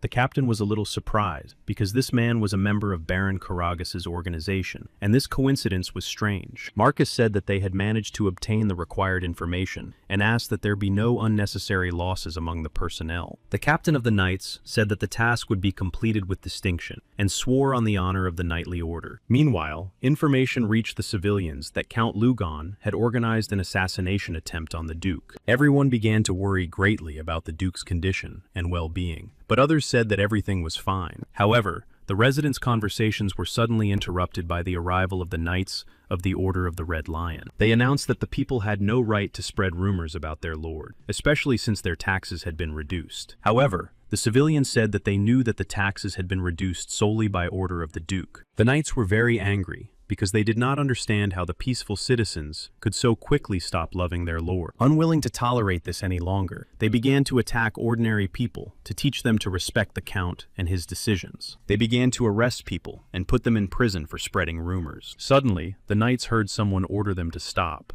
and they turned around in surprise. Despite the violent reaction of the peaceful citizens, they saw that somewhere among them was a heroic liberator. Realizing that there were knights among the peaceful citizens who were spies, they prepared to attack. Marcus said that he only wanted to protect ordinary citizens because they were not criminals. The knights began to attack each other because they did not want to give up their positions and were confused. Marcus understood that he had no right to let the Duke down, so he acted with full force. The Count's knights also had great potential and abilities, so they had no intention of yielding to him. However, their abilities were insufficient to stop the man who served at the court of Duke Arden. Then Captain Manchurton took off his hood and began to smile, realizing that they simply could not cope with him. The Knights of the Red Lion realized they had lost and did not know what to do in the current situation. On the other hand, they did not want to disgrace themselves in front of the peaceful population and gathered all their willpower. They gathered in a group and decided to try to use the Red Lion's joint hunting technique. Manhurton was completely confident in his abilities and strength, so he acted carefully and attacked his opponents. The Knights of the Order of the Red Lion were confused because they had never seen such techniques before. From the beginning, they had the feeling that this was not an ordinary knight, but a real dragon. In this regard, the knights began to lose their strength, and their opponents became fewer and fewer with each passing minute. Manhurton was completely confident in his victory, so he used various techniques and arts of sword mastery. He understood that the techniques developed by the Duke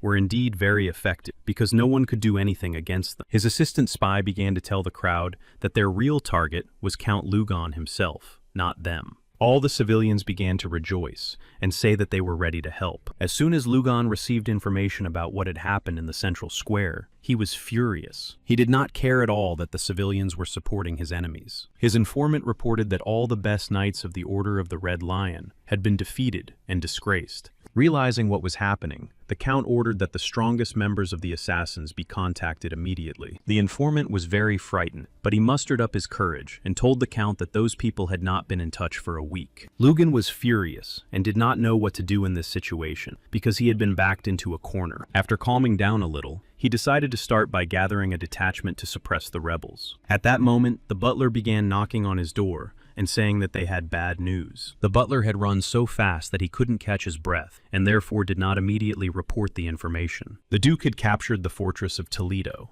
which was what the butler was trying to say. Everyone in the Count's office was completely confused and did not understand what to do now. The Count understood that he would have to stand until the last second of his life, so he asked everyone to gather in the palace. The Count's guard, who was guarding his castle, looked down carefully and was simply horrified. He couldn't believe that all the inhabitants of the neighboring villages had gathered in the square near the castle. Nerian was the captain of the infantry and ordered the guards to open the castle gates immediately. He announced that the true ruler had come to punish Count Lugan for for violating the terms of the vassal agreement for 10 years. All the residents cheered because they understood that a new peaceful life awaited them. The knights were confused and did not know what to do in this situation. On the other hand, they knew that they had a whole squad of Fourth Circle mages at their disposal. Therefore, they were completely confident in their abilities and in the fact that they would not allow the Duke to enter the castle grounds. Therefore, he ordered all his subordinates to gather their courage and use their magical weapons. The people were confused because they could not believe that their former master had fired arrows at peaceful citizens. The Duke watched the events closely and understood that the Count did not deserve to live. With his energy and aura,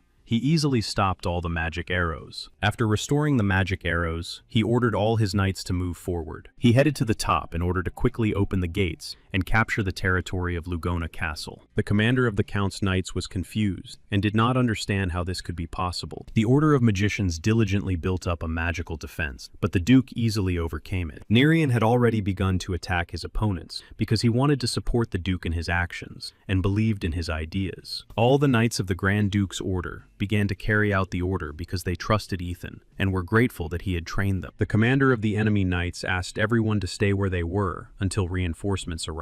The Duke ordered the captain to find the best men and capture the Count in order to take him hostage. The captain immediately accepted the Duke's order and said that everything would be done in the best possible way. Meanwhile, the Count, representatives of collateral families, and his family tried to save all the gold and jewels. During the run, his younger son accidentally dropped a golden cup because he was very upset about what was happening. Lugon ordered him to return immediately and pick up the cup. Otherwise, they would leave him there too. Count Lugon Almet realized that he had no choice but to try to escape. He knew that nothing good would happen to him if the Duke caught him, so he decided to hide at the Marquis's house. Carrying all his most valuable possessions in his hands, he hoped that no one was chasing him. The butler reported that everything was under control because he had been looking back all the time and had not seen anyone. His family members were very frightened because they heard the gates close and the civilians enter the castle. Count Lugon, the head of the first faction, understood that the Duke was already somewhere nearby, so he asked everyone to hurry. Besides, they understood that they were already almost at the exit and had to move quickly to reach the Marquis. Unexpectedly, to their great surprise, a man appeared out of the darkness on their path. They were representatives of a secret society of dark magicians who wanted to obtain information as soon as possible. The Count's eldest son was very frightened and thought they were Ardan's dogs, so he attacked. Using dark magic, the enemy quickly stopped him because he had no desire to waste his time. At the same time, he did not simply stop him, but took his life in front of everyone, including his parents, his mother, and father. Lugon was confused because he understood that these were people from the Brotherhood, but he did not understand why they had done this. The Dark Magicians said that they would leave the Count alive for Poros, but they were not interested in anyone else.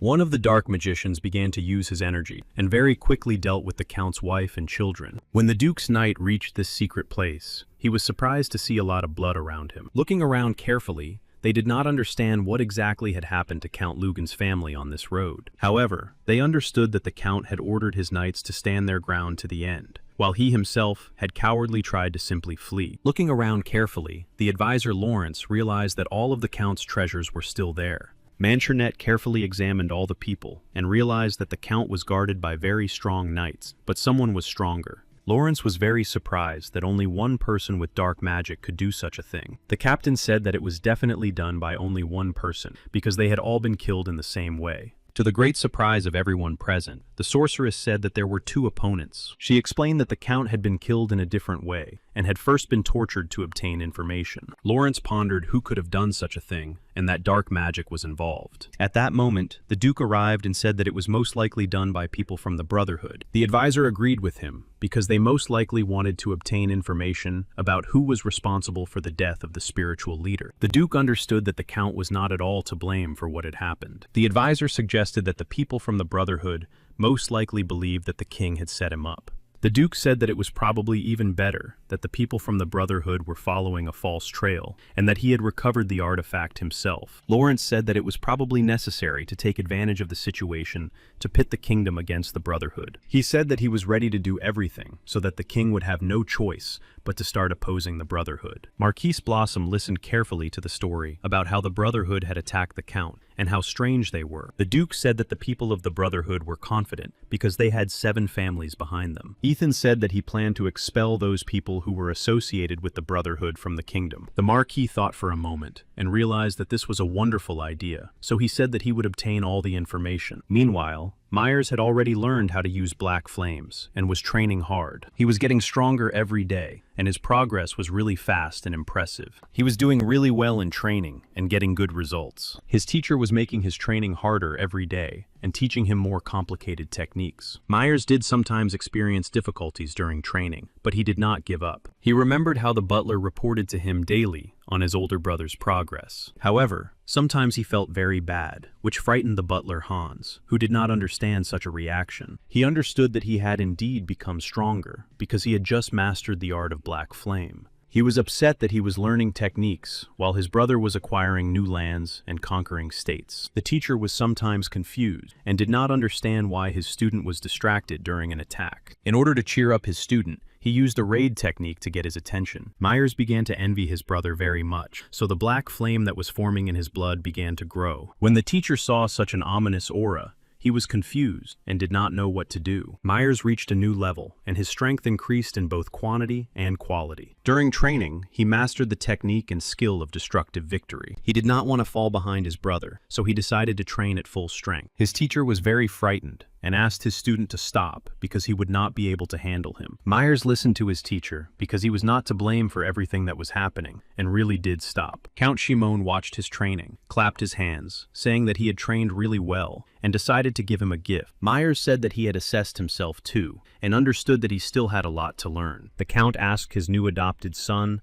not to be modest because his black flame was becoming pure. As a gift, the Count decided to present him with a miraculous fruit that increased strength. Myers thanked the Count and said that he had recently heard that his older brother had done something bad to Count Lugan, the head of the first faction. Shimon said that according to his information and reports, his older brother had never learned to control the pure black flame. The Duke's younger brother was very surprised and did not understand how this could be possible. The Count said that he had already begun to think that it was time to start preparations for the black flame ceremony, at which Arden would choose his patriarch. Myers understood that the Duke would not allow them to do this, because he himself had not yet mastered the black flame. Shimon smiled and asked him not to worry about anything, because he had decided to settle everything on his own. The Duke was very surprised that he was forbidden to participate in the fire opening ceremony. Shimon said that there was nothing to worry about, as the Duke would soon be almost 20 years old, and this was just a ceremony. The Count said that he would eagerly await the Duke's arrival in the capital of the duchy in a month's time. Ethan gathered all his people to consult with them about what was happening. His sister understood that he could not summon the black flame, so he could not take part in the opening ceremony. Prexian also said that, unfortunately, he had never seen the black flame. The advisor was a little confused because he also saw no prospect. However, to everyone's surprise, Ethan smiled and told them to smile because soon they would put an end to the rule of the intermediaries. Rondinium was the name of the capital where the Arden family originally lived. Ethan smiled and told his older sister that it was time for them to return to their family home. Therefore, the Duke's family began actively gathering all their belongings in order to make the move. His assistants carefully monitored the movement of all the items so that nothing would be forgotten. Yes, it seemed to him that they were overlooking something, and this bothered him. The Duke decided to talk to the girl frankly because he had heard that she had been sleeping poorly lately. He said that he was very concerned about her health and well-being, especially since she was his right hand. Rumors were indeed spreading very quickly, and Lawrence really couldn't even eat for several days. Ethan asked Lawrence to take care of himself, because they now had many people and responsibilities that needed to be delegated. Afterwards, the Duke gave his advisor a gift that his older sister had made with her own hands. He said it was a magical amulet that could fill him with strength, because his sister was worried about the advisor. Lawrence understood that the Duke and his family genuinely cared about him and were worried about him, so he immediately put on the bracelet that the Duke's sister had made for him and happily began to wear it. The advisor's assistants tried to do everything very quickly because they had to move all the things before sunset. Suddenly, he saw the usually impassive Sir Lawrence smile for the first time. He was a little scared because that usually meant that today the advisor would be torturing people in the dungeons. The Duke was in the common room, carefully inspecting the room to make sure they hadn't forgotten anything. Left alone with himself, he tried to understand what a pure flame was and to recreate it. At the same time, he remembered the words of the Lord of Fire, that black flame was imperfect. Then he decided to try not to experience any painful feelings in order to create a pure flame of fire. However, unexpectedly, the Duchess, who was his older sister, entered his room. She kindly informed him that all the preparations had been completed and all the belongings had been packed. Ethan told her that he was also completely ready, so he was starting to move towards the family home. His sister looked intently at her older brother, because she believed that they could return to their ancestral home. All this happened on the very day of the fire opening ceremony. The residents of the duchy's capital noticed that the young lord had finally returned to them. They welcomed the Duke and could not hold back their tears because they had been waiting for him for so long. The sorceress looked around carefully because, in reality, everything was much worse than she had imagined. The advisor was also very surprised and did not understand how the half-breeds dared to ruin the young lord's hometown. Unexpectedly, the Duchess took the advisor by the hand, and he was even a little frightened. He did not understand what she wanted to show with this gesture, but she looked out the window and said nothing. The Duchess looked intently out the carriage window and hoped that her older brother would be able to teach everyone a lesson. She believed that only he could fix everything, and that the people would stop suffering and start living a normal, proper life. Shimon came out to meet the Duke and,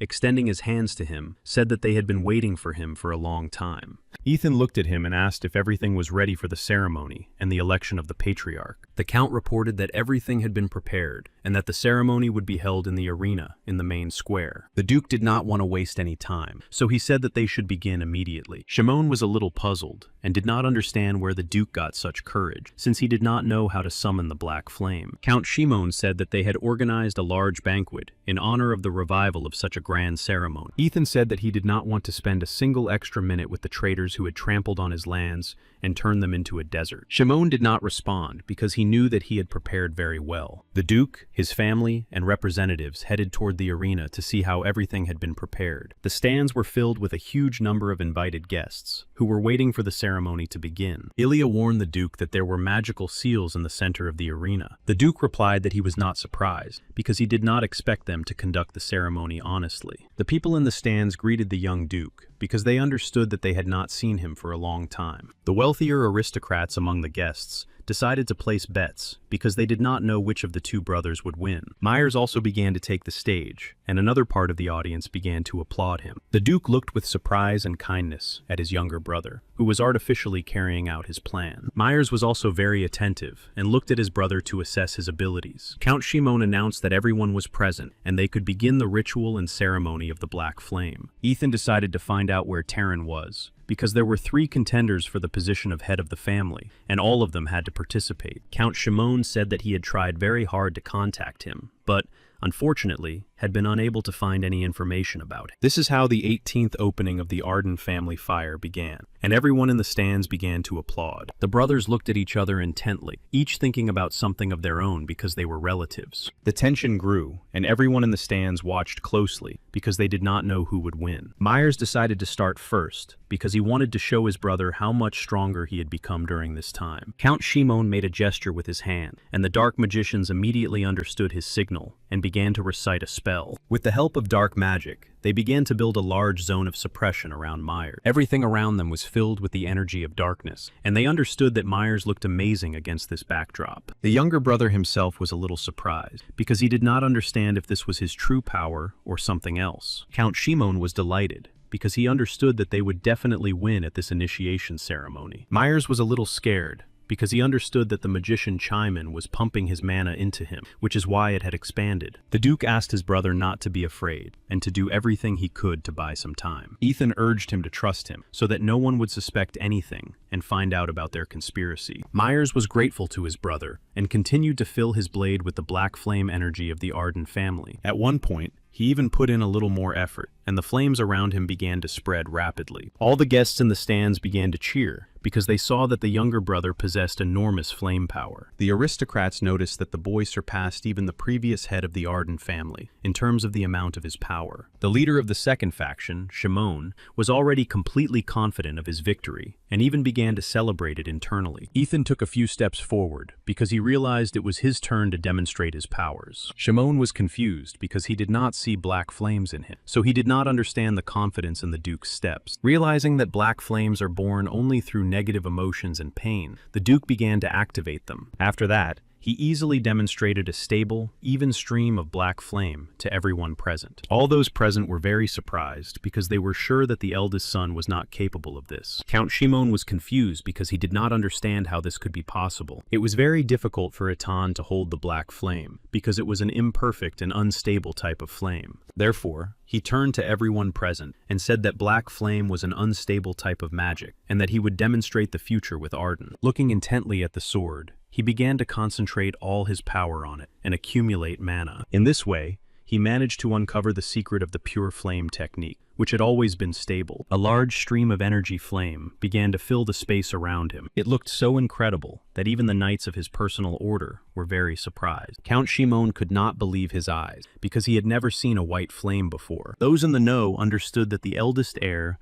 was demonstrating the legendary magic of the founding father of the Arden family. Prexian and the Duke's older sister were very surprised and proud of the Lord's abilities and talents. Ethan said that the black flame was the symbol of the Arden family, but it greatly restricted their potential and prevented them from growing. Therefore, he began to learn the art and techniques of the founding father, and realized that the future of the Arden family lay with the white flame. Myers watched closely what was happening, then simply knelt on one knee before his older brother. He announced that he obeyed the laws of the Ardenov family, therefore acknowledged his defeat and swore to serve faithfully. Everyone in the stands immediately began to say that the eldest heir was indeed worthy of taking the place of the head of the family. Ethan looked around and realized that the outcome was completely obvious. Count Shimon did not understand what he should do, because he had to declare him the winner. Suddenly, someone ordered everyone to stop, and a gentleman accompanied by knights began to approach the arena. The man radiated a great deal of dark energy, and said that they had no right to choose the head of the family without him. Ethan was confused, because the man who entered the arena had too dark an aura. The Duchess immediately realized that it was Terran, and even wanted to run out into the arena because she hadn't seen Gio in a long time. Terran began to activate his powers and say that he was the only best candidate for the throne.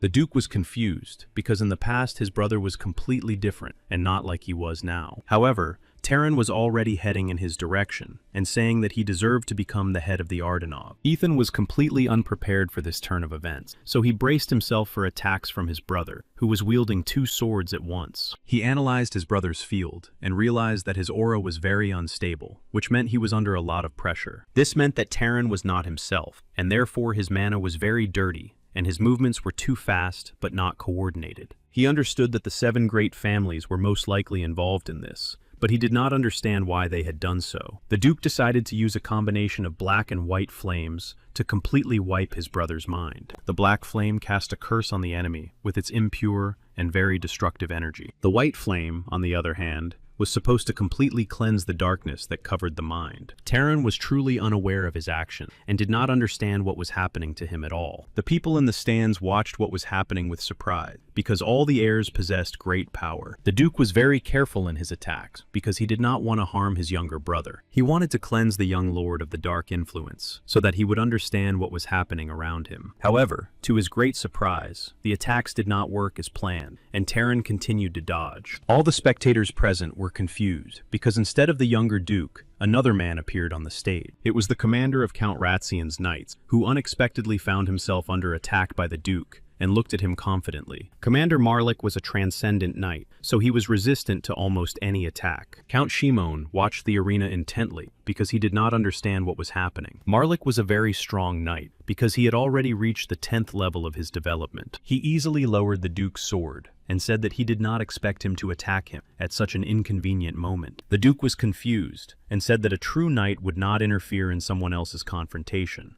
Ethan was surprised because the knight was able to stop his white flame just by using mana, without even using any defensive skills. Marlik laughed and said that he had come to stop the improper conduct of the flame initiation ceremony. The aristocrats sitting in the high stands did not understand what was happening at all, but watched closely. Roger Bergline entered the arena. He was the leader of the Black Demons, and had reached the 8th level of his development as a mage. Raziani and Agils had received a letter about the ritual only 2 weeks earlier, so the young Lord Terran did not have time to prepare properly. Ethan thought such excuses were ridiculous, but there was nothing he could do to change anything. Besides, he understood that his opponent, the captain of the Knights, radiated a tremendous amount of energy. Therefore, he decided to listen to what proposals they would make in order to consider everything. Marlik reported that the Middle Heir's condition was unstable, so the ritual had to be performed again.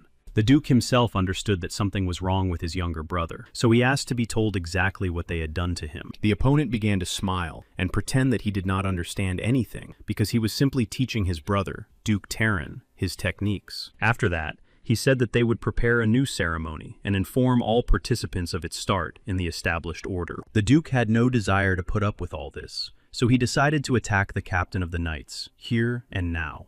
Marlik was confused because he did not expect such a strange action from the Duke. He was very upset by what was happening, so he also decided to draw his sword and demonstrate his strength. A confrontation ensued between them, and all the people in the stands watched intently. Ethan realized that his strength was not enough to defeat his opponent. Marlik began to surround his body with real black flames, which were a secret of the Arden family. Myers couldn't believe his eyes. He didn't understand how such a thing could be possible. The Duchess was also confused. She didn't understand how someone who was not a member of her family could master such a technique. Prexian was very surprised, because the black flame was only available to those who were related to the Arden clan by blood. Those present at the ceremony were confused and thought that perhaps he was an illegitimate child. Marlik had no desire to reveal his secrets, because he had indeed managed to master the technique of another family. Ethan was very angry because his family had been robbed not only of their land, but also of the secret techniques. During his attacks, Marlik demonstrated absolute calm and concentration. The Duke began to try even harder, and, not understanding how to defeat him, began to change his tactics and techniques. Marlik noticed that the Duke really had a lot of knowledge, but he clearly lacked mana. He even got the impression that he was seeing Count Jaren, the father of all the brothers. Marlik didn't want to lose face, so he used all his skills and abilities to win. At the same time, the Duke also had no desire to give up, and began to move even faster to try to win by speed. The confrontation was so fast that it felt as if the huge sword was an extension of his arm. However, his opponent was very calm and easily blocked all his attacks despite the increase in speed. Count Shimon completely lost track of what was happening, because the Duke was at the 7th level and Marlik was already at the 10th level. The commander of the Knights deliberately began to use black flames against the Duke to mislead him. Ethan realized that with each passing minute, it was becoming more and more difficult for him to withstand his opponent's attacks. However, after analyzing his abilities and techniques, he realized that they were playing along with him. Then he realized that representatives of another family had learned the secret technique of black flame from his younger brother. He felt very sorry for his younger brother Terran, so he did not stop and wanted to avenge him. He saw his brother's aura and understood that he had been tortured in various ways, because an 18-year-old boy could not have so much darkness within him. These thoughts drove the Duke into a state of absolute and uncontrollable rage. Memories of his past life, in which his younger brother was present, began to surface. Terran tried very hard during the confrontation with the dragon, and believed that they would win, so he was active. He asked his brother to hold on a little longer, because the Dragon King would soon arrive. However, despite his professionalism and attentiveness, there were moments when he simply missed the enemy's attack. The Duke was always by his side, helping him defend against the dragon's attack, because he was worried about his family members. He loved and cherished every member of his family, especially his younger brothers, so he always took on the role of a father. On the last day, the Dragon Commander, who possessed great power, appeared before them. Ethan asked his younger brother Tehran to be more attentive and careful so that nothing would happen to him. Tehran was confident in his abilities and wanted to be useful, so he went ahead himself and sent his brother to the Dragon King. He told his older brother that he would stand until the very end, no matter what happened, and asked him to rely on him. He understood that only his older brother, who was supposed to save humanity, could defeat the Dragon King. That is why, knowing about his brother's heroism, it was very difficult for the Duke to see his condition in this reality. Ethan had to win and take his brother away to clear his mind of darkness. The more his anger grew, the colder his mind became, and the smoother his movements became. Marlik turned all his attention to the fact that the power of the Duke's attacks began to increase exponentially. Ethan wanted to show his opponents that they could never change his decisions or break his resolve. Then he decided to use a new technique, the body of white flame, which cleansed the space of darkness. The enemy knight was confused and did not understand why the Duke had lost his composure, since he had deliberately attacked him weakly. At some point, Marlik was able to attack the Duke. The sword touched his body and even scratched him a little. Myers was confused, realizing that his brother simply lacked mana and could be weak for that reason. The Duke was in great pain, but he tried not to show it to his opponents. His older sister was frightened and did not understand what was happening because she was afraid of losing her younger brother. She saw that her younger brother had been wounded and began to worry even more. However, the Duke gathered all his willpower and launched a final decisive attack on his opponent. The knight was very surprised because it was the first time he had been attacked and suffered damage. The invited spectators, who were ordinary citizens, were convinced that the Lord could win. The Count was very angry because, according to his logic, the Duke could not attack such a strong 10th rank knight. Marlik became very angry because he only wanted to calm the Duke who had rushed at him, but now he was ready to do everything in his power. Ethan was ready for such a turn of events because his opponent did not want to show his true face. He was completely confident that the white flame he had developed and was able to unleash would defeat the black flame. Marlik decided to put the young gentleman in his place so that he would no longer behave so arrogant. Suddenly, a man stopped them and told everyone to stop because their actions were pointless. The gentleman said that he had come with a message from His Majesty the King and did not want to see any confrontation. Since the Duke and the other knight had stopped, the gentleman began to address everyone. Marlik understood that according to the rules, when His Majesty's words were conveyed, everyone had to kneel. All those present immediately began to kneel on one knee in honor of the king and in recognition of his importance in society. However, to the great surprise of the knight who conveyed the message, the Duke remained standing and did not even plan to bow his head. The king's advisor announced that the Archduke's eldest heir had won the right of opening fire. However, he said that the preparations for the ritual had been made too quickly, and this was acknowledged by representatives of all the great families. For this reason, the eldest heir would be appointed acting patriarch of the family. The king also signed a decree stating that this term would last exactly 1 calendar year. At the same time, in a year's time, the ceremony would be held again to finally choose the patriarch of the Arden family. The Duke was confused and did not understand how the king could interfere in matters of succession to the head of the family. The advisor telepathically conveyed to him that the king was on his side, but he had to wait a little longer. Ethan was a little surprised and decided to clarify how exactly the king planned to reward him for his patience. Farwater reported that the king was ready to allocate large sums of money for the restoration of cities. The Duke said he would be willing to discuss this later and thanked him for his understanding. After the negotiations were over, the advisor announced to everyone that Ethan was being appointed head of the family. The Duchess was very happy with this decision and even decided to hug her accompanying knight standing next to her. Everyone present was very happy with this news because they understood that the Duke had truly won. Shimon and his advisors did not know what to do in this situation because they did not understand how they would now serve Ethan for a whole year. Shimon realized that the king was not on their side at all when he made this decision, and even sent his representative to the ceremony. He simply could not believe what was happening, because now the Duke could easily punish him for all his actions. For this reason, he quickly called for a carriage so that he could simply escape and return to his estate. He could not understand why the king had recognized Ethan's legitimacy and interfered with his plans, which now could not be realized. All the knights of the other families began to gather in columns for a briefing. They did not understand what would happen to them now. Before, they had to oppose the Duke, but now they had to honor him. The captain of the Blue Eagle Knights told everyone to be attentive and listen to him. The knights were attentive and immediately stood at attention because they wanted to understand how to behave. They were unhappy that the young Duke had been chosen as head of the family through various tricks and intrigues. Their commander informed them that they would have to temporarily relocate to another estate in order to resist the Duke. Shimon wanted to join forces with the remaining families in order to defeat the Duke. However, they did not have time to finish their meeting when suddenly something around them began to destroy the retaining wall. Count Shimon was very confused and did not understand what was happening and who dared to invade them. Looking around, they realized that it was the Knights of the Order of the Holy Duke who had come to take revenge on them. The Knights of the Order of the Blue Eagles realized that the Knights of the Duke's Order and the families of the Ardan clan had come for them, so they began to defend themselves. Shimon decided to gather his family and go to the safest place because he could no longer help here. The commander of the Blue Eagles was confused and did not understand how the Duke's knights could calmly pass through the wall. A confrontation broke out between the knights,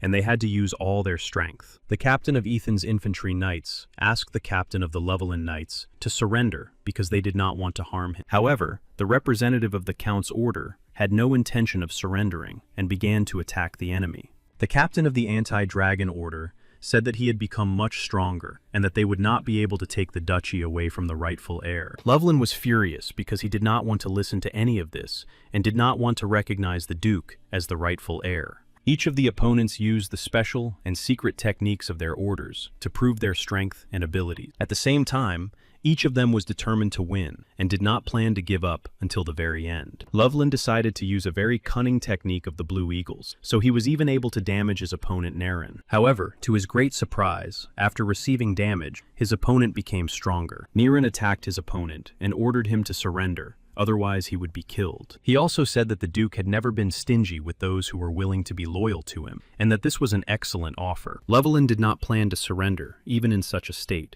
because he was in the Order of the Blue Eagle. Everyone present was very surprised, because they realized that they had defeated the most important commander of the Order of the Blue Eagle. Naren began to use the Thunder technique, and ordered all the other knights of the Count to simply surrender. Shimon began to cry because he understood that now nothing could be fixed, and he had really just been taken hostage. Meanwhile, Marlik in the county of Rarian asked him for forgiveness, because he could not stand alone against the Duke. He also reported that during the confrontation with the Count, he had managed to study the White Flame and its power. Jaren Rashan said that he was very pleased to receive this information, so he asked for an extraordinary meeting to be convened. By decree of the king, Ethan became the official 18th patriarch of the Ardan clan. Therefore, he had to undergo the ceremony of appointment as patriarch in order to receive the title. Ethan said he was grateful to everyone who helped him during this difficult time and stood by him. The peaceful residents held their breath, and tears flowed from their eyes, because they understood that tyranny would end and high taxes would disappear. The Duke announced that, having gained his power, he was ready to sentence Furness Amelt to public execution. He listed all the marquises and barons he had defeated in recent times. After that, he announced that he was establishing a new system of government, and all the people were delighted with what he said. He announced that from that day and that moment on, his order was to be carried out, and all the people were freed from the increased taxes. Lawrence told the Duke that too many people had disappeared, and now they lacked administrators for such a huge duchy. Ethan was slightly confused, because he thought the advisor believed it was his fault. The advisor said that they were going to hire those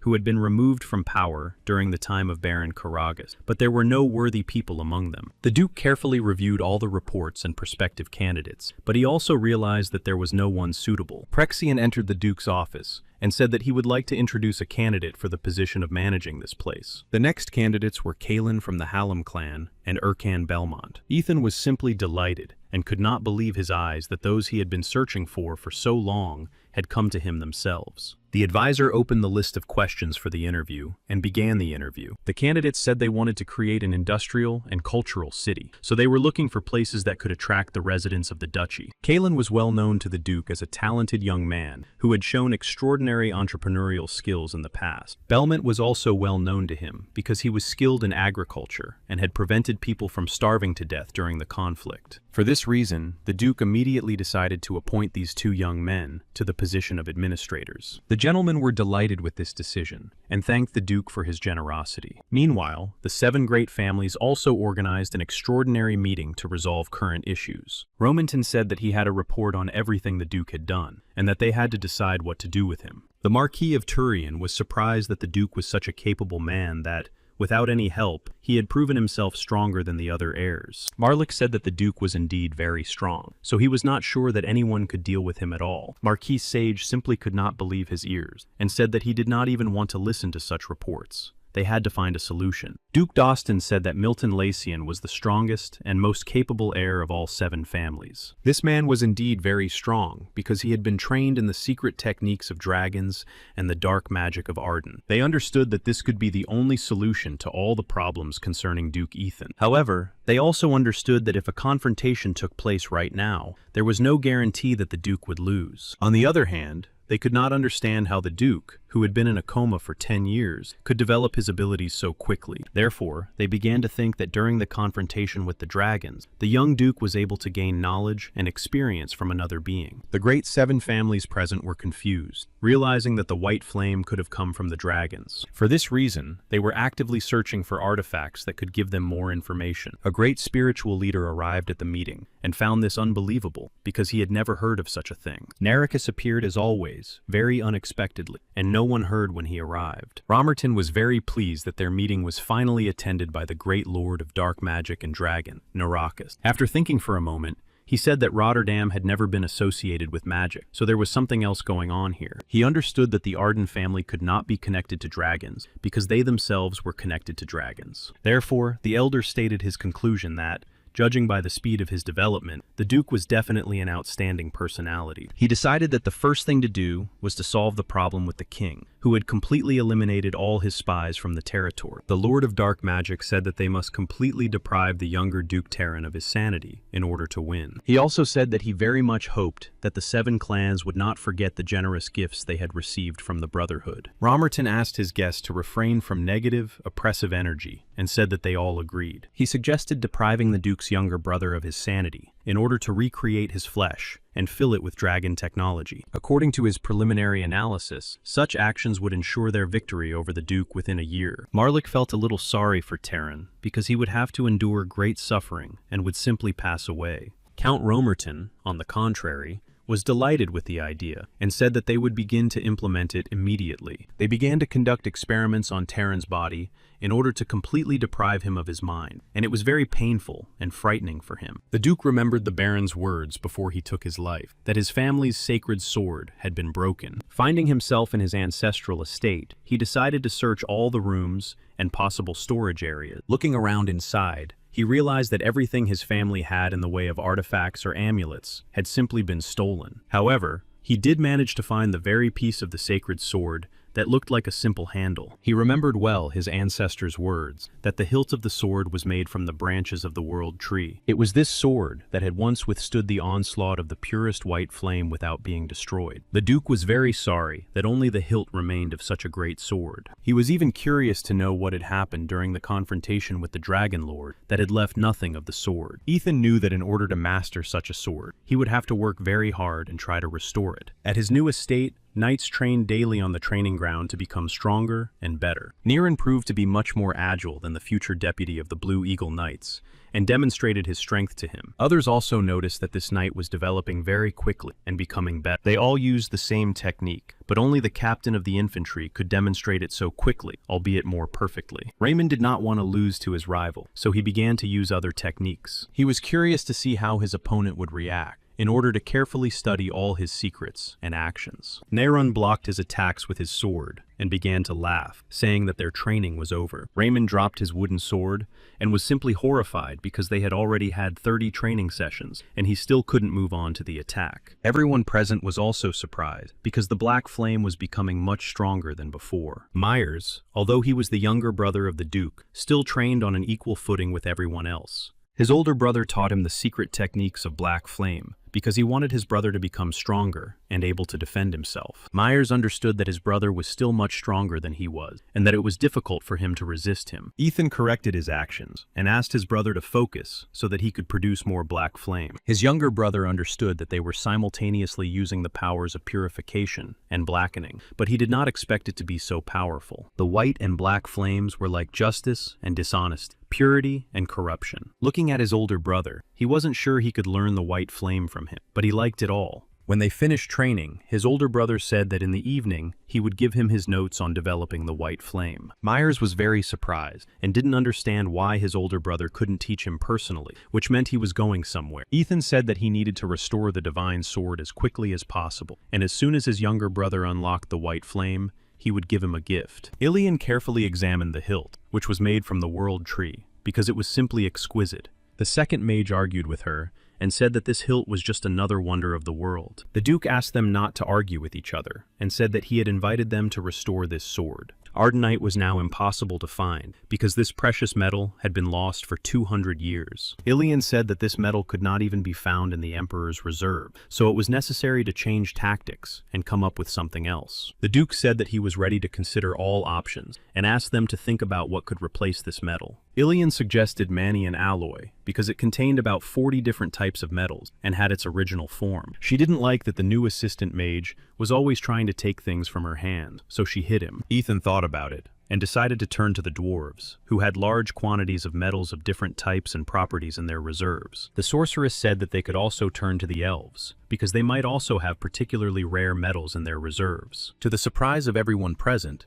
she said that she happened to have an elf acquaintance who could share some with her. When the Duke was left alone in his office, thinking about his future plan, there was a knock at his door. Marquise Blossom announced that he wanted to come in person to congratulate the Duke on his appointment as head of the Arden family. It so happened that, despite their alliance, this was the first time they had been able to talk in person, and the Marquis wanted to present a gift. So, sitting down for tea, the Marquis asked what exactly the Duke would like to receive as a gift. The Duke showed him a whole scroll with a list of various items he needed to find. Looking carefully at the list, the Marquis realized that these items would be needed to make two things. Ethan also asked the Marquis to help him find a Manherian alloy that could be found in the kingdom of the dwarves. Marquis Blossom was very surprised, because such an alloy was very expensive and rare. The Count explained that his sword could no longer withstand his pure white flame, so he needed to find a more durable alloy. The Marquis said that it would be very difficult, but he agreed because their two families had agreed to trust each other. The Red Moon worked for the king, and was guarded by Shadow Knights, so they could easily obtain any verified information. Lawrence said that they had to use their services directly in order to build up the strength of their units. Ethan asked him to find out everything about the lawless city of Carmen, and then be sure to report the information he obtained to him. Lawrence said that he would definitely carry out this order, because he understood that it was simply necessary. Ethan thought that while they were on the road, he had time, so he decided to continue his meditation. However, Ilian suddenly started yelling at him, saying that he was not alone here, and that she was also very bored. She said that according to the rules of etiquette, if a person was sitting in front of him, it was necessary to start a conversation with them. For this reason, she said that she was now ready to tell him how she had met the elves. Ethan was not very happy, because he was not interested in this, and had planned to just read a book and relax. She said that she had been able to befriend the elves because she had saved the tallest elf. The Duke didn't quite understand what she was talking about, so he asked her to explain in more detail. The sorceress explained that the elves who lived near the World Tree were called tall because they developed faster. Then the Duke thought that the World Tree was just an ordinary tree, and that nothing would happen if he took one small twig. That is why he was very hopeful that creating a new hilt for his sword would not be too difficult. As soon as their carriage approached a certain place, they were immediately attacked with arrows. The elves who were defending the territory immediately began to attack them, because they were not expecting guests. Ethan was a little surprised, because the sorceress had initially said that she was friends with the elves. The elves said that they had to do everything they could to defend their territory and not let uninvited guests in. The sorceress began to activate a protective field and said that they had misunderstood her and that she was their friend. The Duke decided to simply demonstrate his power, realizing that this would make negotiations much faster. The elf defenders immediately turned their attention to him, realizing that they had to attack him. So they decided to fire all their arrows from different sides at once to defeat him faster. Suddenly, the mother of the elves came out and said that they must be punished for wanting to take the tree. The Duke immediately lowered his sword and asked everyone to stop being afraid, because they had come for another reason. Using his special technique, he said that he had simply destroyed the elves' weapons so that they could talk to him. The sorceress happily began to run towards Irina, waving the handkerchief she had given her as a sign of their friendship. Irina stopped attacking them and realized that before them was the one who had protected them from the dragons. She apologized and said that people had come to these lands who wanted to destroy the World Tree. Ethan was a little surprised and decided that she should tell him in more detail exactly which people wanted to capture the tree. She reported that 6 months ago, some people near them had begun to build a castle that emitted an ominous energy. Irina explained that this dark energy was draining all their strength, and every day it became more difficult for them to protect the World Tree. However, to her great surprise, the Duke asked her for forgiveness and swung his sword. The elves watched his actions closely and did not understand why he had destroyed one of the roots of the World Tree. The sorceress herself was confused. She did not understand why he was doing such strange things. He asked them to look closely, and then everyone saw with horror that there were dark growths on the root of the World Tree. Irina was the guardian of the World Tree. She was terrified and did not understand what it was. Ethan said that those people were trying to use dark energy to change the World Tree and turn it into a dragon tree that took away strength and energy. He didn't know exactly where the enemies had planted the dragon tree, but he said that the World Tree was on the verge of disappearing. Irina began to lose consciousness. She did not understand what would happen to them now and what they should do. The Duke asked her to focus and be more attentive so that she could explain who exactly had begun construction of the castle. Bowing her head, she said that they themselves did not know who it was, but they saw that they were wearing cloaks with a purple glow. The Duke thought for a moment, because the only people he had seen wearing cloaks with a purple glow were members of the Brotherhood. After thinking for a moment, he thanked her for such important information and said that they would definitely help them. Meanwhile, the sixth bishop, Diego, was sitting near the tree that they all took care of together. An informant came to him and said he had come to report the latest news. He reported that the World Tree had been destroyed by 80% and that very soon, all the elves would lose their powers. The bishop was delighted because he understood that even if the elves guessed something, it would be too late. He himself watched with joy as the dragon fruit grew, drawing on the power of the World Tree and possessing enormous strength. However, he understood that he should not touch it, otherwise he would be punished by the elder, who was much stronger even without the fruit. That is why he chose Irina as his target, as she would be able to restore the World Tree by planting its seeds. He wanted to win her over to his side in order to master new types of dragon techniques. Suddenly, the wooden mannequin he had been holding in his hands began to move, which seemed strange to him. After thinking for a moment, the bishop realized that it was most likely the work of the invader. To check everything, he immediately summoned the knights who belonged to the silver level of general magic. He told him that the elves had come to his castle again, and therefore wanted to take them alive to obtain information. Immediately after talking to the elves, the Duke and Elijah went to the castle with dark energy to check everything. It was not difficult for them to find its location because it emitted too much dark energy. Ethan sensed that someone was approaching them, which meant that they were able to detect their presence on their territory. The Knights of Darkness immediately began to surround the people and did not understand why they were not elves, as previously stated. The Duke asked the sorceress to step aside, because he didn't want her to get hurt. The Knights of Darkness didn't really care who they attacked, so they immediately went on the offensive. Using dark magic, they immediately began to direct large streams of evil directly at their opponents. Ethan decided to use a second-level red flame for his own protection. In this way, he began to create a fiery serpent that contained all the dark energy. The Knights of Darkness were confused because they did not expect such a strong opponent and decided to retreat. Therefore, they immediately opened dark portals in order to teleport to another place. The elves looked at the Duke and were very surprised because they had never seen such strong people before. After a while, they set off in pursuit and found themselves near the inner part of the fortress. They approached with their entire team because they wanted to quickly sort things out and restore the World Tree. It became difficult for the elves to breathe because there was a very dark aura around them that exuded an ominous smell. The Duke decided to use white flames to cleanse the space around them. So he asked everyone present to stay close to him and not stray far. He felt that someone had given orders to his knights to immediately stop the elf mages. At that moment, a huge dark seal began to form above them. It was very difficult for the elves to cope with such an amount of dark magic, so they fell to the ground.